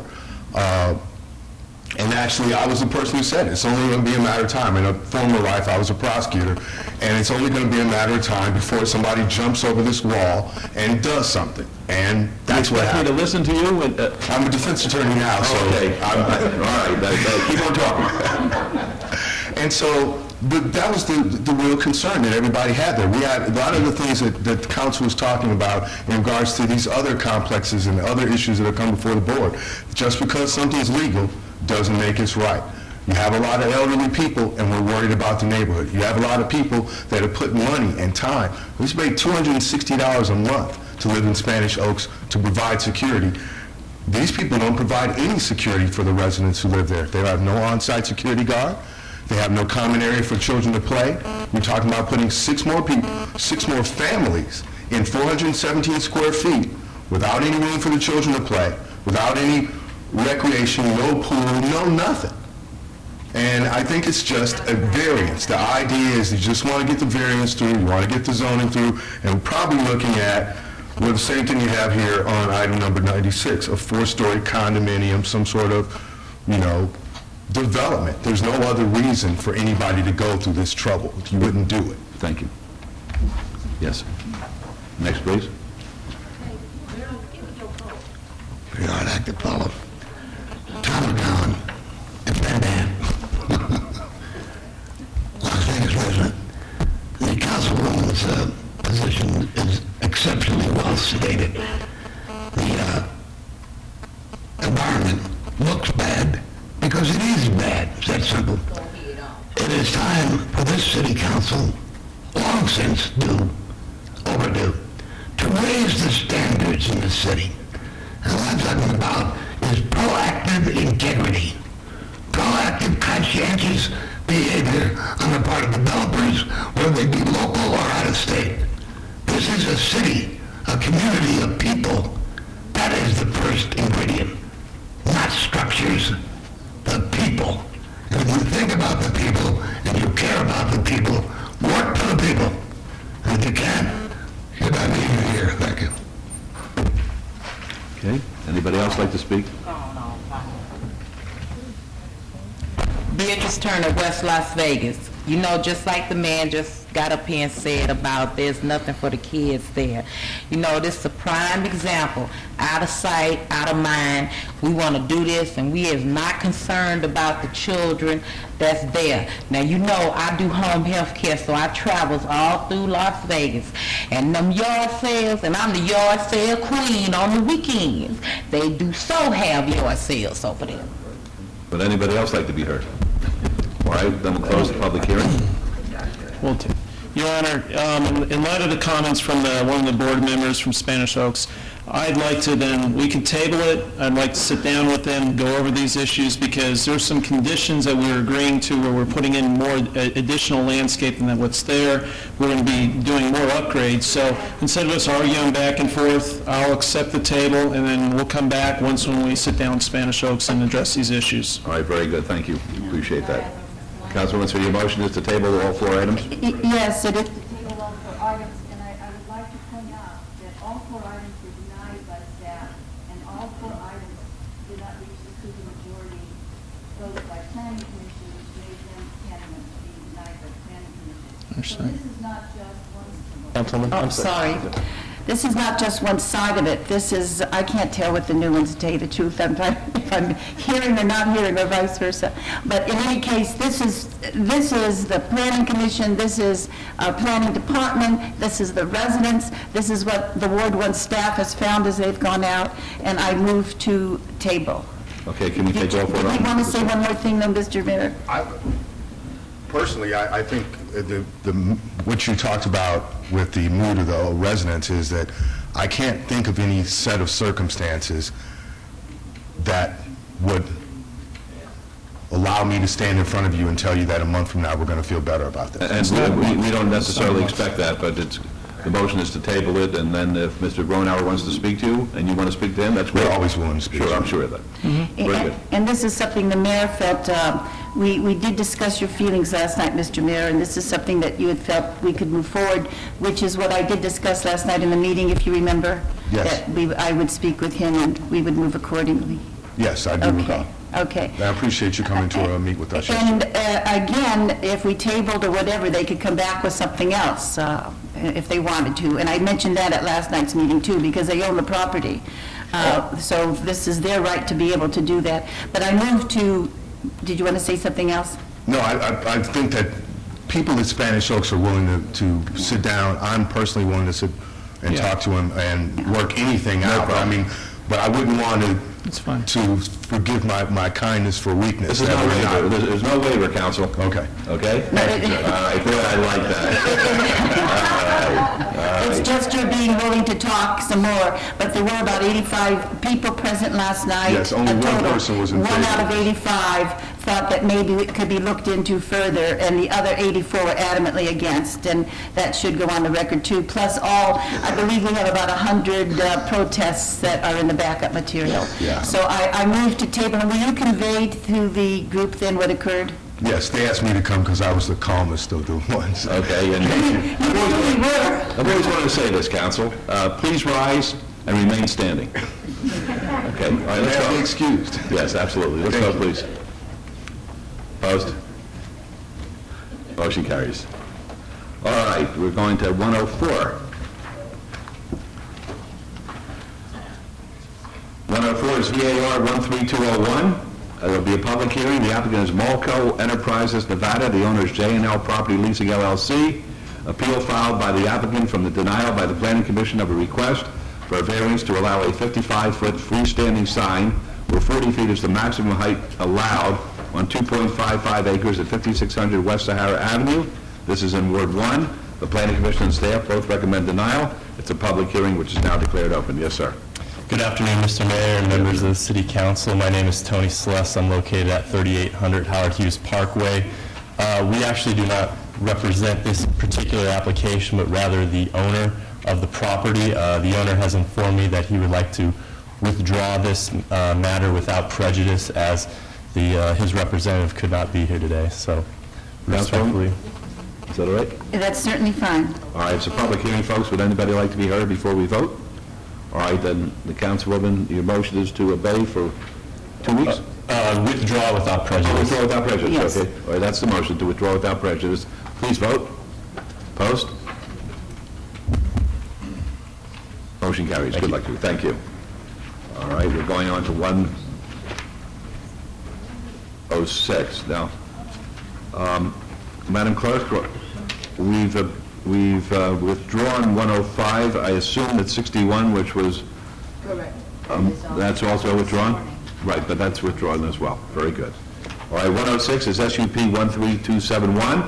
It'll be a public hearing. The applicant is CREM Corporation, Inc. The owner is Toffee Enterprises, LLC. Request for a special use permit for a retail establishment with accessory packaged liquor off sale on 1.22 acres at 8251 West Charleston Boulevard. This is in Ward 2. The Planning Commission and staff recommend approval, subject to conditions. It's a public hearing. Is anybody here on behalf of CREM Corporation or Toffee Enterprises? Yes, sir. Why don't you step up here and give us your name? Yes, my name is Cristobal Santos. I'm the owner of Expressmart, Green Corporation, Expressmart. Very good. Be happy to hear from you. Well, I'm here to answer any questions, so... All right, are there any questions of the gentleman? All right, folks, a public hearing. Would anybody like to be heard?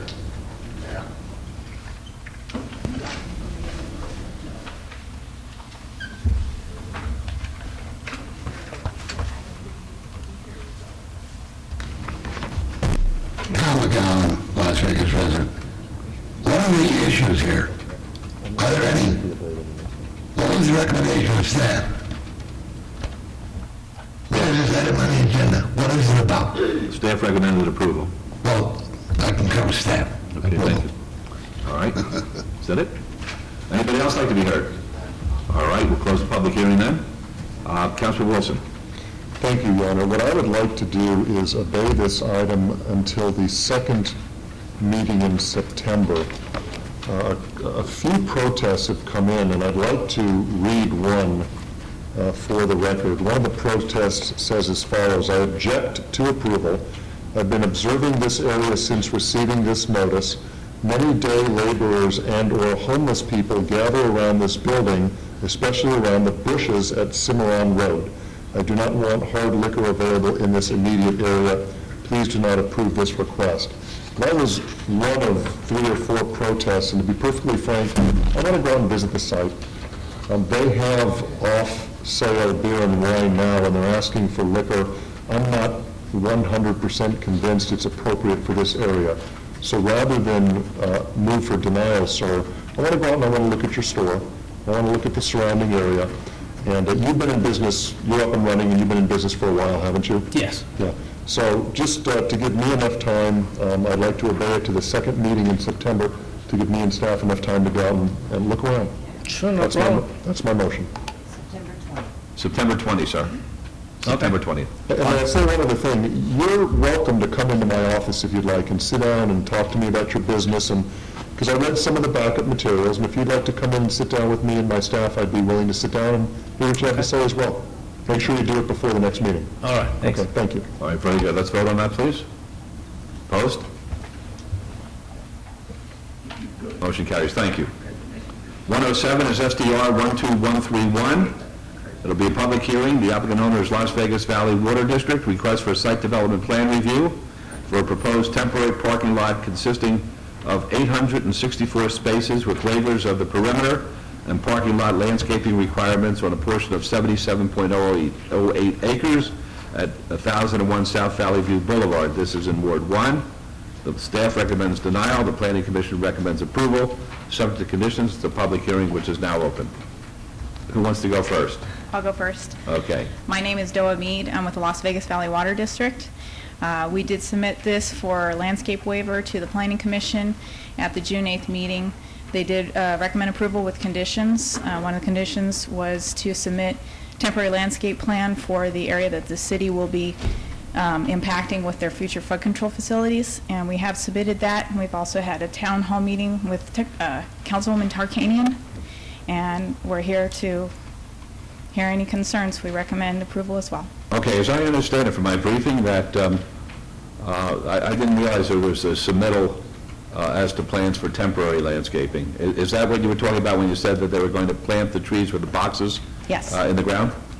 If I may, Mayor, I Yes. believe that is the plan that is on your screen right now. Right. Now, what is the position of staff as to that? To meet the requirements of the code would be to have the trees in the entire perimeter of the site, 30 feet on center, with shrubs planted at 5 per tree. This plan that they're showing here has the trees only in the perimeter and does not include any shrubbery. This plan would not meet the requirements of the code, but it does meet the request by the Planning Commission to submit a plan. Okay. And basically, the city is going to have improvements at some time. We're not sure when. It could be 2 years or so, as I understand it. But in the meantime, we want to have the property look pretty, and we're trying to reach a compromise. Is that it? That's correct. Okay.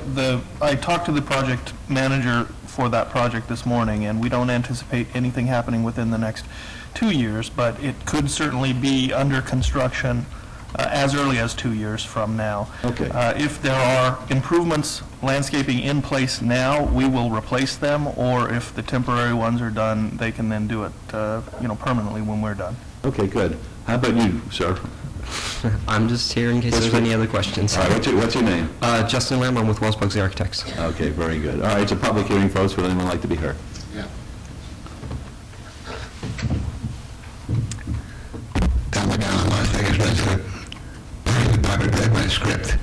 I was going to ask, what is the length of time duration? Consistent with the term temporary. Can it be extended for another 2 years or 10 years? Could it be for 3 weeks? How variable is it? And if it is variable, I recommend it now. Thank you. All right, anyone else like to be heard? All right, Councilwoman, what's your motion? I would like to say he added a very good point there, because that was something I wanted to bring out, which was, we do have a question as to what is temporary. When we had our meeting, I remember I spoke with individuals from the Water District, and I said that we wanted to have the landscaping go around the entire perimeter, and they said yes, they would do that. That is not in the plans.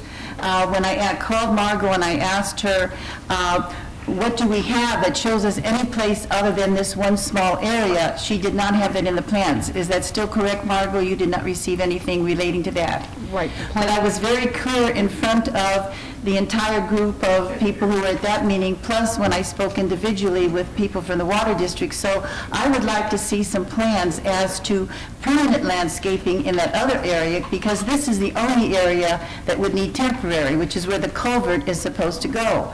And then getting back to his question, what is temporary? When I tried to find out, and Bart, we came to maybe it would be 2 or 3 years before we would begin to do that culvert, right? And it might even be more, and there's no money for it. So maybe it could be 7 years. We don't know. Actually, if I may, I'd like to... Unless it's changed since then. Just a little bit. I mean, we do have some money for it. We still expect it to be no sooner than 2 years, and then construction could commence within 2 to 3 years, and that is correct. We would probably begin the project at the downstream end, which is near their property. So we would probably start with them. It could be as soon as 2 years, but it could certainly be later than that as well. So then we would say that probably it would be about 2 years, right, where the culvert is supposed to go. And that's what the problem is, that little corner you saw, And the reason why they need the temporary landscaping is because a culvert by the city is going to be built there, and why would you put in the permanent if you're going to have to take it out?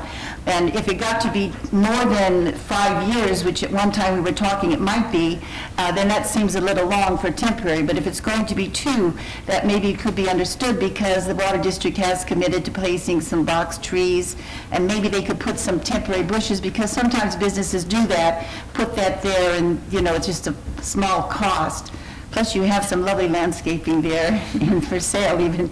But the main question I had was around, it's not, and I don't think anybody that was there, the residents, had any concern about the temporary parking lot. It was just, will it match what's coming up Alta? Will it match as you turn around to go to the Springs Preserve? Because that whole area, we're trying very, very hard to lift up as far as beautification is concerned. So my feeling would be that one of the conditions is that we have that plan that goes around the perimeter that isn't taking the culvert area, which is what I requested and what they said they would provide. Right, we have no problem doing that. We just responded directly to what the Planning Commission's condition was, which was to submit the temporary landscape plan for the area that the city was going to impact. So we immediately submitted that. That's what you guys have received so far. That was the condition that we responded to right away. We wanted to get that in your hands before we even came to City Council. Would we make an approval, I think what she asked for was the planning, the landscape planning, but because we were working on the temporary, you thought it was just the temporary part of the landscaping she wanted. Is that what you're saying? Well, we literally, when we got the letter back from the Planning Commission meeting, it said exactly to submit a landscape plan for temporary landscape in the area that the city is going to impact. So it's exactly what we submitted there. Obviously, speaking with you and the residents surrounding our area, we don't have any intentions to avoid this issue, obviously. I mean, at the Planning Commission meeting, Chairman even asked if we could put out some of our box trees, some of our yucca plants that we displace at some of our major facilities. We have no problem doing that at all. And obviously, that landscape plan would have to come at a later time to talk with planning, but we responded directly to the first condition that was given to us, which was this one. From the Planning Commission. I wonder, Margot, would it be possible, could we make an approval conditioned upon their providing for you an accepted landscaping plan? Mayor and Councilwoman, currently, the way the condition number 3 reads, which was the one that was requested by the Planning Commission, what we could do is amend that to state that a waiver of the perimeter and parking lot landscaping is hereby approved. In that area to be disturbed by city action, the temporary landscaping plan, date stamped June 29th, '06, shall be implemented. And then, if I'm reading your direction properly, the remainder of the perimeter landscaping shall be developed to meet code. To meet code. Which includes 24-inch box trees, 30 feet on center, and 4 or 5-gallon shrubs per tree. And in that way, we would have the problem solved as far as landscaping is concerned, and it wouldn't delay you any further in what you're doing there with the temporary parking lot. That's correct. If that would be all right with you. Yes. Then I would move that we approve with the conditions as read by Margot Wheeler. Did you want to be heard? Councilman, just to clarify, we're talking about the perimeter along Alta and Valley View that's currently vacant? Yes, sir. So by a plan, are we imposing on the Water District to go landscape those 2 corridors prior to any future development? Or at the time of future development? And that stretch over the last 10 or 15 years has become one of the nicest stretches on Valley View as far as what the landscape provided by the district, separate from the 170-acre preserve that's being built. So I'm not sure if we've ever been in a position to go out and mandate that they go landscape those corridors today, and I'm not even sure if they have a capital expansion plan into that vacant area. Just to clarify it. If I may, the site plan that's in, which is included in your package, of course, is just the corner portion of the site. The northwest corner. Right, there it is. Correct, and it's just, so it's maybe a quarter or a fifth of the length of Valley View, and also just the corner on Alta. If I could take a brief moment just to kind of explain the reason for the temporary parking lot. The water district itself right now is pretty much busting at the seams in terms of places for our personnel staff. We have recognized areas that we need to actually expand within our building. In order to do so, it's going to mean probably building a parking garage in place of the existing parking lot that's on Valley View just south of Fulton. In order to do that, we're going to be displacing every single one of our current parking spaces to build a parking garage. We have no other vacant spot on our property except for that clear lot on the northwest corner of our site. That's why we call it a temporary parking lot. We do not intend to keep our staff parked there for the rest of their careers. It's temporary until we can build our parking garage. And as I've explained to the Planning Commission, we will be coming forth with site development plan reviews for every single phase of our campus expansion. This is just the first one to be able to address the parking concern. And when I did ask at the meeting and speaking with your officials, they did tell me that they would be able to put the landscaping around that corner on the perimeter, that they would have plants and would be able to do that. Right. I just was concerned that we didn't have it down formally in a condition, and she didn't have it in the plan, so I wanted to make sure it was there formally within the record. I guess shoot us for following exactly what we were told. Well, That's what I did. I understand what happened. I understand what happened. We understand what the Planning Commission's intent was, and we know that. And we just responded exactly as the letter told us to do, as fast as we possibly could, because we definitely don't want to give the impression to the community or to anybody else in the city that we're trying to steamroll over the process. We are following the rules, and we do want to work best with the city and the residents around us to give the best possible product. And in the ultimate build-out of that corner, you know, if you see on the actual site plan where the city plans to put their flood control facilities, we also have an SNWA easement for a major trunk line across there. We can't build a building on top of it. So on that very corner, we pretty much have no other option except for to do a very nice landscape demonstration of our abilities in the future. But for right now, we're looking at it just simply for a temporary parking lot for our employees. Right. Mr. Mayor, if I thought now I'm confused, if I could just understand this for the record. Councilwoman, are you asking for temporary in the corner like the Planning Commission requested, and then putting landscaping permanent up and down Alta and Valley View? That small area of Alta and Valley View, which we had discussed with officials with the Water District. Okay, very well. And that was just expanding the condition as Margot read it. Okay, thank you very much. Okay, I'm ready for a motion. Well, I move to accept the recommendation of conditions. I move to pass the item with the conditions as amended by Margot. Very good. Let's vote, please. Opposed? Motion carries. Good luck to you. Thank you. 108 is ROC 13825.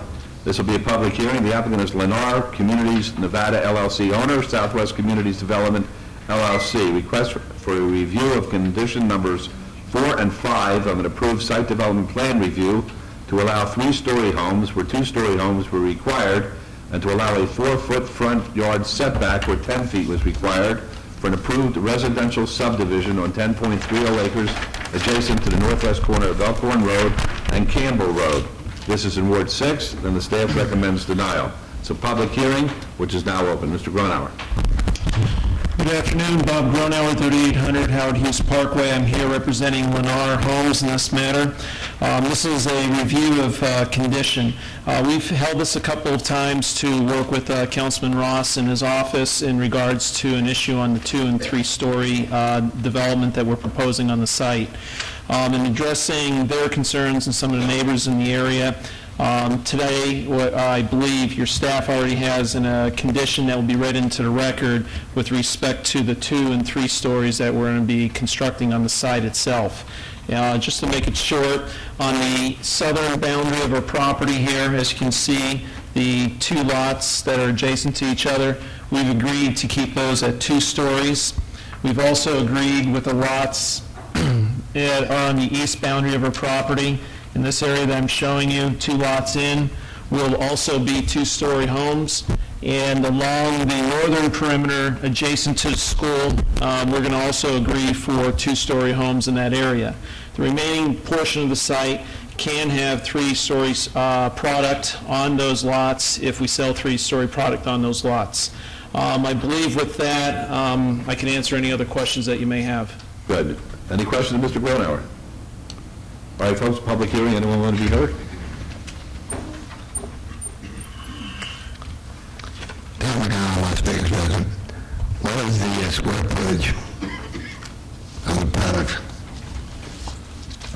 Question, what is the square footage of the product? Are you in a position to answer that, Mr. Gronauer? Yeah, I'm getting that one second. Okay, take your time.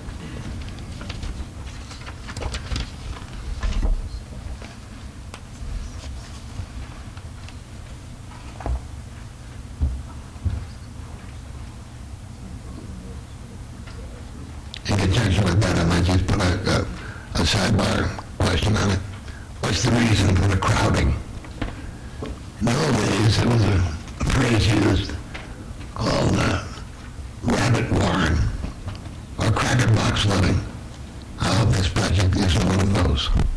Are you able to answer the question? Yes. The square footage ranges anywhere from 1,600 square feet to 2,000 square feet. Thank you.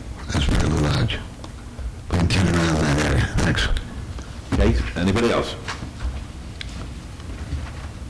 My name is Mark Weber, 9068 Bushytail Avenue. I'm a resident across the street from this project, and I had been out of the country for my honeymoon and came back to find out about the previous meetings that were held on this, and I'm here to voice my opposition to this project. I don't see where simply setting the three-story homes back one or two lots is really going to make a significant difference. This area is basically zoned as a medium-density area, and this trend towards moving towards higher and higher density in this area with, not only the townhomes, but the three-story homes that are to the east is just going to basically unbalance the mixture and, basically negatively impact the existing property values.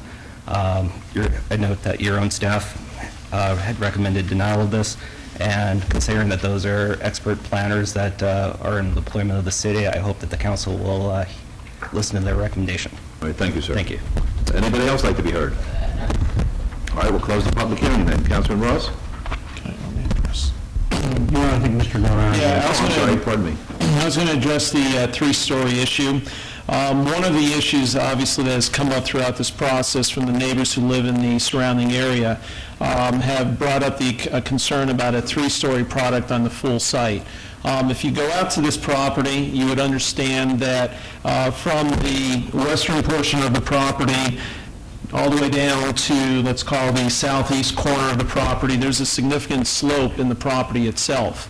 And when you go out to the site and talking to some of the neighbors and working with Councilman's office, we've realized that if you had the three stories located out on Elkhorn or out on Campbell over here on the east side of the property, the three stories, because of the elevation in this general vicinity, would not be a perfect fit within the neighborhood.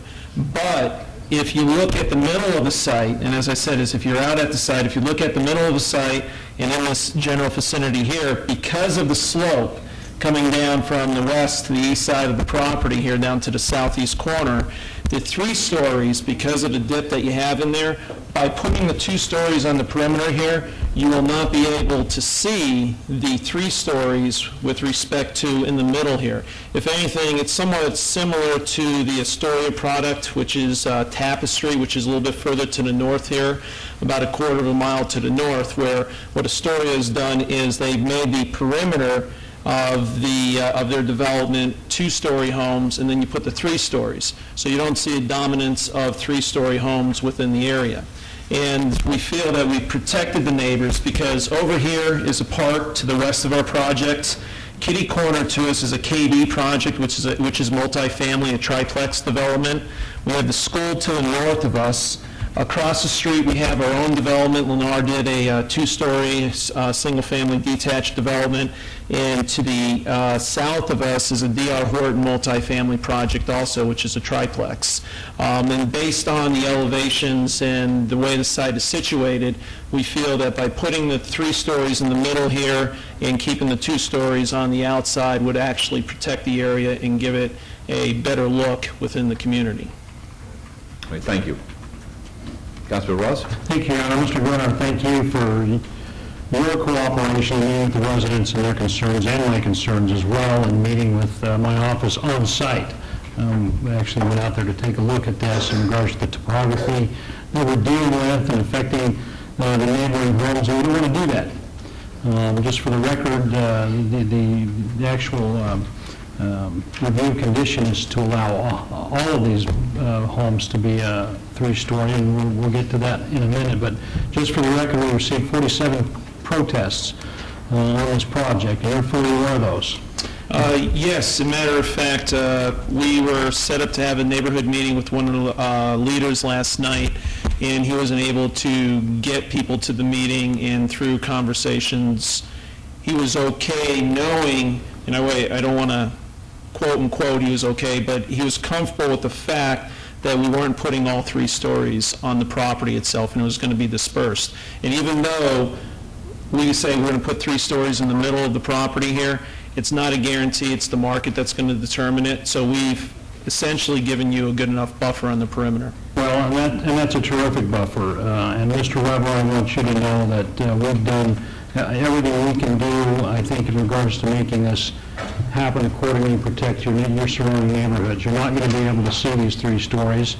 And Mr. Gronauer has gone above and beyond the call of duty in making this happen. And I'm sure your client recognizes the need to protect these other homes around there. You know how I feel about these lot sizes. 2,200 square foot lot sizes are absolutely ridiculous. That is just tiny as heck. And I think you have an explanation as to why your client wants to go 3 stories. Would you share that with us? Yes. First of all, to give you a little bit of background, the site has already been graded. Lennar has come in as one of the purchase of the acquisition of another company, has come in and purchased this, so the lots have already been graded. The lots sitting there with walls and everything without homes. With that being said, one of the things that Lennar has realized is if they put their 2-story product on this site here, it has a 5-foot rear yard setback. One of the concerns that they've gotten from some feedback with the 5-yard setback from their other projects is some of the residents or customers, purchasers of those homes would like to have a bigger backyard. The 3-story product that we're providing has a larger backyard that we can actually provide for the resident there. We do have a private park located within the development. We have a large park located over here to the west, but more importantly, you now have some more private open space with the 3 stories that we're proposing. Thank you, Mr. Gronauer. Just for the historical benefit of the council and the mayor, this project had already been approved for this lot sizes, for this number of homes, and a two-story product. So, Your Honor, I think Mr. Weber would like to. Sure. I just had one more thing I'd like to add is that, first of all, the D.R. Horkin project that he mentions is a 2-story development. It is a triplex building, but they basically show how higher density development build-out could be achieved while keeping the suburban look of the area in a 2-story development. Secondly, as far as balancing the mixture of homes in this area by moving this trend more and more towards these smaller lots, and they knew what they were buying when they purchased this property, therefore that's really no excuse. They knew what their limitations were. They shouldn't be granted a variance strictly because they bought a project that had a lot of limitations on it. Thank you. Thank you. And thank you for recognizing him again, Your Honor. I appreciate that. Director Wheeler, would you read into the record the additional conditions for Mr. Gronauer, please? Yes, sir, Mayor and Councilman. Condition number 1 of this action would be changed to read that condition number 4 of the Site Development Plan Review SDR 2663 shall be amended to state that the standards for the development shall include the following minimum lot size of 2,200 square feet, minimum distance between buildings of 10 feet, and building height shall not exceed 2 stories or 35 feet, whichever is less, on lots shown as 204 through 219, 242 through 258, 261 through 264, 267 through 270, and 273, 274. All other lots may be 3 stories or 35 feet, whichever is less. Thank you, thank you, Director, I appreciate that. Mr. Bernard, I concur with your client, agrees with those conditions? Yes, sir, we do. With that, Your Honor, I move to approve agenda item 108, subject to staff conditions and as amended. All right, let's vote, please. Opposed? Motion carries. Thank you very much, and have a good night. Thank you. Okay, 110 is VAC 12918. This will be a public hearing. The applicant owner is Desert Dodge, Inc. Petition to vacate a portion of Duneville Street between Sahara Avenue and V. Olivera Avenue in Ward 1. Planning Commission staff both recommend approval, subject to conditions. Is anybody here on behalf of Desert Dodge? Councilwoman, what's your... Mr. Mayor, we had neighborhood meeting with the officials of Desert Dodge, and the request was made and agreed to by those at Desert Dodge that we would table this item for 6 months. All right. And the reason is because we have all those problems. If we vacate that street, the next street wants to be vacated, and so we have to take a broader group of people working together. All right, so that's the motion to table, correct? Yes. Yes. Normally, tabling requires, there's not really a time specific to tabling, so if you want to wait for 6 months, or we can just table. Yeah, let's just... Okay. Our bid for 6 months. Well- Table bidder, table. Table. We'll table for 6 months. No, we'll table. Not open my mouth, okay? Let's vote before I say one more thing. Opposed? Motion carries. Okay. 111 is RQR 13616. The applicant is CBS Outdoor. The owner is City Parkway 4. Required 1-year review of an approved variance which allowed a 14-foot by 48-foot off-premise advertising billboard sign to be located 690 feet from an existing off-premise advertising billboard sign, where 750 feet is the minimum distance separation required, adjacent to the north side of the Orrin K. Gragson Highway, US 95, between Bonanza Road and Grand Central Parkway, 150 feet west of the center line of the Union Pacific Railroad tracks. This is in Ward 5. The Planning Commission and staff both recommend approval, subject to conditions of the public hearing, which is now open. Yes, sir. Afternoon, Mayor, members of the council. Ryan Arnold, 3225-B, South Rainbow, here representing the applicant. First off, I'd like to thank staff and the Planning Commission for their recommendation for approval. And unless there's any questions, I'd like to ask for your approval. Thank you. Any questions, Mr. Arnold? All right, folks, public hearing. Anyone want to be heard?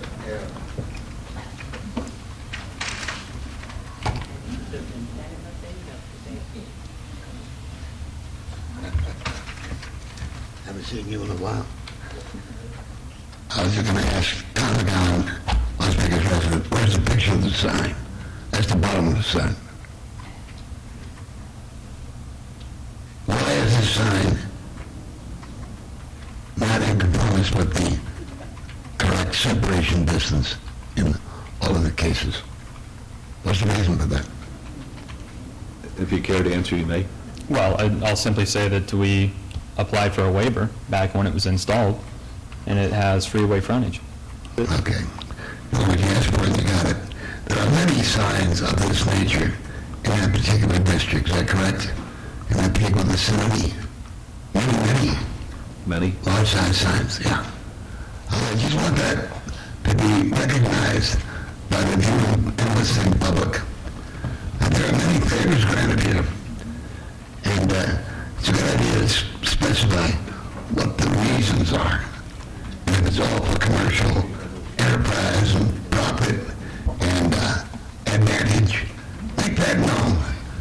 And spread the advantages across a broader base so that the rest of the community may enjoy some of those advantages. You're very magnanimous, thank you. Would anybody else like to be heard? All right, we'll close the public hearing then. Mayor, if I could just add, this sign was approved back in '91. No problem. For the record. No problem, that's in our backup. All right, Councilor Weekly, your pleasure. Move to follow staff's recommendation for approval with all conditions, please. Thank you. Let's vote, please. Opposed?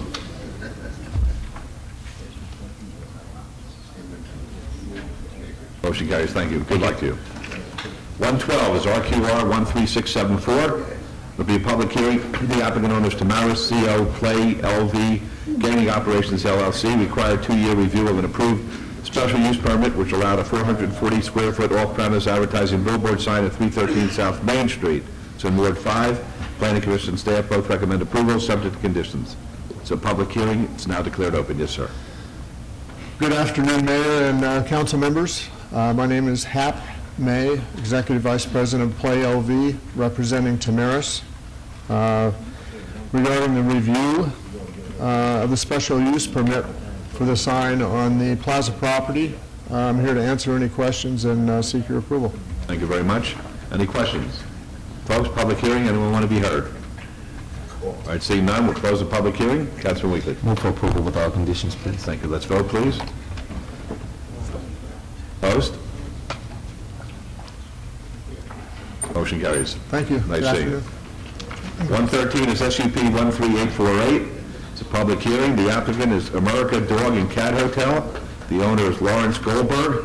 Request for special use permit for a pet boarding facility at 6810 West Sahara Avenue, Suite E1. This is in Ward 1. The Planning Commission and staff both recommend approval, subject to conditions. It's a public hearing which is now declared open.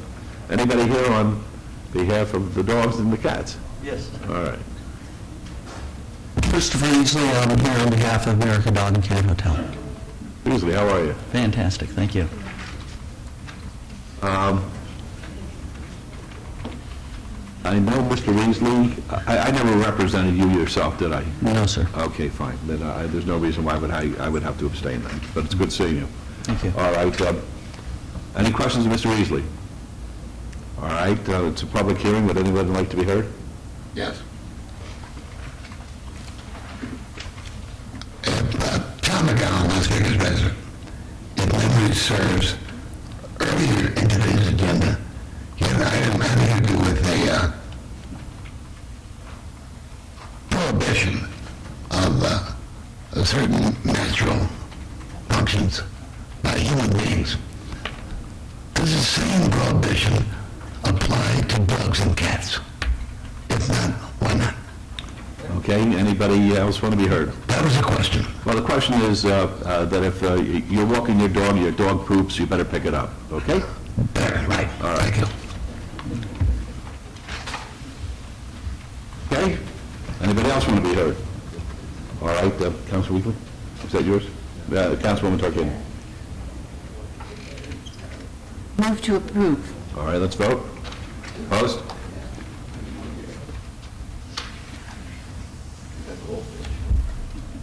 Motion carries. Good luck to you. Thank you. Have a fantastic day. Thank you. Item 114 is SUP 13876. Public hearing. The applicant is Jose David Herrera. The owner is Stanley L.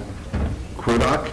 Request for a special use permit for an auto repair garage major at 3425 North Rancho Drive, Suite number 180. It's in Ward 6. The Planning Commission and staff both recommend approval, subject to conditions. It's a public hearing which is now open. Yes, sir. Yes. Hi, my name is Maria Herrera, and he's my husband, David, and we applied for an upgrade or license. We now have a business, auto repair, but a minor, and we want to apply for get upgrade license for major auto repair business. We are in the business for 5 years here in Las Vegas. Thank you. Would you like to be heard, sir? Yes. What? David Herrera. Very good. Thank you. All right. Are there any questions of Mr. or Mrs. Herrera? Folks, a public hearing. Would anyone like to be heard? All right. Seeing none, we'll close the public hearing. Councilman Ross. Thank you. That is an existing in commercial use right there. In fact, there's a good picture of some of the uses inside that little strip automobile facility in there. I think you guys are in a great location. I think you're going to do a bang-up job. You're going to compete with the other guys across the street there. And I'm sure they won't mind that. So with that, Your Honor, move to approve agenda item 114, subject to staff conditions. Thank you. Let's vote, please. Opposed? Motion carries. Good luck to you, folks. Thank you very much. You're welcome. Thank you. Item 115 is VAC 13822. It'll be a public hearing. The applicant owner is Great Wash Park LLC. Petition to vacate a 20-foot wide public drainage easement generally located approximately 320 feet east of the intersection of Alta Drive and the South Rampart Boulevard, and a 50-foot wide public drainage easement generally located approximately 1,360 feet east of Rampart Boulevard at the northern boundary of the property. It's in Ward 2. The Planning Commission and staff recommend approval, subject to conditions. It's a public hearing which is now open. Yes, sir. My name is Roy Clark, 1555 South Rainbow. I represent the owner and the civil engineer for this project, and I'm here to answer any questions. Very good. Any questions, Mr. Clark? Public hearing, folks. Anyone want to be heard? All right, seeing none, we'll close the public hearing. Councilman Wilson. My motion is for approval. Thank you. Let's vote. Opposed? Motion carries. Good luck to you, sir. Thank you. Items 116, 117, 118, and 119. 116 is GPA 13885. The applicant owner is Jose Sandoval. Request to amend a portion of the southeast sector of the general plan from L, low-density residential, to M, medium-density residential on .38 acres at 2750 Harris Avenue. It's in Ward 3, and the Planning Commission and staff recommend approval. 117 is ZON 13889. The same applicant owner requests for rezoning from RE Residence Estates to R3 medium-density residential on .38 acres at 2750 Harris Avenue. The Planning Commission and staff both recommend approval, subject to conditions. 118 is VAR 13888. Same applicant owner requests for variance to allow a front yard setback of 8 feet where 20 feet is required, a rear yard setback of 8 feet where 20 feet is required, and a residential adjacency setback of 8 feet where 66 feet is required on .38 acres at 2750 Harris Avenue. The Planning Commission and staff recommend denial. And last item, 119 is SDR 13886. Same applicant owner requests for a site development plan review for an 8-unit apartment complex and a waiver of landscape buffer width on .38 acres at 2750 Harris Avenue. The Planning Commission and staff recommend denial. These are in Ward 3. They're all public hearings which are now declared open. Yes, sir. Good afternoon, Mr. Mayor, members of the council. Scott Sabra, 2756 North Green Valley Parkway. We're asking for these applications to be approved today so that we can put in a 8-unit apartment complex. We think this is a good fit for the neighborhood. It's our understanding there are multiple applications around this area for this type of zoning, and it appears that this area is moving to this type of zoning.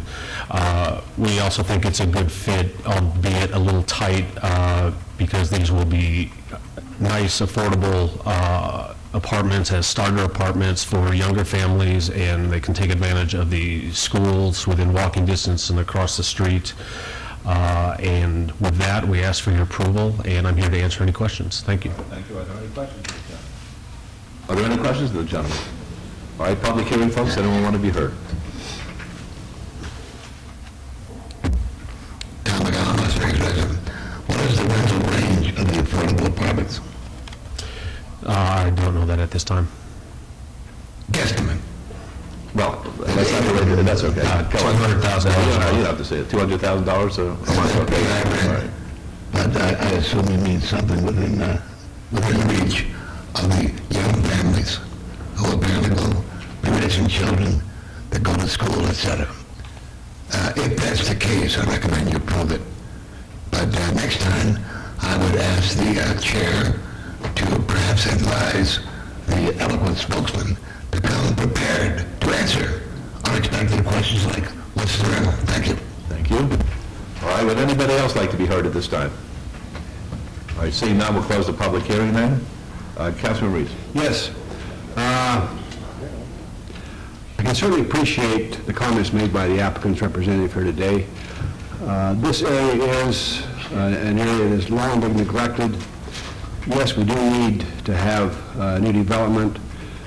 This is RE lot at the present time. I really can't support even the GPA. I know the Planning Commission and staff recommended approval on the GPA and the rezoning. I don't like the project. Anytime we take, we have residential adjacency standards, we have the setbacks. When you give a waiver, variance for the setbacks is one thing. When you're going from 8 to 20, and from 8 to 20, and then from 8 from 66, you're putting a huge building on a lot where there's nothing left. And I just can't support it. I'm sorry. I'd like to see something built in this area. The house that's there now is in total dilapidation. I know that there's other problems there also. I would really like to help the people out here, but this is just too much. It's not compatible with the neighborhood. It's just, if you look over maybe a fourplex or something like that, then it could have been, we could have looked at it. But an eightplex on something like this here, it's just really, really too big and too small of a lot. So on the GPA, I'm going to make a motion right now. Can I just make a comment here? I don't wholeheartedly disagree with that. This is what our client wants to do. We do feel that there'll be other applications coming in next door that will change that residential adjacency because there'll be other taller buildings. But that being said, we would be happy to come back with a redesign if we could maybe move forward on the GPA and the zone change and avoid... No, not at this time.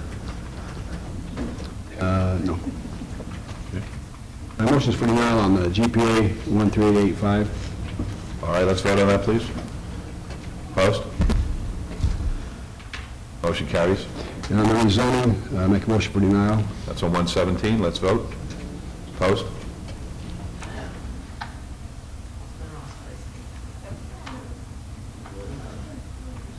Motion carries. On On 118. the variances, it's just too much. It's not compatible. It may be, the residential adjacency may be okay in 2 weeks, 2 months, a year, 2 years, whatever.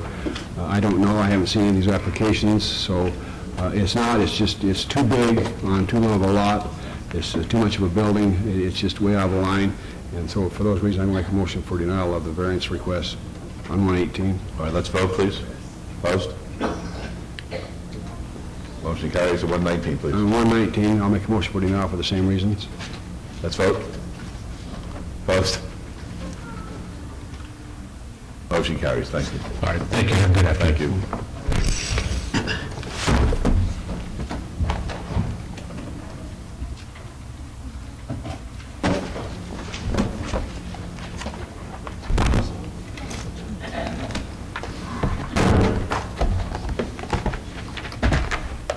I think that's the whole book, isn't it? Or the book 5?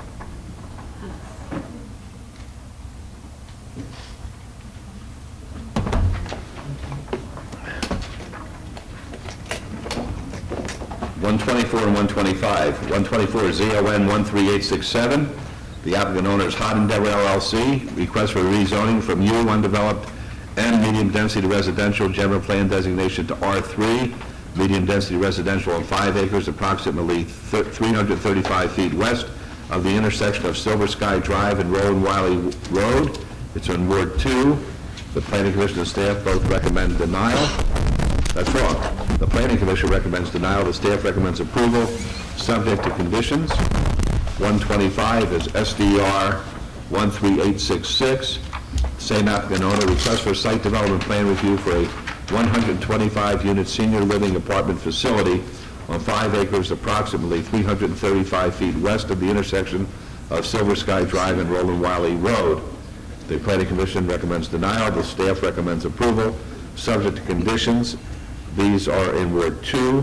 They're both public hearings, and I now declare them open. Yes, sir. Good afternoon, Mr. Mayor and City Council members. My name is Bill Schulte. I'm the owner-developer, along with my wife, of this project, 7201 Westlake Mead, Suite 550. We've been involved in real estate in the Las Vegas Valley since 1989 in the areas of acquisition and development, real estate investment, and property management. About 10 years ago, my wife and I were looking at projects that we could do sometime in the future. And we saw a great need, or an upcoming need, for senior housing. It was increasing at an ever-increasing rate. We wanted to do it somewhere in the valley. Based on real estate trends at the time, we saw a definite need for that type of housing. Recent statistics of current and future demand trends are very eye-opening. Population forecast for the fastest growing metropolitan area for 2000-2005 is projecting, of course, Las Vegas to increase by 83.2% from its 2000 population of 1.5 million to a projected 2.8, almost 3 million people by the year 2025. And this is from the National Real Estate Investor. From affordable housing research, July 2005, Studies for Senior Projects, they found that 23% of the population of the United States, or 56 million people, is 66 years or older. In 10 years, it's going to jump to 28 or 86 million people. Las Vegas is fortunate in the sense that the trend shows that many of the 77 million baby boomers, those born between 46 and 64, which it represents roughly about 59%, are moving west, with Las Vegas, Scottsdale, Boise, and Glendale being the primary destinations. A Time columnist, Gary Robertson, in a recent article, August of 2006, stated, Nevada has become ground zero for senior citizens as the state with the fastest growing elderly population. And this was really supported also by an article in the Review Journal that said seniors make up a third of Nevada's population growth. The CIO of Orion Residential in Chicago looked at, the senior affordability of housing that we're facing here in Las Vegas. Many seniors can't afford the Sun City house that, quite frankly, 5 years ago sold for $200,000 and now is, $500,000. Additionally, there are a lot of people that purchase homes and have, over time, as they age, need to move out. We've had tremendous increases in the median home price, according to the NAR, National Association of Realtors and everything. Las Vegas fell in the top 10 markets in the United States, showing a 125% increase in the median housing from 2000 to 2005.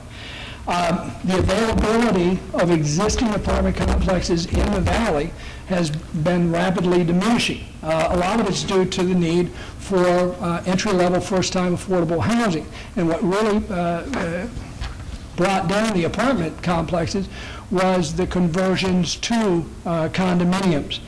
The project that we're bringing before you is independent living community. They're designed to enable seniors to enjoy a lifestyle among other seniors.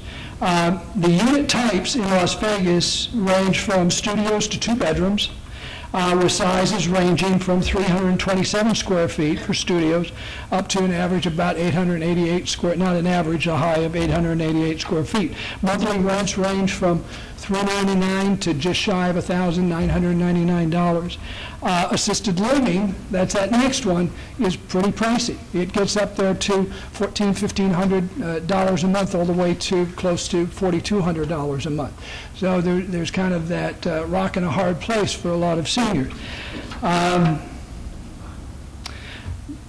The living communities that we're proposing would allow or be age restricted 55. You can set them at 55 or 62. We're choosing to do it at 62.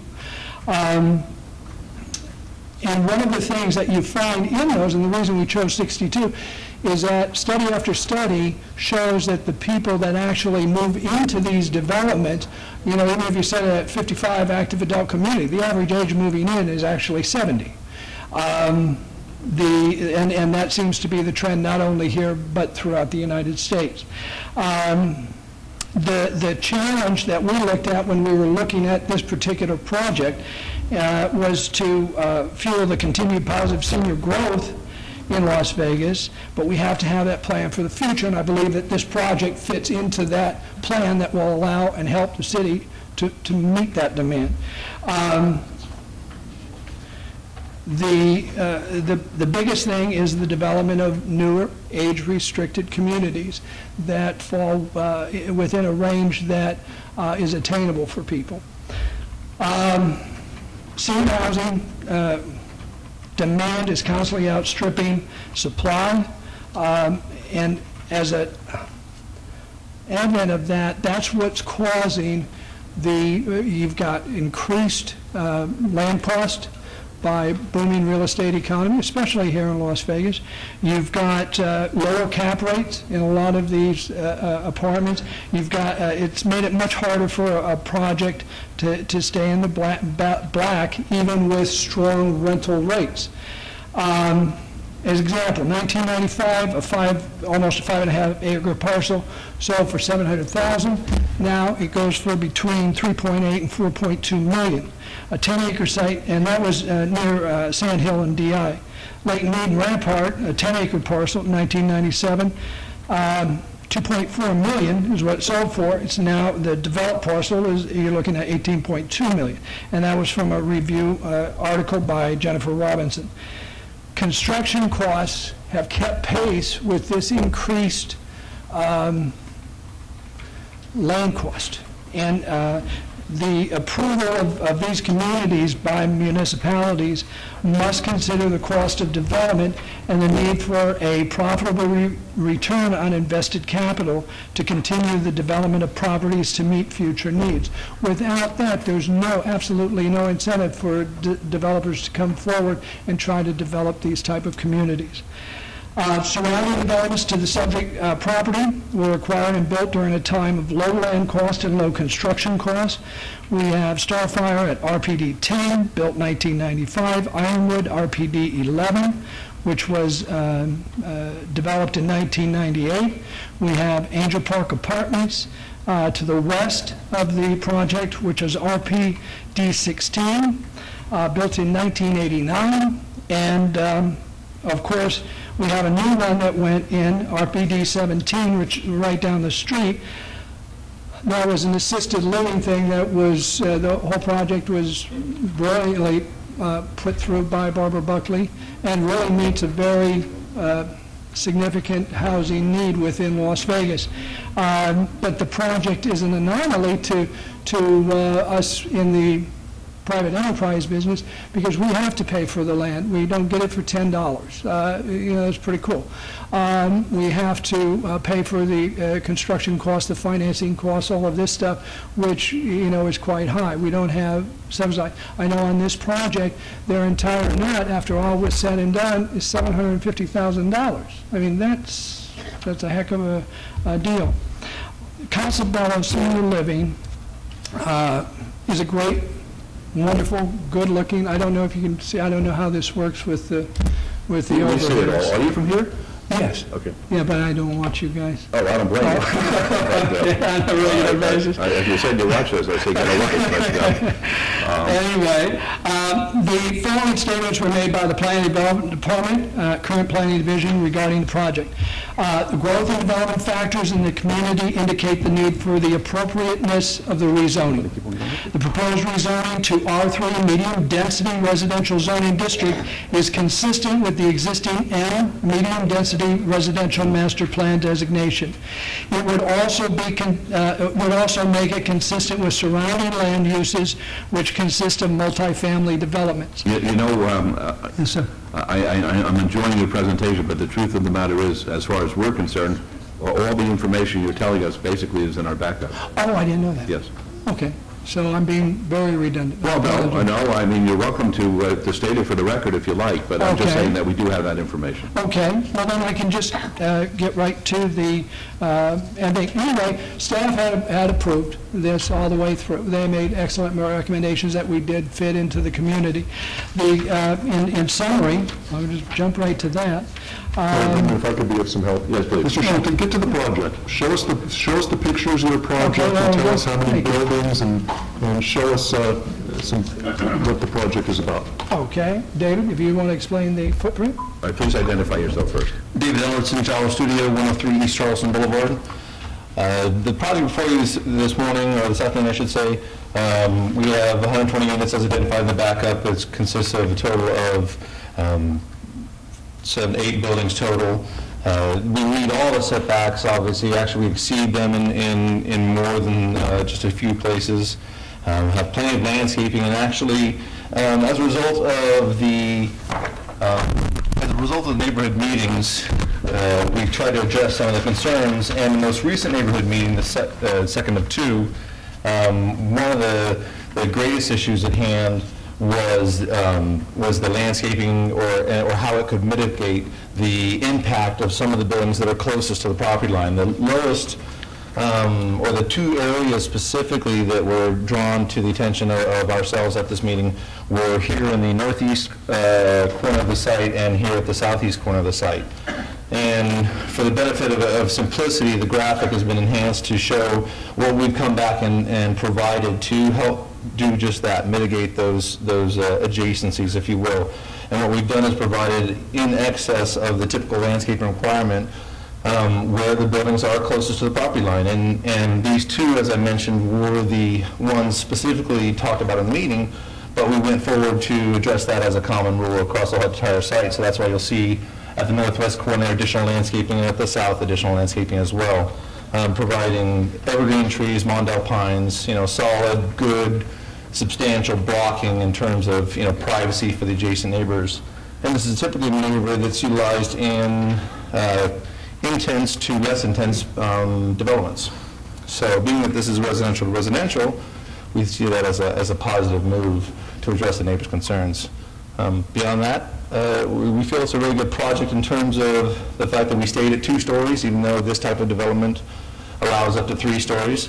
We're under the allowable height for 2 stories. We're at 33 feet. We meet, as I said, all the setbacks and exceed the parking. Thank you very much. Thank you. How about you, gentlemen? You want to be heard? Only in rebuttal. You need a rebuttal? No. All right, fair enough. Are there any questions of the gentleman at this point? All right, folks, public hearing. Anyone want to be heard? Yes. Tom McCollum was retired senior. Very interesting project. I would hazard the opinion, for the sake of the speaker, that community development is not an instance-specific limited project. It is a holistic process, ongoing and continuum. And so dollar averaging may be somewhere in your thoughts at some point. The market obviously is in decline at this juncture, and it will vary from time to time, like any crap game, if you don't mind my saying so. The economy is like that. It will test you every bit of the way. But the point is, what is it you intend to do to begin with? If you seriously intend to build communities that are senior-friendly, I think you're doing that. I think you really are. And I do have one serious question. What would be the principal difference between a hot senior facility and less hot? Being a hot endeavor. Well, I have to be 74 years old. At what time does the hot part start? I recommend you approve the item with no further discussion. Thank you. Would anybody else like to be heard at this time?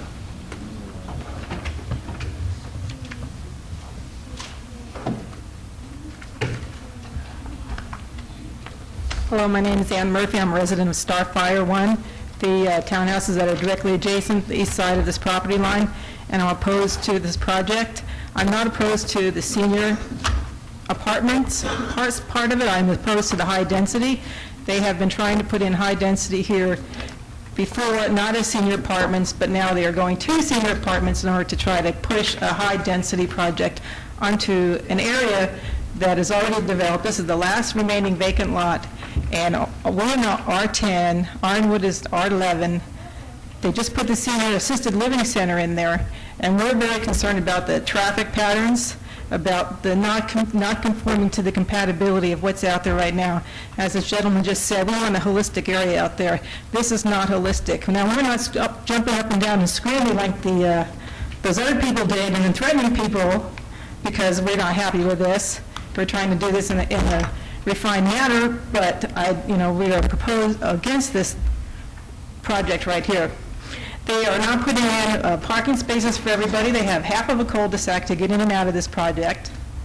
That 24-unit structure is going right next to my building, which is 4 units per structure. And yet they want to cram a big 24-unit structure right in here next to me. We have between 1,400 and 1,500 square feet. Ironwood has between 1,200 to 1,700 square foot living residences, and this is not compatible to what we have in the area right now. They don't want to give everybody a parking space, which means they're going to be out there parking on the street. Ironwood just recently had to put up an iron fence to stop the people, the renters, from probably Angel Park, wherever they're coming from climbing over their wall and breaking into their cars. So to start increasing even higher density out there is not compatible with the area that we have today. And I just think that it should be limited to what we have out there right now. It shouldn't be any greater than R16. They're moving everything out to the perimeters of the property because they cannot build in the middle of it. They have a power line running through there. The R16 Angel Parks have moved in on their development. They have parking. They also have driveways that separate their housing from the adjacent property. The assisted living center, they moved their property back, and they're set back. They have landscaping, and there's quite a bit of space between them and us. And now they want to come and they want to build right on top of us, because they really only have 4 acres there that they're able to develop, not 5. So I would like to request that they be restricted to not building any more than R12 on their 5 acres, R16 at the most, that they not be allowed to build these small units, that they become a little bit more compatible with what's surrounding the area, 800 square feet minimum, and that they be required to give at least everybody 1 parking space. They're not even giving parking spaces for every unit. Now, these people will still be driving. You cannot say that because somebody is 65 years old, they're not going to have a car anymore. Hold on. And there's nowhere to park. And even if they did drive, they're going to have visitors, and they need to have at least 1 parking space per unit. Thank you. Thank you, and the record should reflect we did receive your letter. Okay, anybody else? Yes, sir.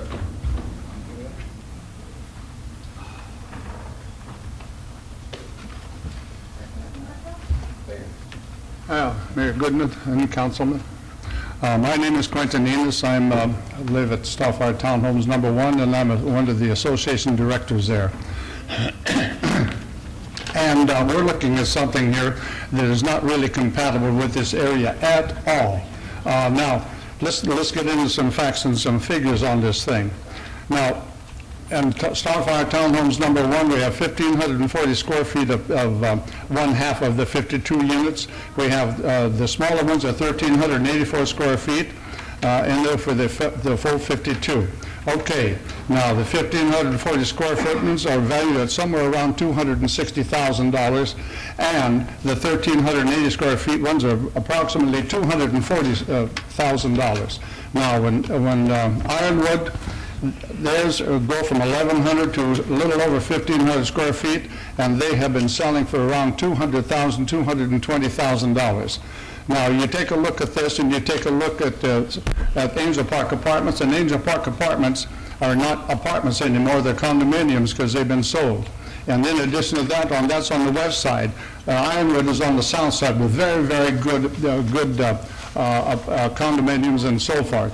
And I just told you what our values are on our property, and then we have the assisted living over there, and that is excellent. And I have no problems with that because they're not encroaching on anything. They have good landscaping and so forth. In fact, that place is good enough that they have a chef come in and do the meals for them.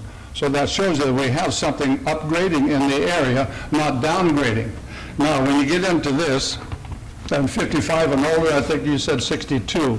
But I don't buy that, and I look at 55 and older, and just like my colleague said, people still drive. Look at me, I'm still driving, and I'm retired, but I won't tell you my age.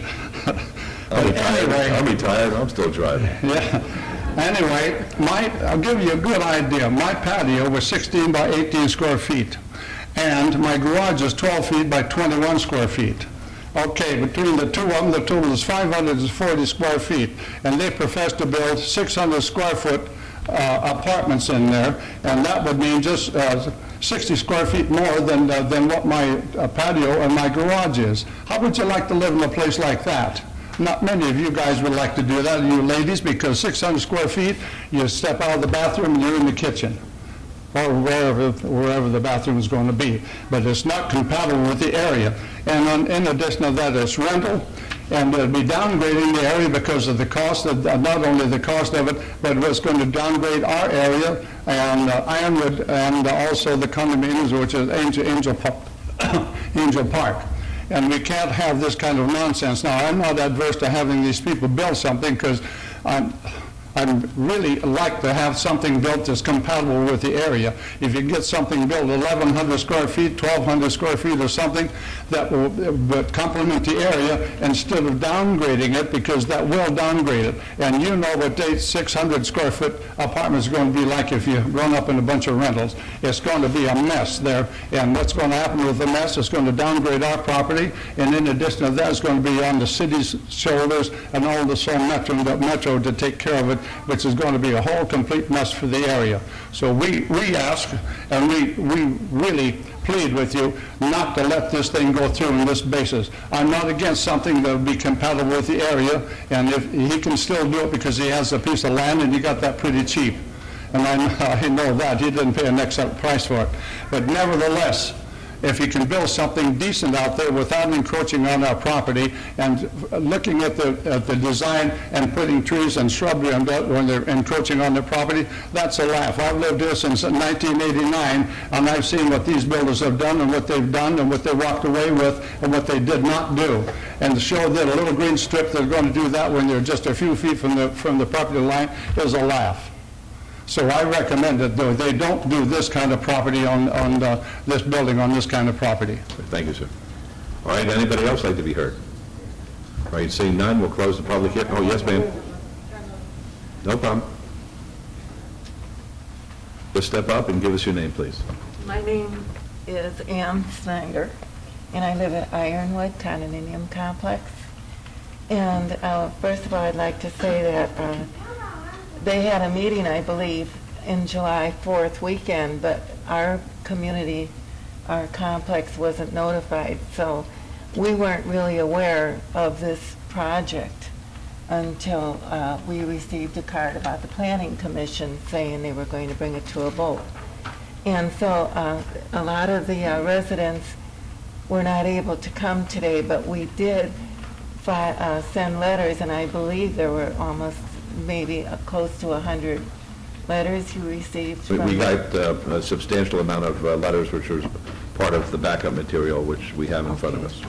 Okay, so if you don't mind if I read this.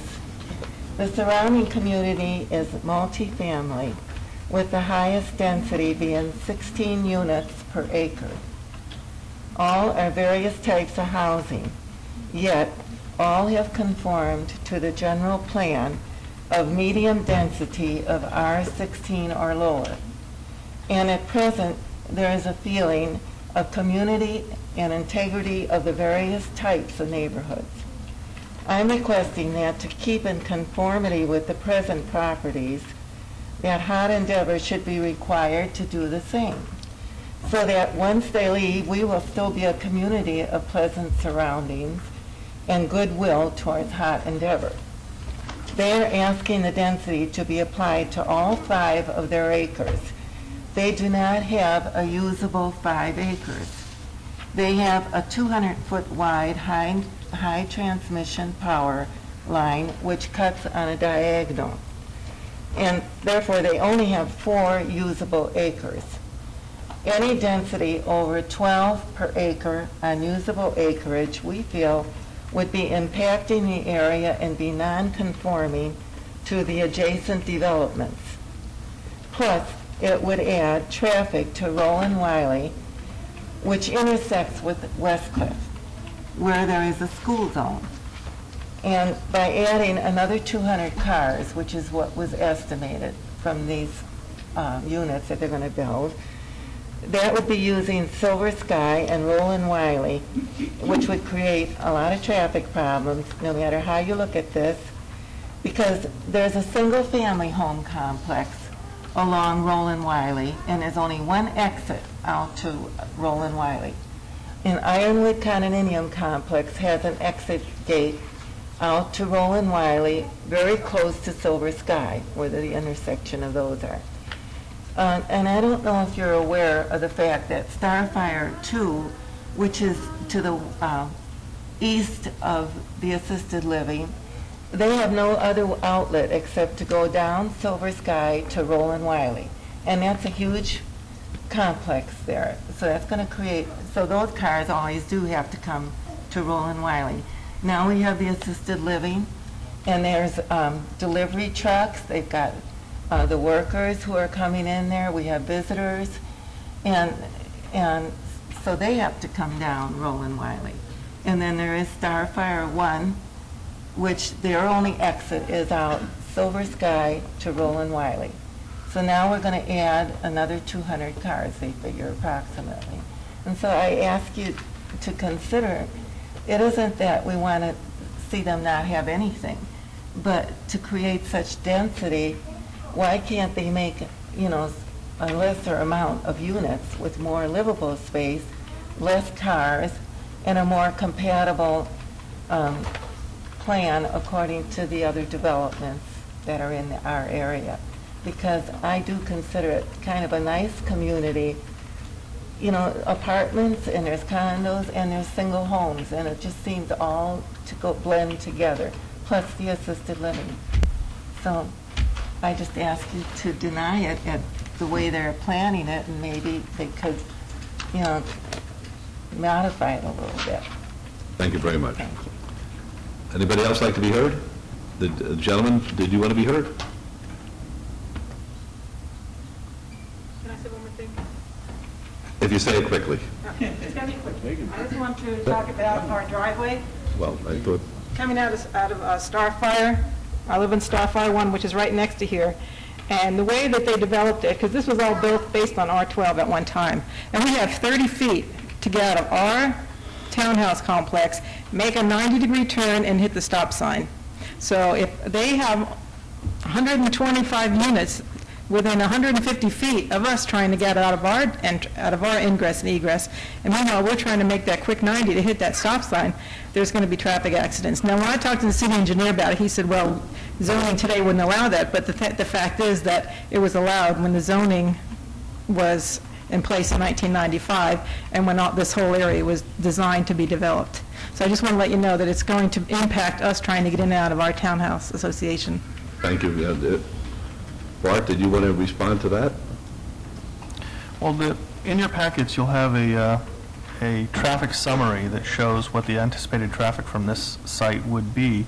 And while no one can argue that it would be increasing the traffic on that street is not anywhere near capacity at this time. And so the traffic engineering section has no objection to what they're proposing. Thank you. All right, we'll close the public hearing, seeing nobody else. And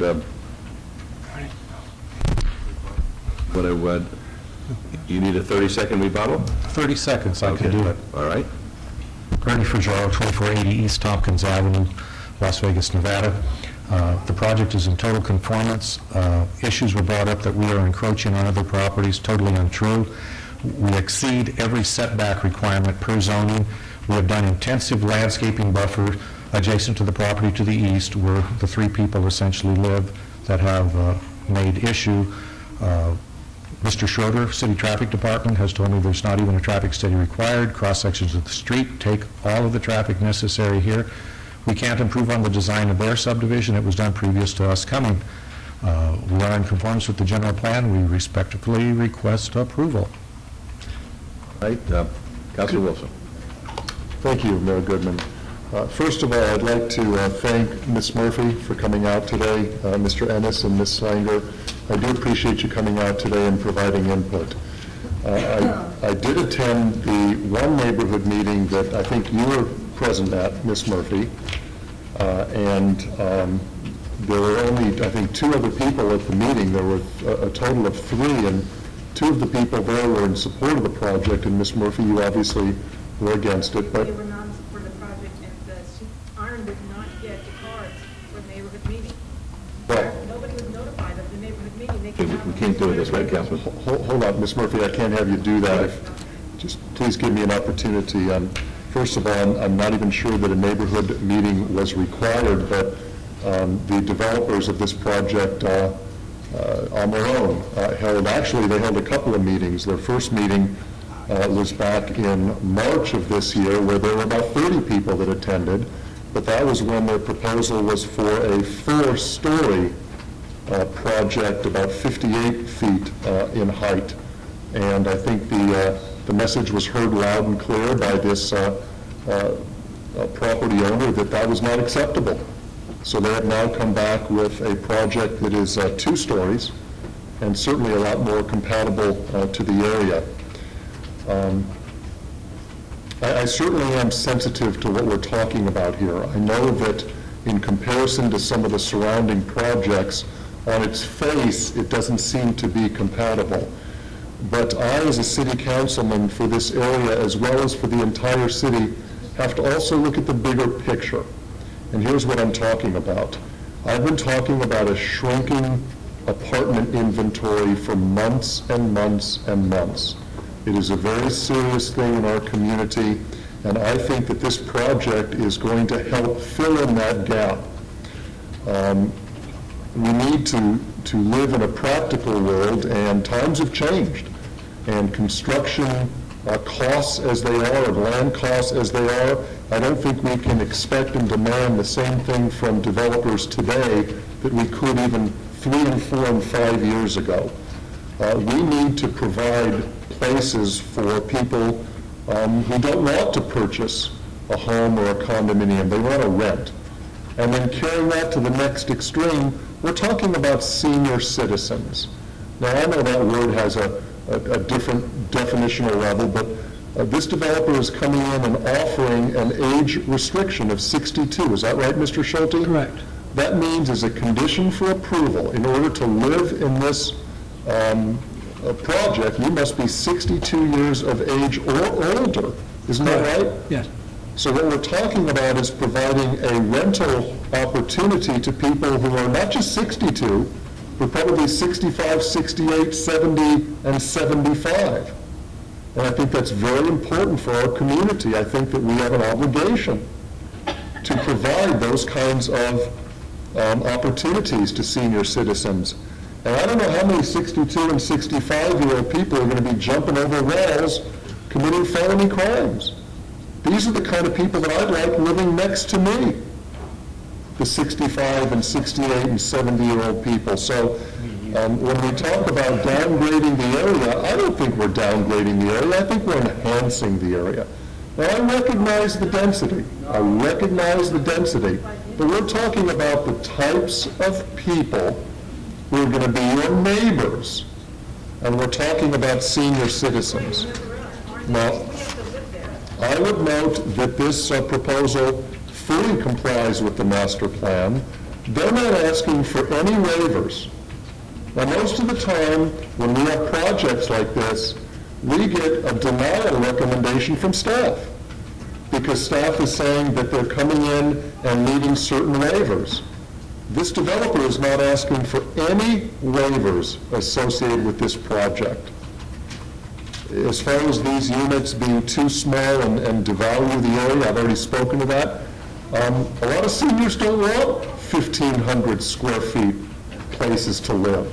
They want to live in smaller units. A lot of seniors are widows or living alone, and they don't want big places. So when we talk about providing 1,200 and 1,500 square foot units, I think we need to provide smaller units, and that's what this project is doing. As far as the traffic impact, our traffic engineer says that certainly there will be an increase, because when you bring people to an area, there will be an increase in traffic. But the roadways are designed to handle this type of traffic, and I think in our backup, it says that the increase is only about 5%. So we're not going to have any kind of significant impact on the area.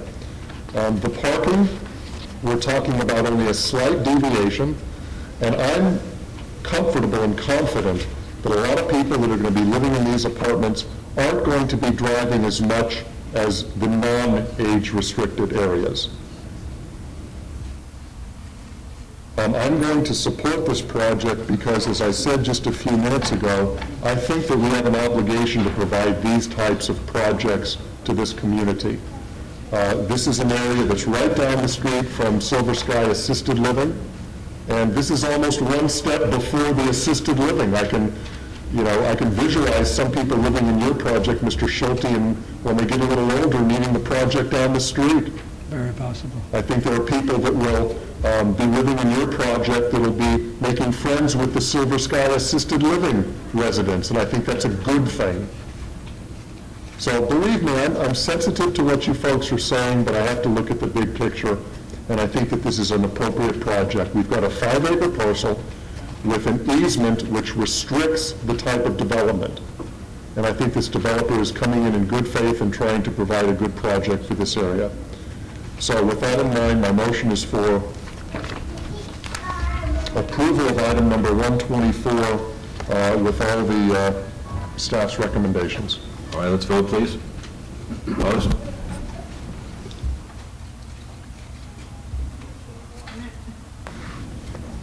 Motion carries. 125, please. Same motion for approval consistent with staff's recommendations. All right, let's vote. If I may, Mayor and Councilman, one condition that should be added is that the project shall be developed and maintained as a senior citizen apartment project as defined in Section 19.20. Do I need to remake my motion? As amended. As amended. Then I'd like to ask Ms. Murphy, if you don't mind, Ms. Murphy. Sorry, Ms. Murphy, before you leave. What's that? Hot shot? Suggested that people need to drive cars. Well, my motion is for approval with, as amended. All right, let's vote, please. Council Wolfman, I think you should refrain from voting because you've been pushing this thing from the very Let's first day vote. one, and you've been involved in it. Head over Let's vote, please. I don't think you should be voting. Let's And vote, you had a big sales pitch here for these people, and you should not be doing that as a councilman. You're in here to vote. Opposed, please. May give a sales pitch. Motion carries. Thank you. Ms. Murphy, did you have a chance to meet with the folks about putting some landscaping in the area near your residence? They talked about the landscape. You have to come up to the microphone. We have to make a record of this. Councilman, if you want that responded to. At that neighborhood meeting, Ms. Murphy, I asked that the developer meet with you so that they could coordinate some specific landscaping for where you live. Did you have a chance to meet with them? We talked about it at the meeting, and they said they would put those trees in there. And did you see that I'm not, I am upset about 24-unit structure building right next to my unit. That's only 4 units per structure. 24 units, that's half of our project, 2.5 acres, and he's going to put it on one corner right up next to us, right next to a half a cul-de-sac, that all you can do is get in and out of half a cul-de-sac. Those cars are going to be parking on the street in front of our townhouses. There's nowhere for them to go. Nobody even addressed what kind of parking issues they have or how big these units are going to be or anything. I'm not against senior citizens. I think it's a great idea. We already have them on the other side. I think we need to change the name of the street to Silver Hair. You know, why are we calling it Silver Sky? It's called Silver Hair, you know? We're going to be everywhere now. Be a bad idea. Thank you very much. All right, 126 and 127. 126 is VAR 12318. The applicant owner is TMF Investments LLC et al. Request for variance to allow a residential adjacency setback of 20 feet, where a 105-foot setback is the minimum setback required, and to allow 3 stories where a maximum of 2 stories is allowed on 10.53 acres adjacent to the west side of Decatur Boulevard between Madra Mesa Drive and Roberta Lane. The staff recommends denial. The Planning Commission recommends approval, subject to conditions. There will be a public hearing. And 127 is SDR 12316. Same applicant owner. Request for site development plan review for a proposed 200-unit apartment project and a waiver to allow a 1-foot perimeter landscape buffer where 6 feet is the minimum landscape buffer width required, and to allow a 10-foot buffer where 15 feet is the minimum width required on 10.53 acres adjacent to the west side of Decatur Boulevard between Madra Mesa Drive and Roberta Lane. The staff recommends denial. The Planning Commission recommends approval, subject to conditions. These are both public hearings which are now declared open, and they are in Ward 5. Yes, sir. Good afternoon, Your Honor, Counsel. David Turner with Hoffman and Turner Consulting Engineers, representing the applicant. With me here today, I have Steve Allen, one of the owners of the project. This council approved the rezoning and the general plan amendment for this item back on July 12th.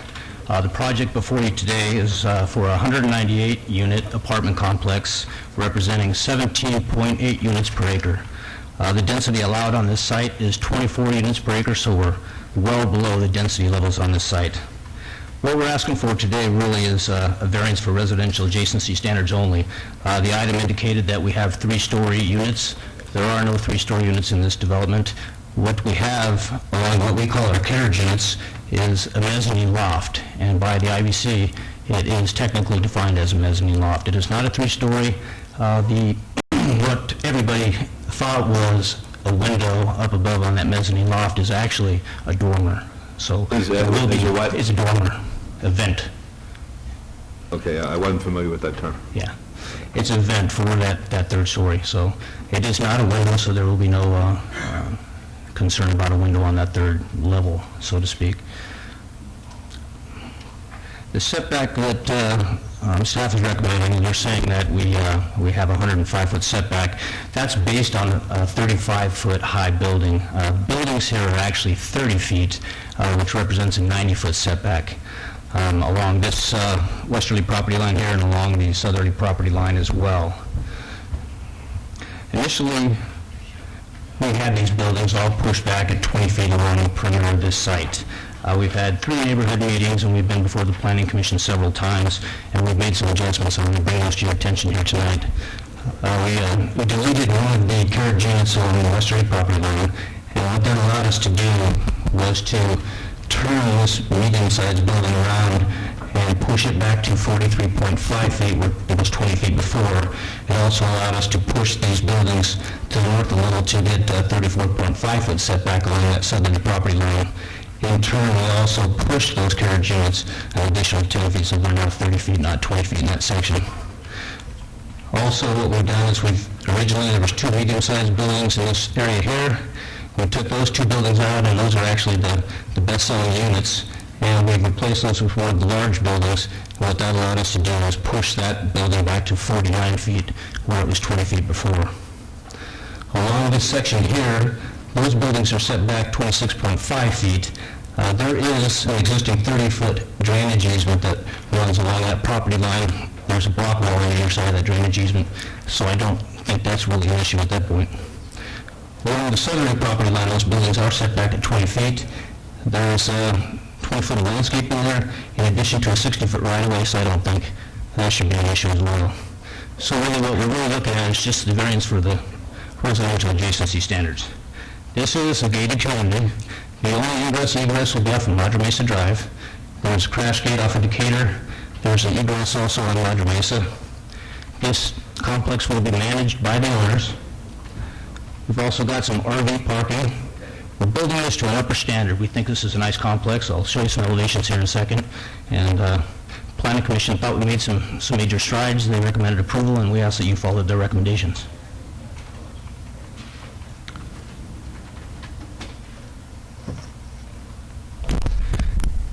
These units here are what we call the carriage units, and what they have below them are actually 2-story units with garages below them.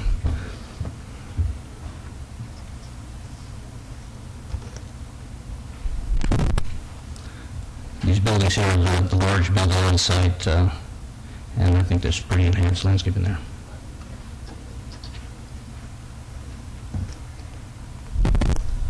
And those are the medium-sized buildings. We have had 3 neighborhood meetings. The first meeting, there was 8 people there. There wasn't much concern at that meeting. We went to Planning Commission. There was some concern at Planning Commission, so we had another neighborhood meeting. There were only 3 people at the next meeting. We went to the Planning Commission again. We were held again to have another neighborhood meeting. At that next neighborhood meeting, there was 20-some-odd people there. We represented most of these items to them. We have adjusted it a little bit more to give them a little bit more landscape. We've also told them that we would provide additional enhanced landscaping along those residential areas, and I think we've done about all we can do on this site. All right, thank you very much. Are there any questions? Folks, public hearing, would anyone like to be heard? Yes, sir. Good afternoon. My name is Bernard Opie at 2644 Los Palos, and I'm not sure if we're going to be able to see this, but my property is going to, my house is right on the, can you hold up this one? Yeah.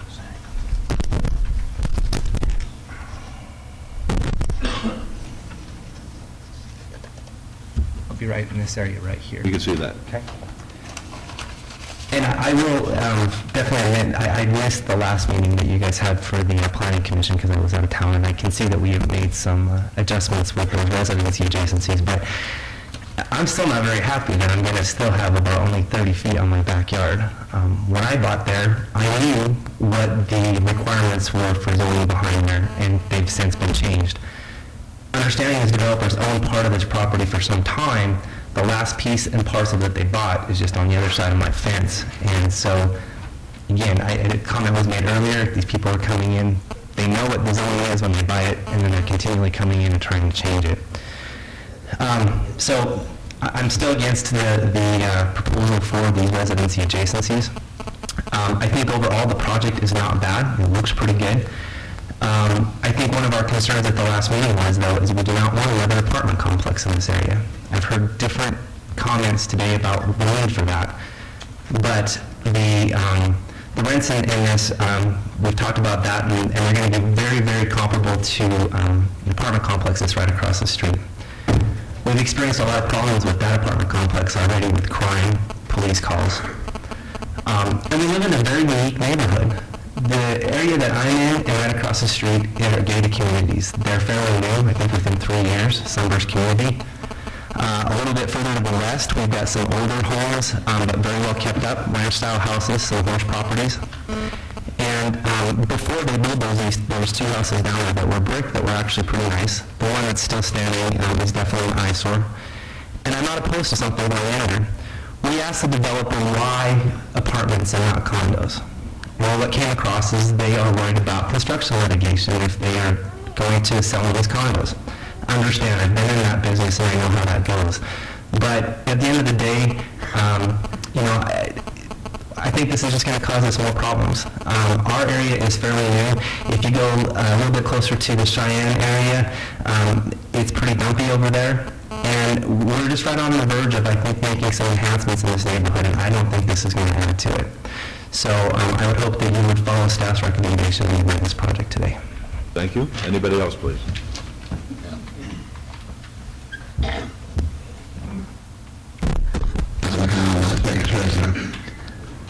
It may be a little bit of a sidebar. What is the priority, if any, between an incoming developer and long-term residents of a neighborhood? Is there such a thing as a priority of interest? Is that a valid concern? I think it is. I think first come, first served in most cases in life. And as was stated, the developer knew what the limitation on the property was when he acquired it. So he comes in, but there's one little catchphrase. He can always come to the planning commission or the city council and perhaps persuade them to rule in his favor and give him a little leeway latitude. Well, I still think that people come first. The residents are the people. The developer is a business enterprise attempting to, perhaps properly and according to law, exploit the situation for economic gain. But that may have a drastic impact on the lives of people whose only input was just sweat, blood, and tears. Maybe 10, 15, 20, 30 years in a community. And they moved to that community originally because that's where they wanted to live. That was the type of surroundings and ambiance that they wanted to have for themselves and their children and grandchildren. You have a tough decision to make. Regardless of what the law says, codes, you have to begin to think about people. That may come as a complete surprise, but that is a fact because the people are watching you. And you affect their lives. Thank you. Thank you. Did you want to be heard, ma'am? Yes. Please come up. Hi, my name is Lori Dufresne, and I live on 5015 Roberta Lane, right across from this project. And I'm nervous as all get out, but anyway, I just want to recommend this. I've been working with these guys almost for 10 years on trying to find something that's going to fit the neighborhood, that's going to look good. And I think through the last 10 years, I think this project is going to be it. That's all I want to say. Okay. Thank you very much. Thanks. Don't be nervous, that's what we're here for. No reason to be nervous. Is this little fella going to talk to us? Hi. Hi. Is he going to talk or? Well, I have a little point. Well, this is a special thing that I come for. I believe... Wait. My name is Angelica. I'm sorry. I never been in this kind of things. I live right over here, right behind Madre Mesa, Wait, it didn't show up. Do it again, please. right over here. Okay. What is it, Castano? El Castano. Yeah, El Castano. I live at the right at the Castano, right over here. I live right behind in this area, Okay. at this point. All right. And I gonna be one of the person more damaged about this if you guys approve this this project, because I have a nice yard and that is my neighbors too. We don't gonna have no privacy because it's gonna be too high, 2 or 3 floors building behind my house. It's not gonna be no privacy at all. Actually, we have on the cross the street apartments and more houses all the time. Half a night is the police running away, exactly in Madre Mesa, because it's a lot of people running away. You know, it's a lot of problems around with the people who's living in apartments. If they building this kind of project, it's gonna be damage our properties because it's no good for us. My English is not good, I'm so sorry. But I try to say, I think if they building something else, if they have money, build something else. We have enough houses, apartments and everything. Why they don't think to do something else in Las Vegas? Like something for kids, something for, like they said before, for old people, something like they can make money different kind of ways if they want to do that. Right there in the next corner, we have the mail. It's not gonna match like a mailbox and the big building for the mail, and like across the streets is gonna be like departments and everything. I think it's not good, no good deal for the rest of the neighborhood. Thank you very Okay, much. thank you. Have a good day. Thank you. You too, of course. Yes, would you like to be heard? My name is Garth Banks. I live just to the north of this proposed development. And the problems that I've have about the proposed development are basically the same ones Councilman Reese had on 118 and 119. Too big, too much, too high. If it was these units are actually 2-story with something a little sticking above them, I think they need to be it needs to be zoned as that. Right now, if it passes zone as a 3-story, then I don't see what stops them from saying, oh, we decided to put another floor up and make it, if you approve it for 3 stories, that they can build it at 3 stories. Saying that there's a mezzanine or something, I'm not sure what that is on top. I'm not sure any of us that I've talked to from our subdivision are comfortable with the 3 stories, and that was the biggest concern. And is there anything to stop them from saying, oh, well, we approved at 3 stories, that's what we're going to change our plans and put it up at that? Well, I want that question answered. That's important. It's my understanding that when we are shown these demonstrative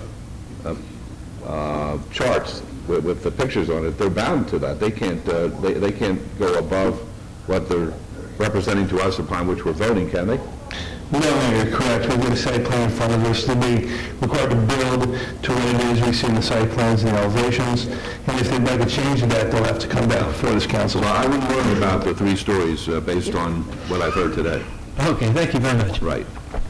If I may, Mr. Mayor? Yes. Just in response to your question. Yes, please. There is one of their floor plans that does contain a mezzanine. A mezzanine, as defined by the building code, is an area that is above a 2nd floor, but is not entirely contained behind a wall. It's like a loft. I see. And we do have a proposed condition with regard to the mezzanine level. But certainly, from a What is the neighbor... proposed condition, please? That the mezzanine level shall conform to sections 501 and 505 of the 2003 International Building Code, and windows shall be a minimum of 7 feet high from the first finished floor of the mezzanine. That is to ensure that standing on that mezzanine level, a person could not look into the neighboring property. But and the height of the structure is still limited to 35 feet, as it is if it is 2 stories without a loft. Okay. But from others viewing the building, it can certainly appear to be a full 3 stories. We are going with the definition in the building code that it is not a finished 3rd story. Okay, very good, thank you, appreciate that. I'm sorry, just a couple more things real quick. With regards to the...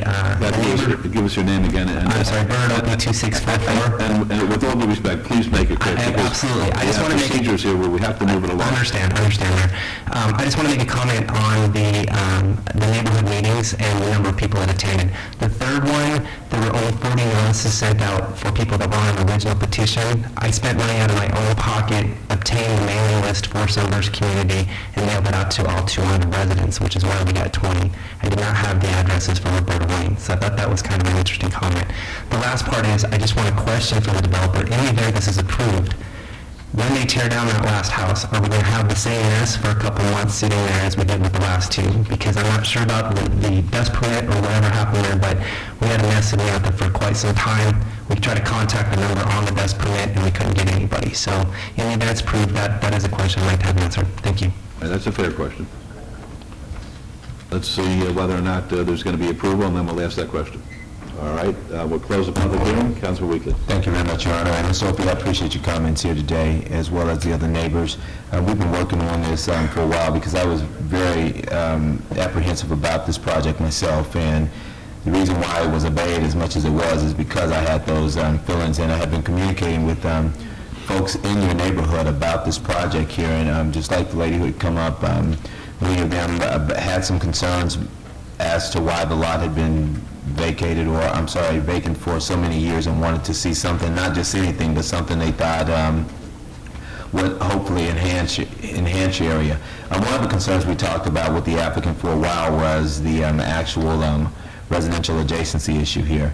And we talked about open space, and we talked about just the setback issue here, and in communicating with the neighborhood. That's why I had so many neighborhood meetings, to get a feel of what you guys were feeling out there and just what it is that you all would like to see happen on here. And we've gotten a lot more favorable responses for this project than we do those that are opposing it, and that's coming from your neighborhood. And so with that, we're going to support the majority of the neighborhood who said that they are in support of this project here today. And so on item number 126, I'm going to move for approval with all conditions, please. Let's vote, please. Opposed, please. And carries. And 127. 127, Your Honor, I'd like to move for approval with all conditions, and I do want to address Mr. Opie's concerns in reference to that last structure. I'd like to actually put a condition on, if I can, to have that that site abated and the rubble removed as fast as possible. And if we can, maybe, am I in compliance, Attorney Scott, that we can put a date on when we can have that structure and the debris abated from that lot? Yes, sir. Do they know when they're going to actually start construction or start demolition? Well, actually, we'll be filing for building permit within the next couple of weeks. Our traffic study should be approved here in about 2 weeks. And they'll probably need to acquire a demolition permit, I would think, also. Yes, absolutely. If you want to time it for a time certain after that demolition permit is Mr. Opie, what we'll do is we'll just, we'll put a 30-day notice on that condition, if you will, that we'd like to have that lot abated in 30 days after That's acceptable. Procedure permits, please. All right, very good. Okay. You're welcome. Okay, let's vote, please. If I may? Yes. Mayor and Councilman, did you want the condition that I read in with regard to the mezzanines added? Yes, please. And that would be added also. As amended, please. Very good, thanks. Let's Thank vote. you. Opposed? Motion carries. Thank you. Thank you very much. Have a good afternoon. You too. 128, 129, 130, 131, 132, and 133. 128 is WVR 13432. The applicant is Georgia Kaikis, Inc., the owner Southern Trace Holdings, LLC et al. Request for a waiver of Title 18.12.130 to allow a non-circular cul-de-sac on 8.98 acres adjacent to the west side of Effinger Lane, approximately 300 feet south of Harris Avenue. The staff recommends denial. The Planning Commission recommends approval, subject to conditions. It's in Ward 3 and will be a public hearing. 129 is VAR 13429. The same applicant, the same owner, requests for variance to allow a residential adjacency setback of 15 feet where a 142-foot setback is the minimum required for a senior citizen apartment development on 8.98 acres adjacent to the west side of Effinger Lane, approximately 300 feet south of Harris Avenue. The staff recommends denial. The Planning Commission recommends approval. Subject to conditions is going to be a public hearing. 130 is VAR 13430. Same applicant, same owner, request for variance to allow a 10-foot perimeter walls where 8 feet is the maximum height allowed for senior citizen apartment development on 8.98 acres adjacent to the west side of Effinger Lane, approximately 300 feet south of Harris Avenue. The staff recommends denial. The Planning Commission recommends approval. Subject to conditions, this is going to be a public hearing. 131 is SUP 13431. Same applicant, same owner, request for special use permit for proposed 4-story senior citizen apartment development adjacent to the west side of Effinger Lane, approximately 300 feet south of Harris Avenue. Staff recommends denial. Planning Commission recommends approval. Subject to conditions, it's going to be a public hearing. 132 is VAC 13433. Same applicant, same owner, petition to vacate a portion of Poppy Lane between Effinger Lane and McKnight Street. Staff recommends denial. The Planning Commission recommends approval subject to conditions. It will be a public hearing. And finally, 133, SDR 13428. Same applicant, same owner, request for a site development plan review for proposed 99-unit expansion to an existing 110-unit senior citizen apartment development and a waiver of the perimeter landscape buffer requirements on 8.98 acres adjacent to the west side of Effinger Lane, approximately 300 feet south of Harris Avenue. The staff recommends denial. Planning Commission recommends approval subject to condition. These are all public hearings, which are now declared open, and they're all in Ward 3. Yes, sir. Your Honor, Mayor Pro Tem, council members, George Chikakis, 2655 South Rainbow, Las Vegas. It's getting late in the day, and I want to run through this real quick. If I go too fast, just slow me down. But I came to you over 10 years ago with the first phase of this development. And actually, I worked very hard with Councilman Reese at that time. And we had about a 5-acre parcel that we zoned and established an affordable senior housing development. It is still remaining affordable. It will never convert to condos. We are age restricted. The second phase of this development will be the same. To the south of this new phase is my own development. I'm not impacting that. To the west is another multifamily development. To the east is residential. Zoning was already in place. Didn't call for any neighborhood meetings. I personally, because of my second phase, and since it did not comply with the residential adjacency standards, I knocked on every single door. I visited with the residents to make sure they were happy with this development. I've been their neighbor for 10 years. The property that was vacant next to me, I looked up the addresses and I personally visited with them. I went up and down Effinger, visited all of them there. I crossed Harris, came back up McKnight Street, which my first phase is on, knocked on every door, dodged the dogs and everything else. And then I went across the street and I went to the other neighborhood, and everybody's fine with this development. We're not going to impact the neighborhood with any more traffic. We're going to still use our gated entry off of McKnight Street. 10 years ago, when I developed the first phase of this, we had to vacate some streets. And unfortunately, I didn't vacate all the streets that I needed to with the second phase, so I'm asking you for a vacation on this portion of the property. My adjoining neighbors agree with me, and they've signed the vacation also. We worked diligently the last few weeks with Public Works on Effinger Street, which we are terminating. We're using non-cul-de-sac bulb. If I could. Yes. He's being around the bush here. Okay. We've had many meetings. I certainly support this project. Tell us what you're going to do on McKnight where we vacate Poppy Street, Poppy Avenue there, Poppy Lane. Right. Where we're vacating the street, we're going to put an emergency crash gate. No, I'm talking about McKnight. in front of your property, your existing property, down to Harris? We're going to provide half-street improvements all the way to Harris. We have a big problem right now with the kids on Bonanza going to the two schools to the north, and we're going to provide whatever we need to keep them out of the street and on a sidewalk. You can put in a sidewalk? Absolutely, or whatever we need to. That's where the to get the streets- kids off the street. Not in front of your property. That is okay? correct. But in front of the residents to the north, that street is one of the worst streets in the city of Las Vegas. I think so. I've had staff out there a number of times. Yes, trying you to get it have. corrected. They're with you, yes. Okay. The concerns that staff had on Effinger was there was not a bulb proposed there. They went and met with the fire department. That is correct. And Silver State or Republic Services, and they're going to put in a crash gate. Show us where you're going to put in the crash gate. We're going to eliminate some parking. We're over-parked right now, and we're going to put an emergency crash gate here. It's going to be a sliding access gate.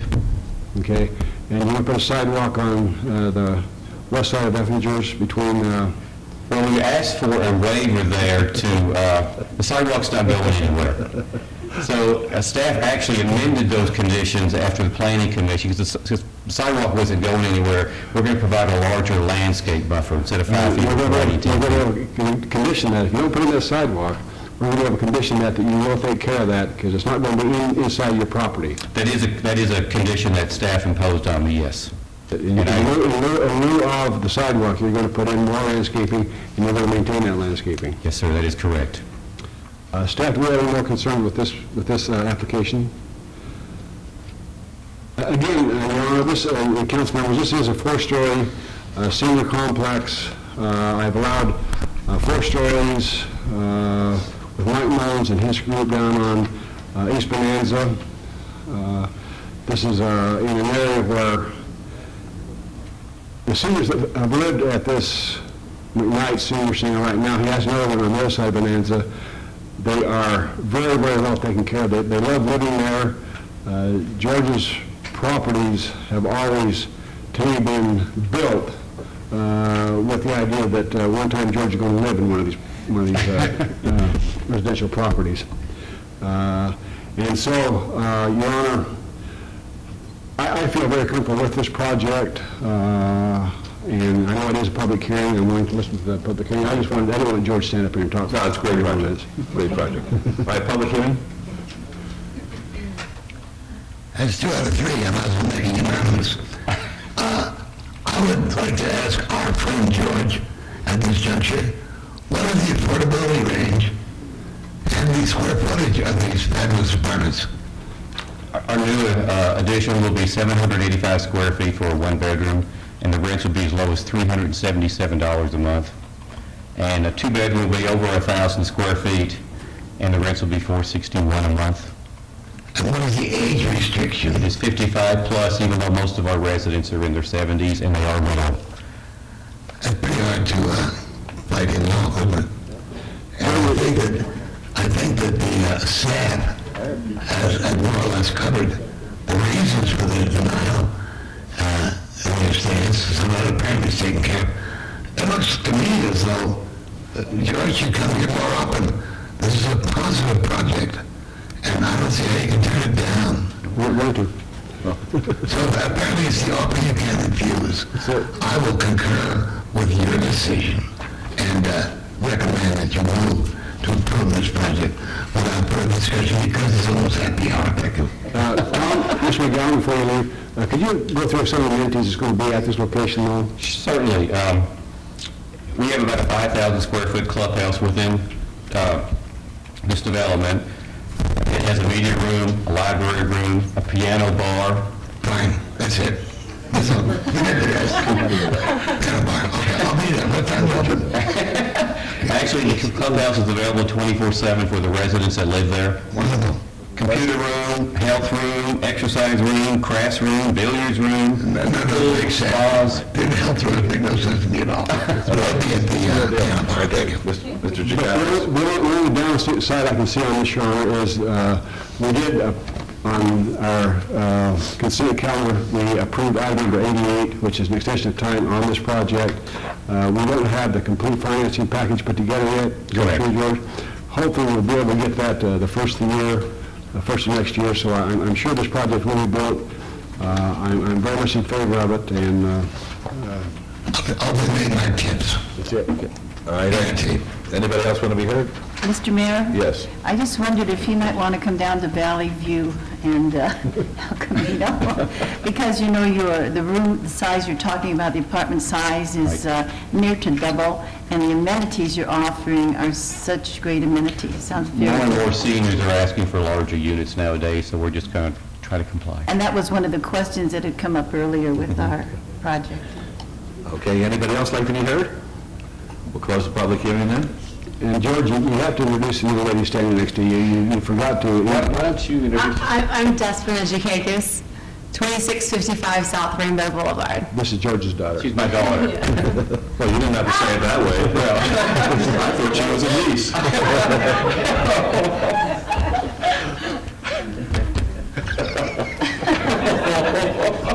Your Honor, on item 128, I'd like a motion for approval of the staff If I may, conditions. before you vote, Public Works, Mayor, through you, on the waiver of the cul-de-sac bulb, the applicant is correct. We did modify the language at the Planning Commission to delete the reference to the sidewalk, but if it is your direction that we allow the sidewalk to be not constructed at the end of the cul-de-sac, I would suggest that we actually modify condition number 3 to state that sidewalk need not be constructed in the terminus. That was going to be on item 133, though? Right now, the waiver condition, let's see here. The first one, item 128, the condition number 3 of the waiver talks about submitting a plan for the termination, and since this affects the termination of Effinger... But it's going to be terminated with the crash gate attesting to the connection of the existing roadway into the existing project. That is correct, sir, and if you would prefer to have that condition on the site plan, I'm happy to put it there. I just figured since this is the condition we modified at planning, I'd bring it up. That's fine, that's fine. And that's agreeable, of course. I want to make sure I understand the condition. Would you repeat it? Well, I was going to suggest that we modify this condition to specifically state that sidewalk need not be constructed at the terminus, but I believe the councilman would prefer to have that on the site plan, and I'll make that change at that time. The sidewalk on the site plan? Yes. Okay. On item 129, I make a motion for approval of all staff conditions. All right, let's vote, please. Opposed? Motion carries, thank you. On 129, on the variance for the residential adjacency setback, I make a motion for approval of all staff conditions. All right, please vote. Opposed?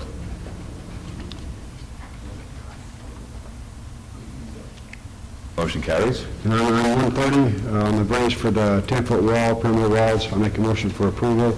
In so doing, I want to put on record, in this area here at the existing complex, we did have some burglaries and robberies. We had to modify the existing fence, so I think this is necessary, and any other thing we have to do to make this a safe complex, we can do that also. Absolutely. So that's the reason I'm allowing that variance. That's on 130. My motion is for approval. All right, let's vote, please. Opposed? Carries. And on 131, the special use, we make a motion for approval, please, with all conditions. Please vote. Opposed? Carries. And on 132, vacation of property owner, I make a motion for approval with Mr. Jakakis agreeing to put in the approvals. My approval is for the additions to McKnight Avenue in front of the properties to the north of his property. I'll accept those conditions. Thank you. Let's vote, please. Opposed? If I may, Yes. I apologize again, Bart Anderson, Yes. Public Works. You are adding a condition to the vacation that he construct some improvements on McKnight, McKnight yes. from his north boundary northward to Harris. On the west side of McKnight. And specifically, what improvements is he making? Half-street improvements with sidewalk. Half-street improvements, including sidewalk. Yes, If we the rest- met with Mr. Walker and Mr. Hogness out there at the site, and that's when we decided to do that. Okay, so if the condition can say half-street improvements from the, north boundary of his existing site north to Harris. Is that agreeable? That is acceptable, yes. Very good. Thank you. With that amendment, I make a motion for approval of the vacation. Okay, 132. Let's vote. Opposed, please. Motion carries. And on 133, Mr. Anderson, if you could put in there on the condition of the termination of Effinger with the crash gate going into the existing roadway over to McKnight. Certainly, condition number 16 addresses half-street improvements on Effinger, so if we can modify condition number 16 to include the statement that a crash gate will be constructed at the termination of Effinger and no sidewalk need be constructed at that location. Agree with that? I agree with it. No sidewalk. No sidewalk. I definitely agree with it. And with that, I make a motion for approval of item number 133. If I may, Mayor Yes, and Mayor yes. Pro Tem, I just want to add the condition that the project shall be developed and maintained as a senior citizen apartment project as defined by Title 19.20. I appreciate that very much. Yes. Absolutely. Very good, thank you. All right, let's vote, please. Opposed? Motion carries, and good luck to you. Thank you. Good luck, yours. Thank you.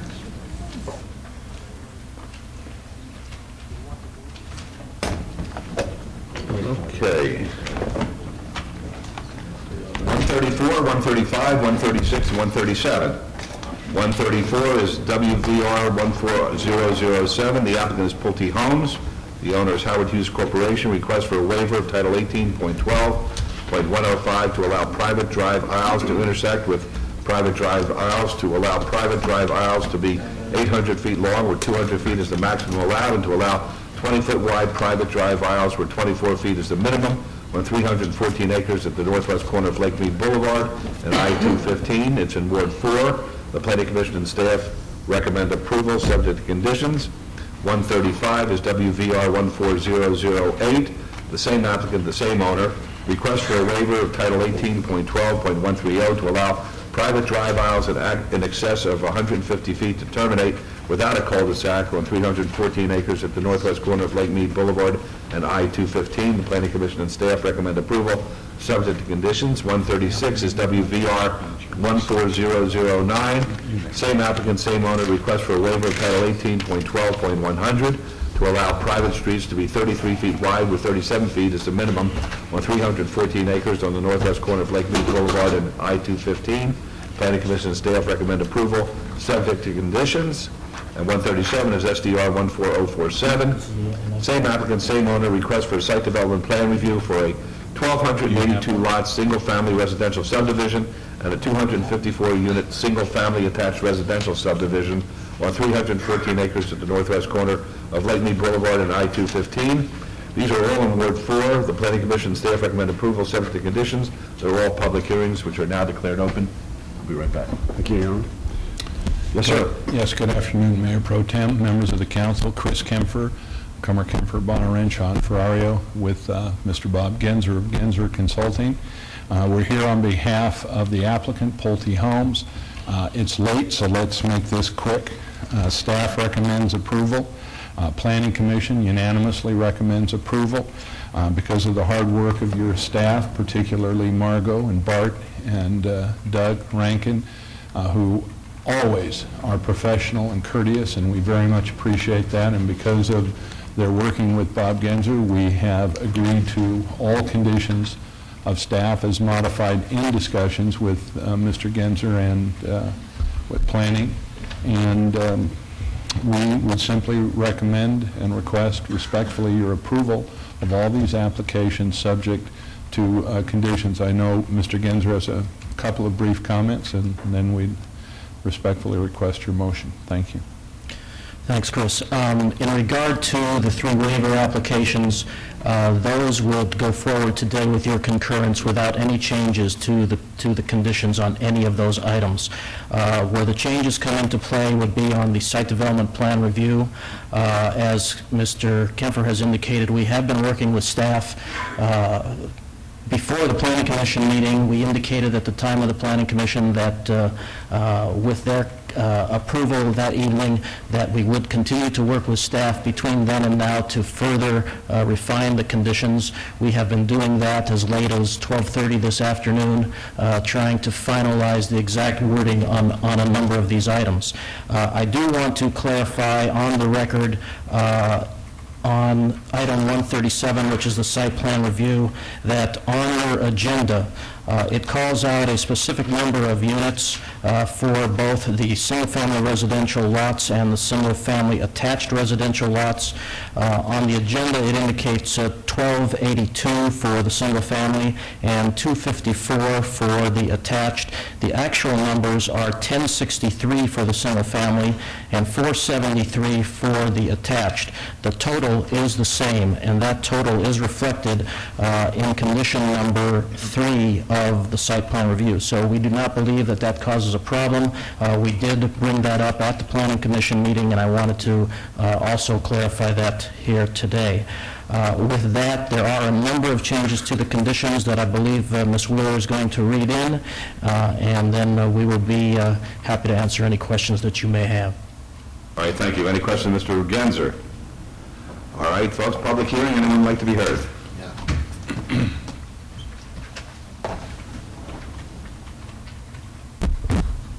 Thank you. Tom McDonald, Second President.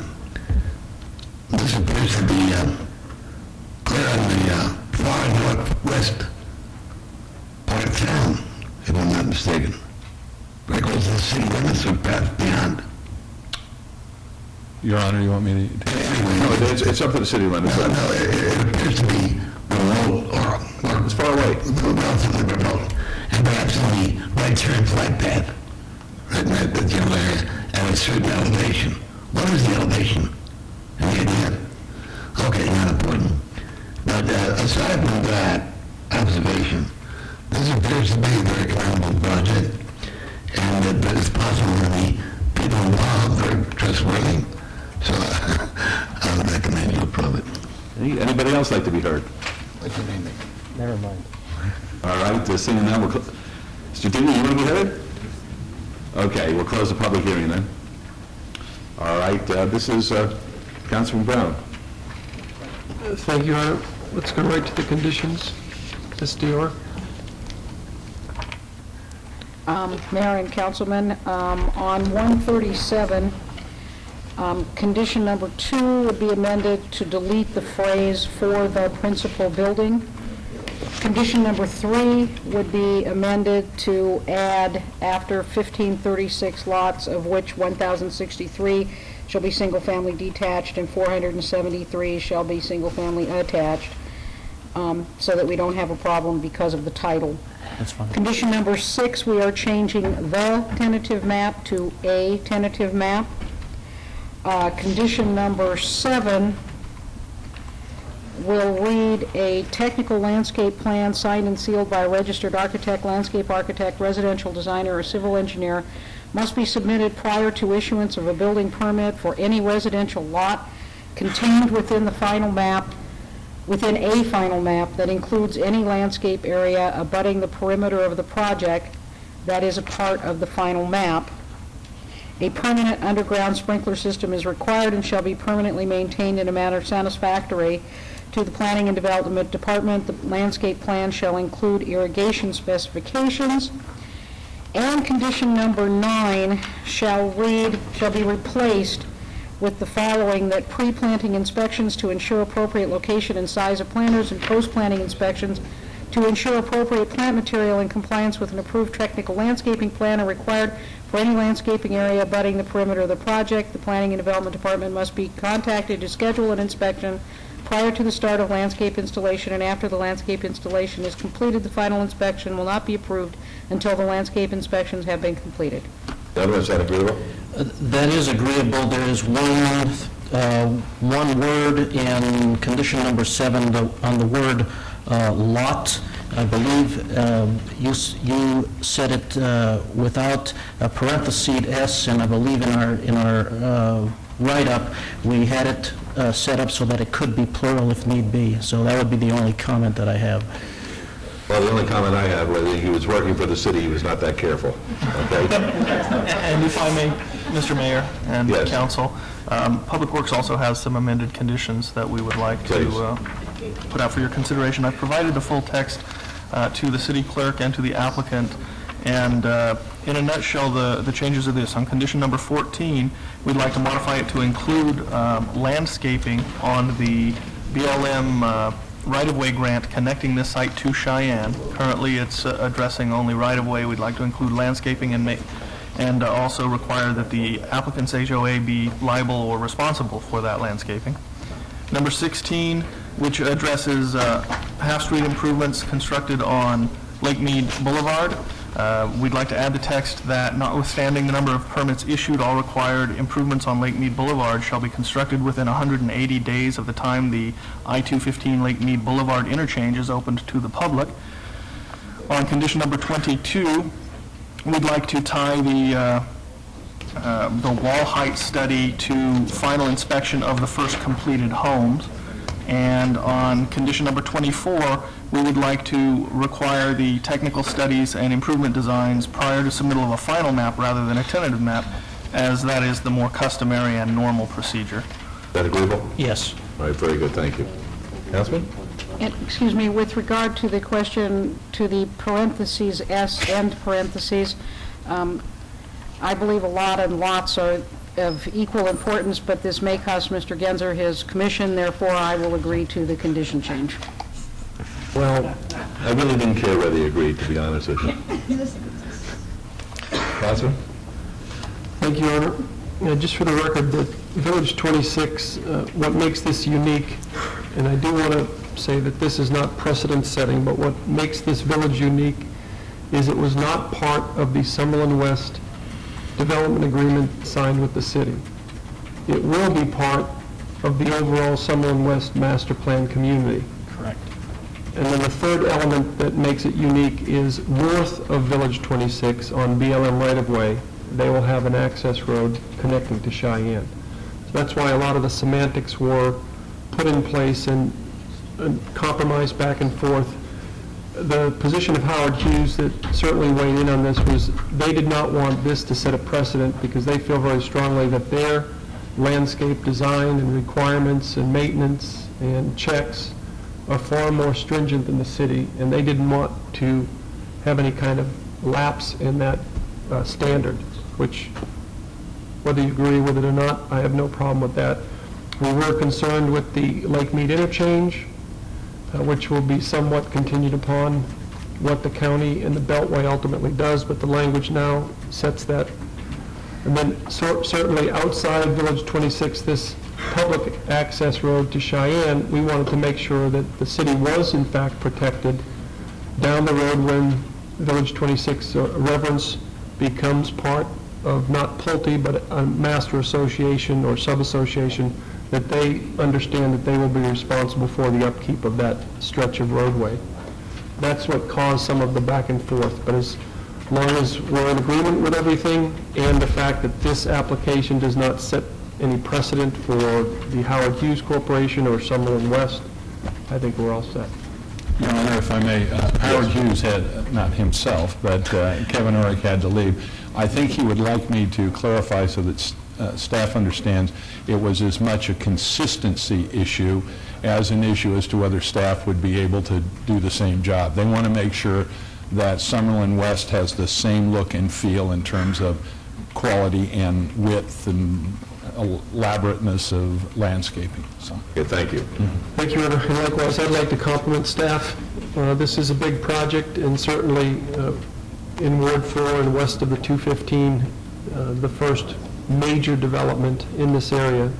So I appreciate Margot, Bart, and everyone that was involved, and the applicant working with staff on some of the semantics.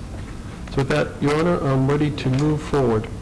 Very good. 134, please. Move for approval, subject to staff conditions. Thank you. Let's vote. Opposed, please. Motion carries. Thank you. 135, please. Move for approval, subject to staff conditions. Please vote. Opposed?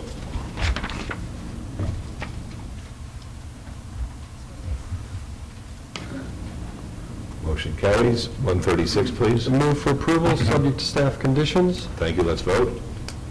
Opposed, please. Motion carries. 137.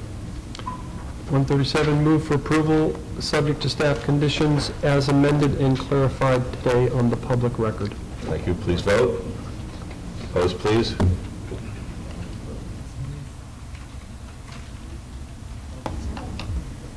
Motion carries. Good luck, gentlemen. Thank you very much. And, Your Honor, sometimes when you say words too often, they seemingly lose some of their sincerity, but I do want you to know your staff is absolutely first rate, and this was a very difficult and time-consuming project, and we really do thank Margot, Bart, and Doug especially for working so hard with us. We appreciate that. Thank you on their behalf. Appreciate it. Okay, very good. Thank you. Okay, 138 is RQR 13675. It's going to be a public hearing. The applicant is Lamar Outdoor. The owner is Masonic Memorial Temple. Required 2-year review of an approved special use permit for a 55-foot tall, 14-foot by 48-foot off-premise advertising billboard sign at 2234 West Mesquite Avenue. This is in Ward 5. The Planning Commission and staff recommend approval, subject to conditions. I have to abstain from this. I'm a member of Daylight 44, which is housed in that particular lodge. So, yes. On this issue, we may need to obey this item just because of the fact that, as I understand it from speaking to several council members, they have a relationship with Mr. Gray, which would require them to abstain from this issue. Unfortunately, I didn't realize that 4 of you had such a relationship, so I haven't done the memo that's required by state law to reduce the number of the board by those who are abstaining. So there's only going to be 3 of you left, which is not sufficient to vote on this item. Okay, but I have to abstain, but really in all due deference to the folks who have come down here and spent the whole afternoon, would it be appropriate for them to at least speak if they want to at the public record at this time, or not? I'd rather us not do that and have them come back and speak when it's time, but like I said, I did not realize that 4 of you had such a relationship that would require three. Right, I'm sorry, Mayor, you have because you're a Mason. I know. That's correct. I'm sorry about that. So in order to reduce the quorum by the number, or the board by the number of persons abstaining, state law requires that the city attorney's office write a letter to each of you to reduce that number by that abstaining number. So, Your Honor, I could withdraw as the representative if that would. I know there's several issues here of the neighborhood and the action of the Masons that is, I believe Councilman Weekly would agree, somewhat to the side of the issue of the renewal of the special use permit. I think once you made your appearance, though, and stood up here, that sort of, okay. And then, as we say in the legal profession, it's very difficult to unring the bell. Your Honor, and then the only other thing I guess that would be a problem is because of our conversation about some conditions on the shading of the lights on the billboard there, that we wanted to put that on the record today. So I guess and only 3 of you would be eligible to vote. So I would need to do those letters in advance of the council meeting in order to have only 3 vote where there are 7 board members. Mr. Mayor? You better handle this. Could I just ask council, the mayor recluses himself because he's a member of that lodge? Correct. So does that mean if I'm a member of a church or of a club or something like that, that if anything came before, I would have to recluse myself? Normally, we would say yes if it involves you in your capacity as an individual versus your capacity as a councilwoman. If you're on a board as a result of your position as a councilwoman, you would not have to abstain. But would you recommend that if it's in your capacity as an individual, that you would have to abstain because you owe a fiduciary duty, or you may owe a fiduciary duty to that private organization that may interfere with your duties as a council person? So if I go to a certain church and I'm a member of that as a private person, I donate monies to it, and something came up before the council, I would have to recluse myself? For that particular church, yes. For that particular church? Not just because you're of that particular religion. Oh, no, I understand, for that particular church. Because in the past, there have been things that have come up where you have asked, would this affect your judgment or how you would vote? And I thought we had answered no a few times, so I'm just trying to clarify. Normally, as a member of an organization, you may have a certain duty or allegiance to that particular organization, which may interfere with your independence of judgment, and you may feel that you need to support that organization. So we wouldn't want to get you in any kind of conflicts of interest in that case. Okay, thank you. Your Honor, I'm not sure who to talk to at this point. Councilman Brown? I guess what I'd like to say here is also to in reference to this, and I would like to acknowledge Mr. Deegan's letter that you sent to us. Thank you very much, Mr. Deegan, on behalf of Rancho Manor. I am going to also have a meeting that I'm going to call. I'm not going to ask Rancho Manor to do it. I'm going to call it and have Masonic Temple, NDOT, Public Works, Rancho Manor, City of Las Vegas staff, and anybody else who cares to be there, so that we can address this and put these concerns to bed, please, because this is kind of getting long overdue, and for 4 years, and we need to fix it and all get on one page and move this bus forward. And so, if I can do that publicly, extend that meeting to everyone, we will be back to business on probably Monday with the full staff here, and we will get this organized and get it noticed to you all, okay? All right. So with that, I guess am I making a motion, or are we tabling this, or what? I think the best course of action would be to just make a motion to obey the item for 2 weeks, just so that then we can prepare those letters for those council persons who have to abstain on this item, and then we can hear it in 2 weeks. If you'd like to do that. 3 weeks? Or 3 weeks. Is that the next council meeting?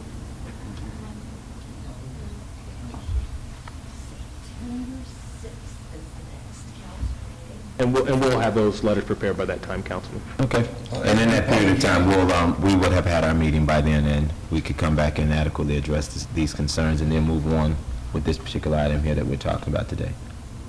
And I think if each of you, those of you who would have abstentions, can just state for the record why you would have to abstain on this particular item, that would be helpful for the record.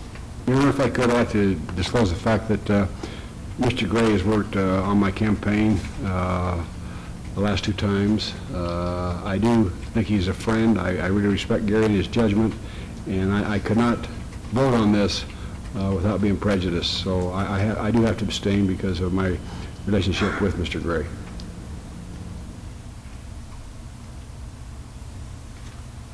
And, Your Honor, I also have a professional relationship with Mr. Gray and consider him one of my very good friends and value that relationship very much, so I think that would prejudice my judgment here also. Mayor Goodman, I also have a professional relationship with Mr. Gray. He was my campaign consultant for my campaign.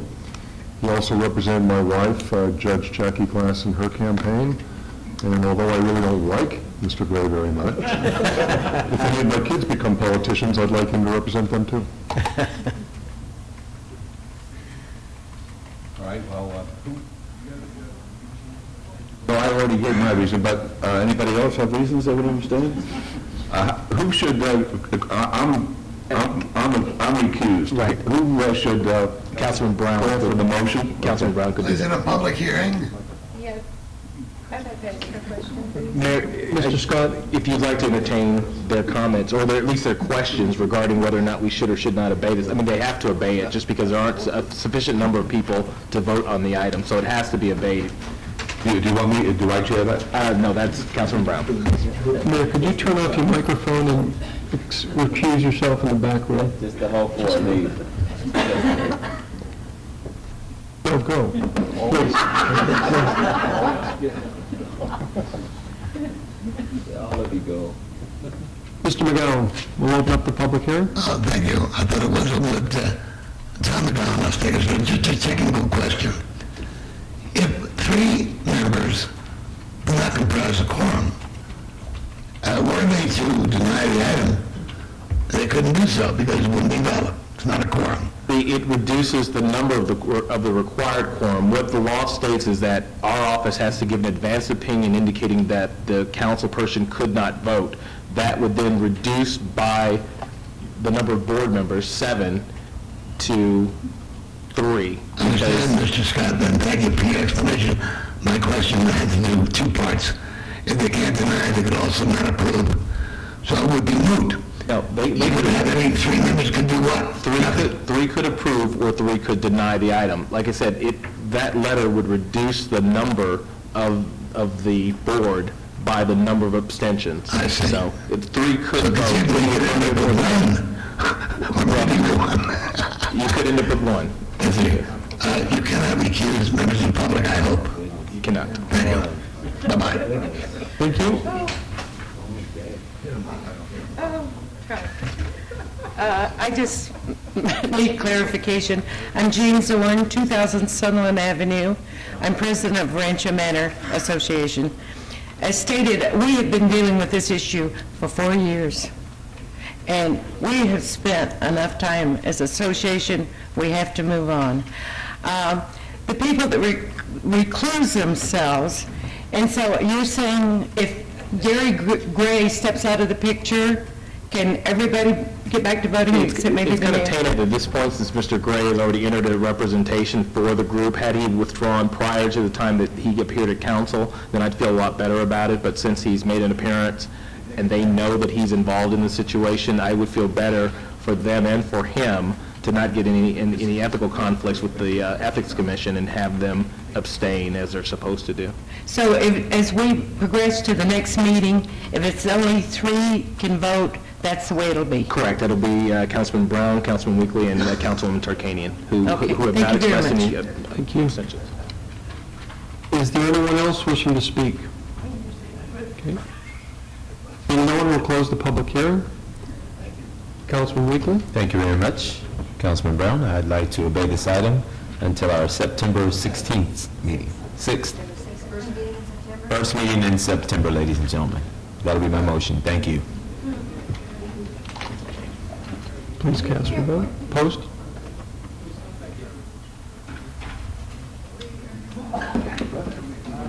Wilson, you hit yes. Yes. Let the record reflect that abstention. Thank you, I'm sorry. I'd say motion carries. Motion carries. Okay, boy, it's a good thing that I have I'd like to invite the mayor back to the podium. See how much they love you? I'll tell you, it's mutual, I promise you that. Well, you know, I guess let me say this about the abstention and the, normally, if it's a substantive motion, I tell you that you can't vote, so if we can maybe re-vote on that one, because even though you're going to be abstaining for the next vote, because it's not a substantive vote, you're not voting yes or no, you can still vote on whether to obey an item, because it's not a substantive motion. The clerk is just concerned that we don't have a sufficient number of people to vote on that particular item. So if we could just move to reconsider that particular vote, and then all of you can vote in the affirmative for the abeyance, because it's not a substantive motion. Mayor, now that you're back officially, could we move to reconsider? All right, there's a motion to reconsider, let's vote on that, please. Post?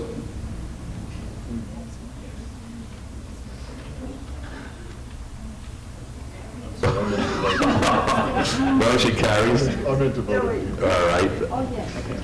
Well, what am I supposed to do? And then Councilman Brown I listened to my attorneys one time before, I'm going to abstain. Councilman Brown is still making the... Oh, okay, then I'm abstaining. May the record show an abstention for me.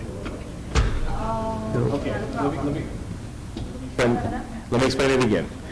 Because the holding of an item is not a substantive motion, those people who are abstaining can still vote on whether or not to obey the item. So you can still vote yes on the abeyance. You just cannot vote yes on an affirmative yes or no on the substantive motion. But at the same time, Mr. Scott, we can abstain on the abeyance as well. You can abstain on the vote to abstain, but we just need 4 people to vote in the affirmative on abstain. Okay. On the abeyance. All right. Councilman Weekly? Yes. I'm sorry. I guess is this the one I'm on obeying? Yes, you're moving to abeyance. Okay, I'm sorry. I was sidebarring everybody. Move for abeyance, please. Okay. First meeting in September. We have the reconsideration motion passed though, so I'm going to need another motion for reconsideration. Now, the reconsideration there are only 2 abstentions on the reconsideration. Oh, boy. Okay, you got it? Only 2 abstentions. Only 2 abstentions. Councilman Weekly was not present.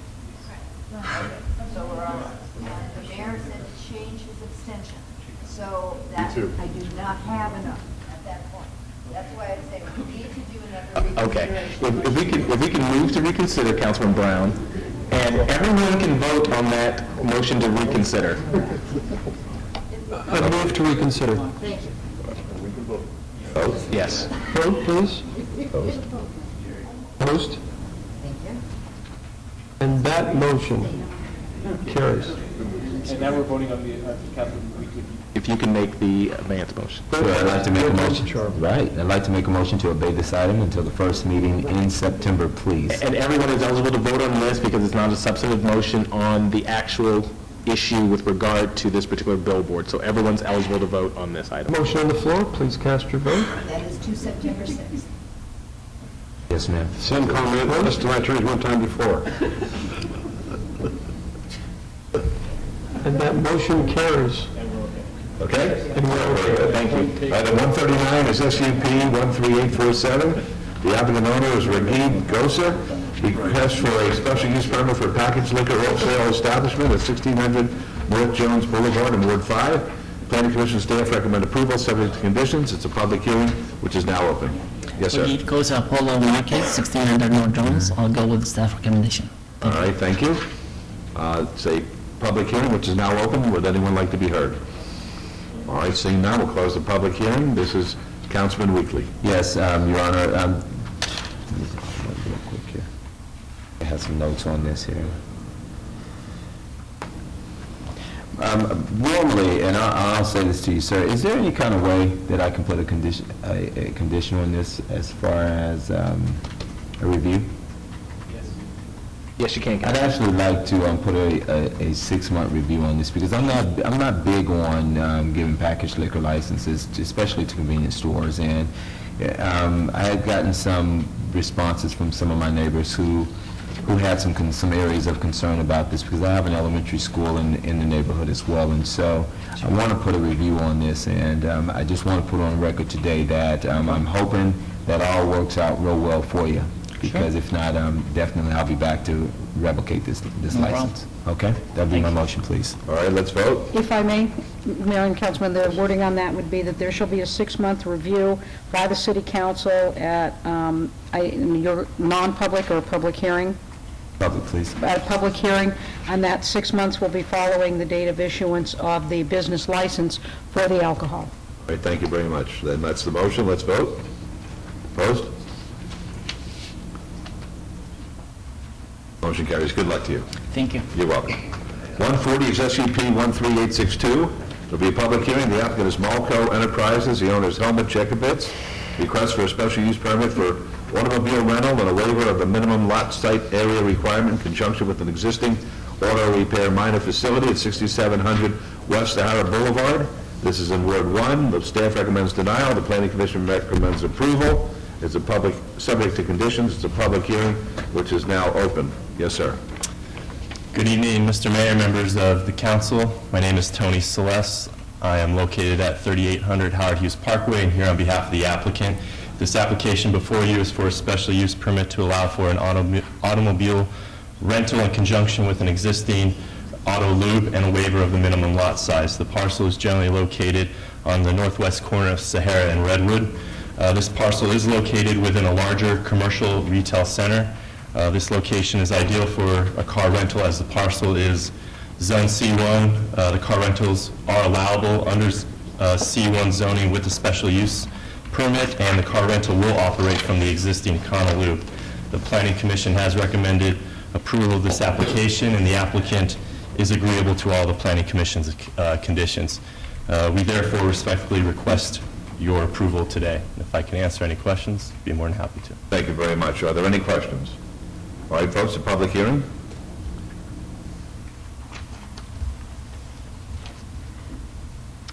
Hello, my name is Tony Hensley. I'm the associate pastor of the Potter's House Church. We're located right behind the Econo Loop there. We're kind of opposed to this. In fact, we are opposed to it due to the fact that we do take up every parking spot on Sundays and Wednesdays, and special events that we do have, such as revivals, Monday through Thursday. And due to the fact that we allow Lexus, which is across the street from us, to use our parking lot during the day, and they're taking up the parking on the west side of the building, also in the props, which is vacant now, but they take all the parking there for their inventory. And during our time of services and other events, our people have no place to park. Sometimes they have to park all the way near the McDonald's, which is on the corner of Sahara and Rainbow. Thank you very much. Did you want to respond to that? Yes, if I may, Your Honor. First of all, we do have a cross-parking agreement throughout the center. The center provides for 1,240 spots, or the center, provides for 1,208 spots. There's 1,240 available, so we're already 32 in excess. And furthermore, we believe that that you cannot, under the parking agreement, no one within this parking center is allowed to sublease their area to Lexus, for example. And if I may read a portion of the cross-parking agreement to you. It says restrictions on grant of easement. No parcel owner shall grant any easements over any land within the shopping center for the benefit of any land outside the shopping center. The foregoing shall not prohibit the granting or dedicating of the utility easements of the well, I read the relevant part there. And furthermore, I don't believe that Lexus, or to my knowledge, has the appropriate permit to be subleasing those vehicles. And I believe all this was considered at the Planning Commission, and that code enforcement was going to take a active role in this. I just want to say one thing to that. We're not subleasing it to them. We don't have a rental agreement or of any sort. We let them park there. If you look at the property that we have, according to our property right, we have up to a certain amount of parking spots available to us, up to, in fact, I believe his front door of his complex. Lexus came to us asking if it was all right, and we said, sure, go right ahead, during certain times of the day. They have up till 5 o'clock to leave. We're not getting any money off of this. They did give us a donation. We said we don't want it, but they just gave it to us because they're being nice. We don't expect anything from them. The issue is Lexus, though, is they're going to park there anyway, pretty much. I agree with him. We don't like them being there. In fact, I agree with him, that area up on the west side of our building, which we have no control over, the issue is they think, for some reason, they think that's theirs. And they even have a security guard up in that area, and they're taking also all the available parking spots up in front of the props, the vacant building there. And so I don't know if that's an issue with Lexus or what the case is, but we just allow them to go there. According to what we've seen in our property rights, we have up to a certain amount of parking lots that are ours. Appreciate that, thank you. All right, there's a public hearing. Would anyone else like to be heard?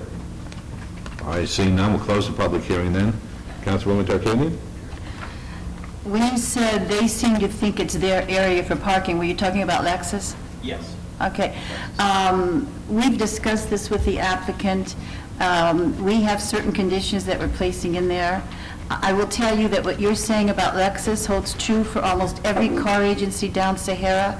Conditions that were placed on those agencies when they were granted the entitlement to build have been broken over and over and over again, and they continue to break them. We have code enforcement out there all the time, and they pay a little bit of a fine that's there, and then they keep on doing it. And the primary thing is the parking. But in the conditions here, this applicant would only have 5 cars, no trucks, nothing more, just 5 cars, which we felt would be appropriate for him to be able to have the 5 cars. Now, my understanding is that it fit within what you had as far as parking spaces. Isn't that correct? Yes, we're not applying for any parking variance because we have the cross-parking agreement. And you can't, and what I'm requesting, and I've talked with Margot about it, is a 6-month review so that we can have code enforcement go out there. And I've spoken with you because you represent your applicant in other areas too, and problems they've been having with where they're parking. And I understand that. So I understand what you're saying, and I want you to know we're working on that. We have a multi-task force trying very, very hard to work that out. Right. Code enforcement, and we even have DMV, who has some code enforcement people that are trying to help us. So we are working on that. I think your concerns are very valid, and that problem goes all the way up Sahara, where we have all the cars parked in places that are supposed to be for employee parking. They put the new cars, Yes. which were part of the condition that they would not put there, and because of that, they're parking all over into people's yards and other places. But Right. in any case, it would only be 5 cars. Would you just read the conditions, Margot, please? Mayor and So you would- Councilwoman, Yes. that there will be no more than 5 cars may be rented on site, and no trucks may be rented. We do have an additional condition that the Planning Commission recommended, that the item shall be reviewed at a public hearing before the Planning Commission within 1 year of issuance of business license. Okay. Aye. It's just we were concerned because with the previous owners, they had a deal with U-Haul where they maintained all their U-Haul trucks and they parked. That won't happen here. Okay. Won't happen. Well, Mr. Mayor, I may bring you out there because we have a portfolio of pictures that shows exactly what they're doing wrong. I have jumped out of a car, gone to the manager even, and grabbed him to show him that what they're telling us does not exist, does exist. Well- So we're going to bring you out there after your breakfast. And I'll tell you something, what I'm going to do is I'm going to hotwire those cars and drive them to a chop shop. And Councilwoman, I would suggest that the insurers revoke their permission to Lexus to park in that parking lot. If it's becoming such an issue, and they're the ones who allowed them to park there in the first place, they need to revoke their permission to park in the parking lot. We were thinking about doing that. In fact, we were getting to the point where we're just going to have them towed, and that'll be it. And the issue is, though, we're just too nice sometimes, I guess. But we would go over there, and I'd go over there myself and tell the manager, I said, look, you need to move these vehicles now, and he would do it. So I wouldn't have any issue on it, per se. And sometimes you'll find more than Lexus there. It's just a pervasive problem. But I would move for recommending staff's recommendation, All right, thank you. approving staff's recommendation. Let's vote, please. Post? Now, could I just ask, if they, Motion carries. Mr. Mayor, if they don't follow this, and we have a 6-month review, then we come back and vote and we can revoke? Correct. That's what I want, because I really feel we have to get stronger in some of what's happening there, because they don't really care what the city council thinks. That's, Well, I hope they do. I know you tell me you do, but I Yeah. mean, it wasn't just, since I've been here, evidently it's been going on for a while. Thank you. Do we get a notice of that 6-month review, or? If I may, Mayor and Yes. Councilwoman, the review is in 1 year, and no, it is the property owner or applicant's responsibility to bring that forward. Okay. But you keep track, don't you? We certainly do. Is it 1 year or 6 months? I want to. Yes, well, The Planning condition said that 1 we year, have but the is 1 councilwoman year. said 6 months, so, It was not a part of the... It was not a part of the okay, motion. fine, so it's 1 year, is that It's it? 1 year, because if That's planning correct. felt that strongly, that was fine. Very good. All right. Okay, thank you. Good luck. Thank you. You're welcome. All right, item 141 is SCP-13991. It'll be a public hearing. The applicant is Habitat for Humanity. The owner is Decatur Shopping Center Association. Request for special use permit for a secondhand dealer, thrift shop, nonprofit at 1401 North Decatur Boulevard. This is in Ward 1. Actually, it's in Ward 5. Now it is. And the Planning Commission and staff recommend approval, subject to conditions. It's a public hearing which is now open. Gentlemen? Thank you. Good afternoon, Mayor and council members. Guy Amato, Habitat for Humanity, 1573 North Decatur Boulevard. I'm here to answer any questions. The use permit allows us to expand our operation very significantly here in the city and expand the capacity to build affordable housing for working families. Do a great job. Thank you. Do a great job. All right, are there any questions of the gentleman? All right, folks, the public hearing, would anybody like to be heard? We'll close the public hearing then. Councilman Weekly. Thank you very much, Your Honor. On this item, Your Honor, I'd like to move for approval with all conditions, and I just wanted to tell you the conversation that we were having today in reference to the DDA on the 7 lots is making its way through the city attorney's office, and so the item we had today on Gregory Street dealing with those 7 lots, this is what the holdup was, and so great news for you guys all the way around. So Excellent. Well, it's good to know that information. We look forward to hopefully that. you guys will raise enough money here and get those houses built. All the money's raised, we're ready to go. So we'll get the DDA. That's great. Move for Do you want to be approval heard? with conditions. No, sir, just here to represent the owner. Okay, fine. You better put your name on the record. Just Rob Lujan with Equus, 3400 West Edgerton Road. thank you, appreciate that. All right, there's been a motion to approve. Let's vote, please. Post. Motion carries. Thank you. Thanks very much. Good luck to you. 142 is SDR 13802. Public hearing. The applicant owner is Martin Greenwald. Request for a site development plan review for proposed 7,465 square foot retail building and a waiver of perimeter landscaping requirements on 1.84 acres at 4820 North Rancho Drive. This is in Ward 6. The Planning Commission staff both recommend approval, subject to conditions. The public hearing, which is now open. Yes, Your Honor, council members, good afternoon. Richard Gallegos, 3005 West Horizon Ridge Parkway. We do understand and concur with staff's conditions with a clarification to condition number 5 as it relates to condition number 18. Condition number 5 states that we would need to provide a gate along our east property line for that occurs at a driveway location.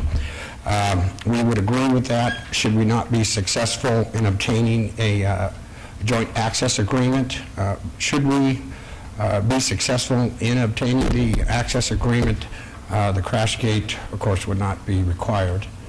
And also for the record, we do want to make a statement that we understand that any violation or expansion of the existing use is subject to revocation. And we want to make that clear for the record. We understand that there's development in the area and the use is not so desirable.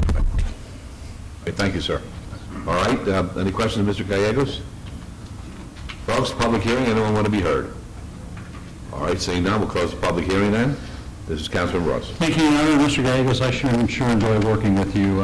It's nice to know that there's a lot of good folks in this city.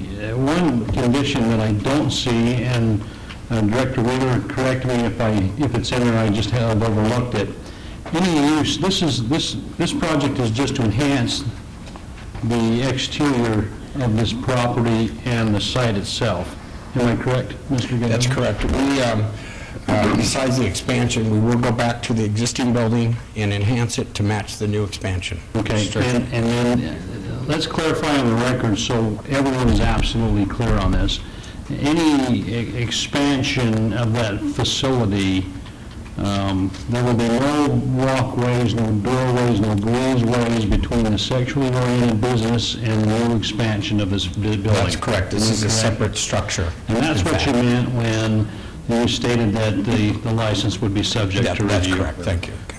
Because that's a priority to me. And I just want that on the record, and you agree with that, your client agrees with that. Our client agrees with that. Director Weaver, Margot, is that in the condition? Mayor and Councilman, the existing condition says that the proposed use of the building addition shall not contain a sexually oriented business as defined by Title 19, and conversion of the site to a sexually oriented business shall be cause for revocation of a business license. The building addition shall not have internal access to the existing sexually oriented business. We agree with that. Thank you. Many of the planning commissioners were greatly concerned about that, and at this time I need to disclose also that Commissioner Dunham is the engineer for this project. That does not in any way, shape, or form influence my judgment in regards to voting or making a motion. So with that, Your Honor, I move to approve Agenda Item 142, subject to all conditions. And if I may, Mayor and Councilman, on condition number 5, the sentence that a solid gate shall be provided to provide emergency access to the rear of the property, we would like to add the phrase, if joint access cannot be obtained. And as amended for the director. That's my motion. All right, let's vote on that, please. And does the applicant concur with that? We concur with that. Thank you. All right, let's vote, please. Post. Motion carries. Thank you. Good luck to you. Thank you. Good afternoon. Okay, 143 is ROC 14877. It's going to be a public hearing. The applicant is New Market Land Company, LLC. The owner is NNG Capital Partners, Roman numeral 1, LLC. Request for a review of condition number 7 of an approved rezoning to allow temporary transition pavement on Oso Blanco Road where full-width street improvements were required on 5.05 acres adjacent to the northwest corner of TP Lane and Oso Blanco Road. The staff recommends approval subject to conditions. This is in Ward 6 and it's a public hearing. Good evening, Mayor and council members. I'm Emily Bertoldo, 245 East Warm Springs. I am here on behalf of the applicant, and we concur with staff recommendations and greatly appreciate their help and cooperation in coming to this review of conditions. We request approval. Thank you very much. Are there any questions? Folks, it's a public hearing. Would anyone like to be heard? Seeing none, we'll close the public hearing. Councilman Ross. Thank you, Your Honor, and we had a chance to review all of the conditions. Yes, sir. And you agree with all those conditions for the record? Yes, sir. Your Honor, I move to approve agenda item 143 with all conditions. Thank you. Let's vote. Opposed, please. Motion carries. Good luck to you. Thank you. You're welcome.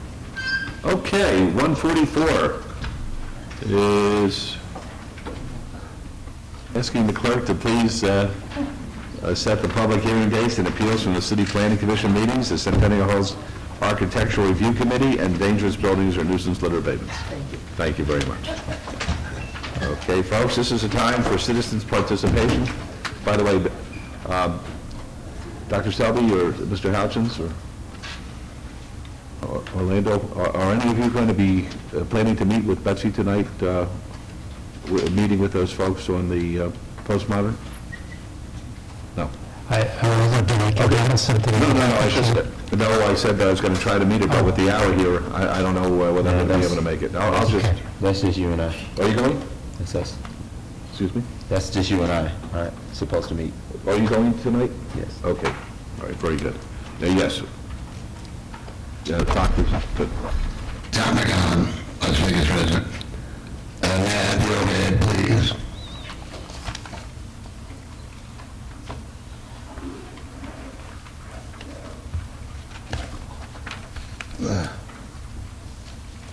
If you can see it.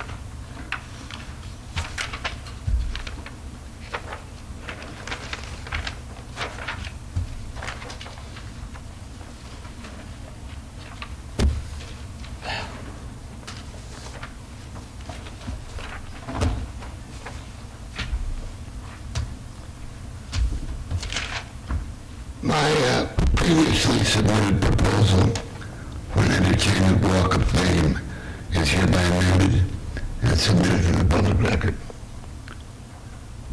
Full details of the amended proposal have been provided to senior officials of the Office of Business Development.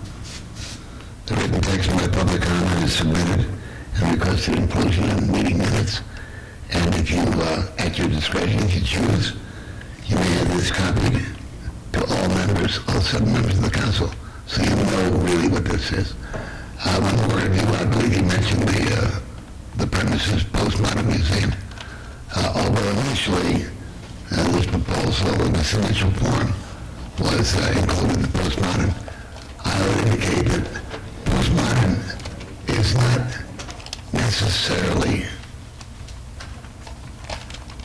imperative to this. Just the other way around.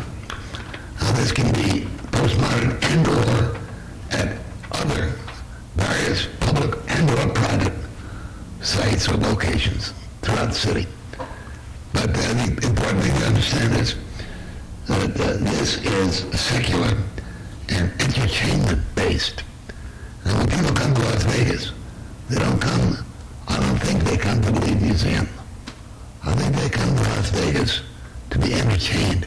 Not to say that history cannot also be entertaining in its own right. Yes, it can. But by far, the greater value and benefit in terms of commercial exploitation in a proper manner to its fullest extent would be entertainment-based. That's why this proposal is entertainment-based. As you know, I'm an entertainer with many years' experience. So I would like to submit this now, and thank you very much. And as far as postmodern, I foresee a very good future with that facility. If it is properly planned, it's not so much the architectural design that's important, it's what's inside the building, regardless of how it's designed. I'm sure a lot of beautiful design, but the important thing is you must have something substantive inside that will be of magnet attraction appeal to not dozens or hundreds, but millions of people year after year in perpetuity. This proposal will, and it can be very discuss that, you have money to go, and I think you know the number. Thank you. Thank you. Next, please. Here it is. Hi. I can never do this fast. But- Mayor, Council, I'm sorry. Lee Wayne Haynes. I live at 1270 Burnham Avenue, City of Las Vegas. I'm here for two things. Let me get the pleasant one out of the way first. Councilman Tarkanian, Council Lady Tarkanian, we welcomed you on this council with all kinds of hopes and expectations. We, the little people that are never heard. We did something, we started something to honor you. It was a Ms. Graham's third grade craft class type of project. We lost our artist during the middle of it, and I had to send this thing off to get it done. But we would like to present you this from the grateful members of what used to be Ward 1. So, thank you for being one bright light in a pretty much of a mess of darkness. Now for the unpleasant part. I'm sitting here 1/3 of the way to ram 2 more council people down y'all's throat. And thank you, Councilman Wolfman, for giving me another fertile vote gathering area out there at the Starfire Apartments. I know they didn't understand you were dealing logic with emotions. We're dealing emotions here. Councilman Reese, you pulled a power play that we're going to ram back down in your throat. For my assembly district that I'm running for, it covers much of Ward 3, and I've been walking. Mayor Goodman, you're wrong. Ward 3 is not well represented. It's not hardly represented at all. We're going to change that in 2007. And I remember, I've been here since 1991. I remember 98, when you cost the city, Mayor Pro Tem, $100,000 for hitting on a staff member. Well, that's going to be brought up again. This is not going to be your regular run for a ward out there. We're going to horn you, hoof you, and drag you through the dirt. And nobody ever deserved it more. The hell with all of y'all. Next, please.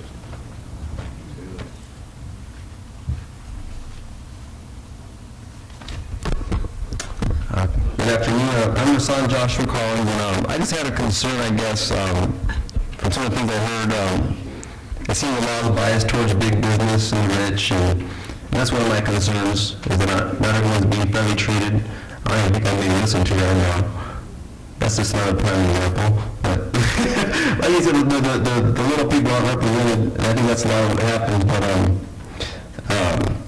and I am a Christian, and I believe in Jesus Christ, and of course, but there's some facts about what the Lord says. There's also these sexual-oriented businesses going on. Now, HPV, the human papillomavirus, causes genital warts. It's highly contagious and leads to cervical cancer in women, and in men it can cause cancer also.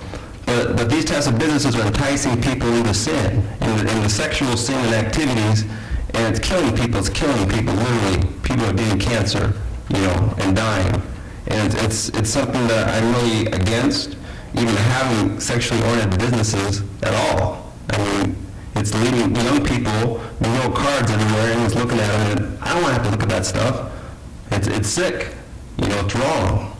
And I think most people can see that. But I don't understand how we can continue to promote things like that in any city, So I guess hopefully this will end. It says here by age 50, 80% of women will have acquired genital HPV infection. About 6.2 million Americans get a new genital HPV infection each year. And so it's spreading rapidly. A lot of STDs and things. I'm here to protect young people, children, these kids don't even know what's going on. They're watching MTV or rap or whatever and getting involved in this stuff, following their idols, whoever on TV is, but we need to look out for the young people, the fatherless, and of course the poor and all that, but I hope and pray that happens. and it's up to us to make changes. God bless. Thank you. Anybody else like to be heard now? All right, seeing none, the meeting's adjourned. Thank you.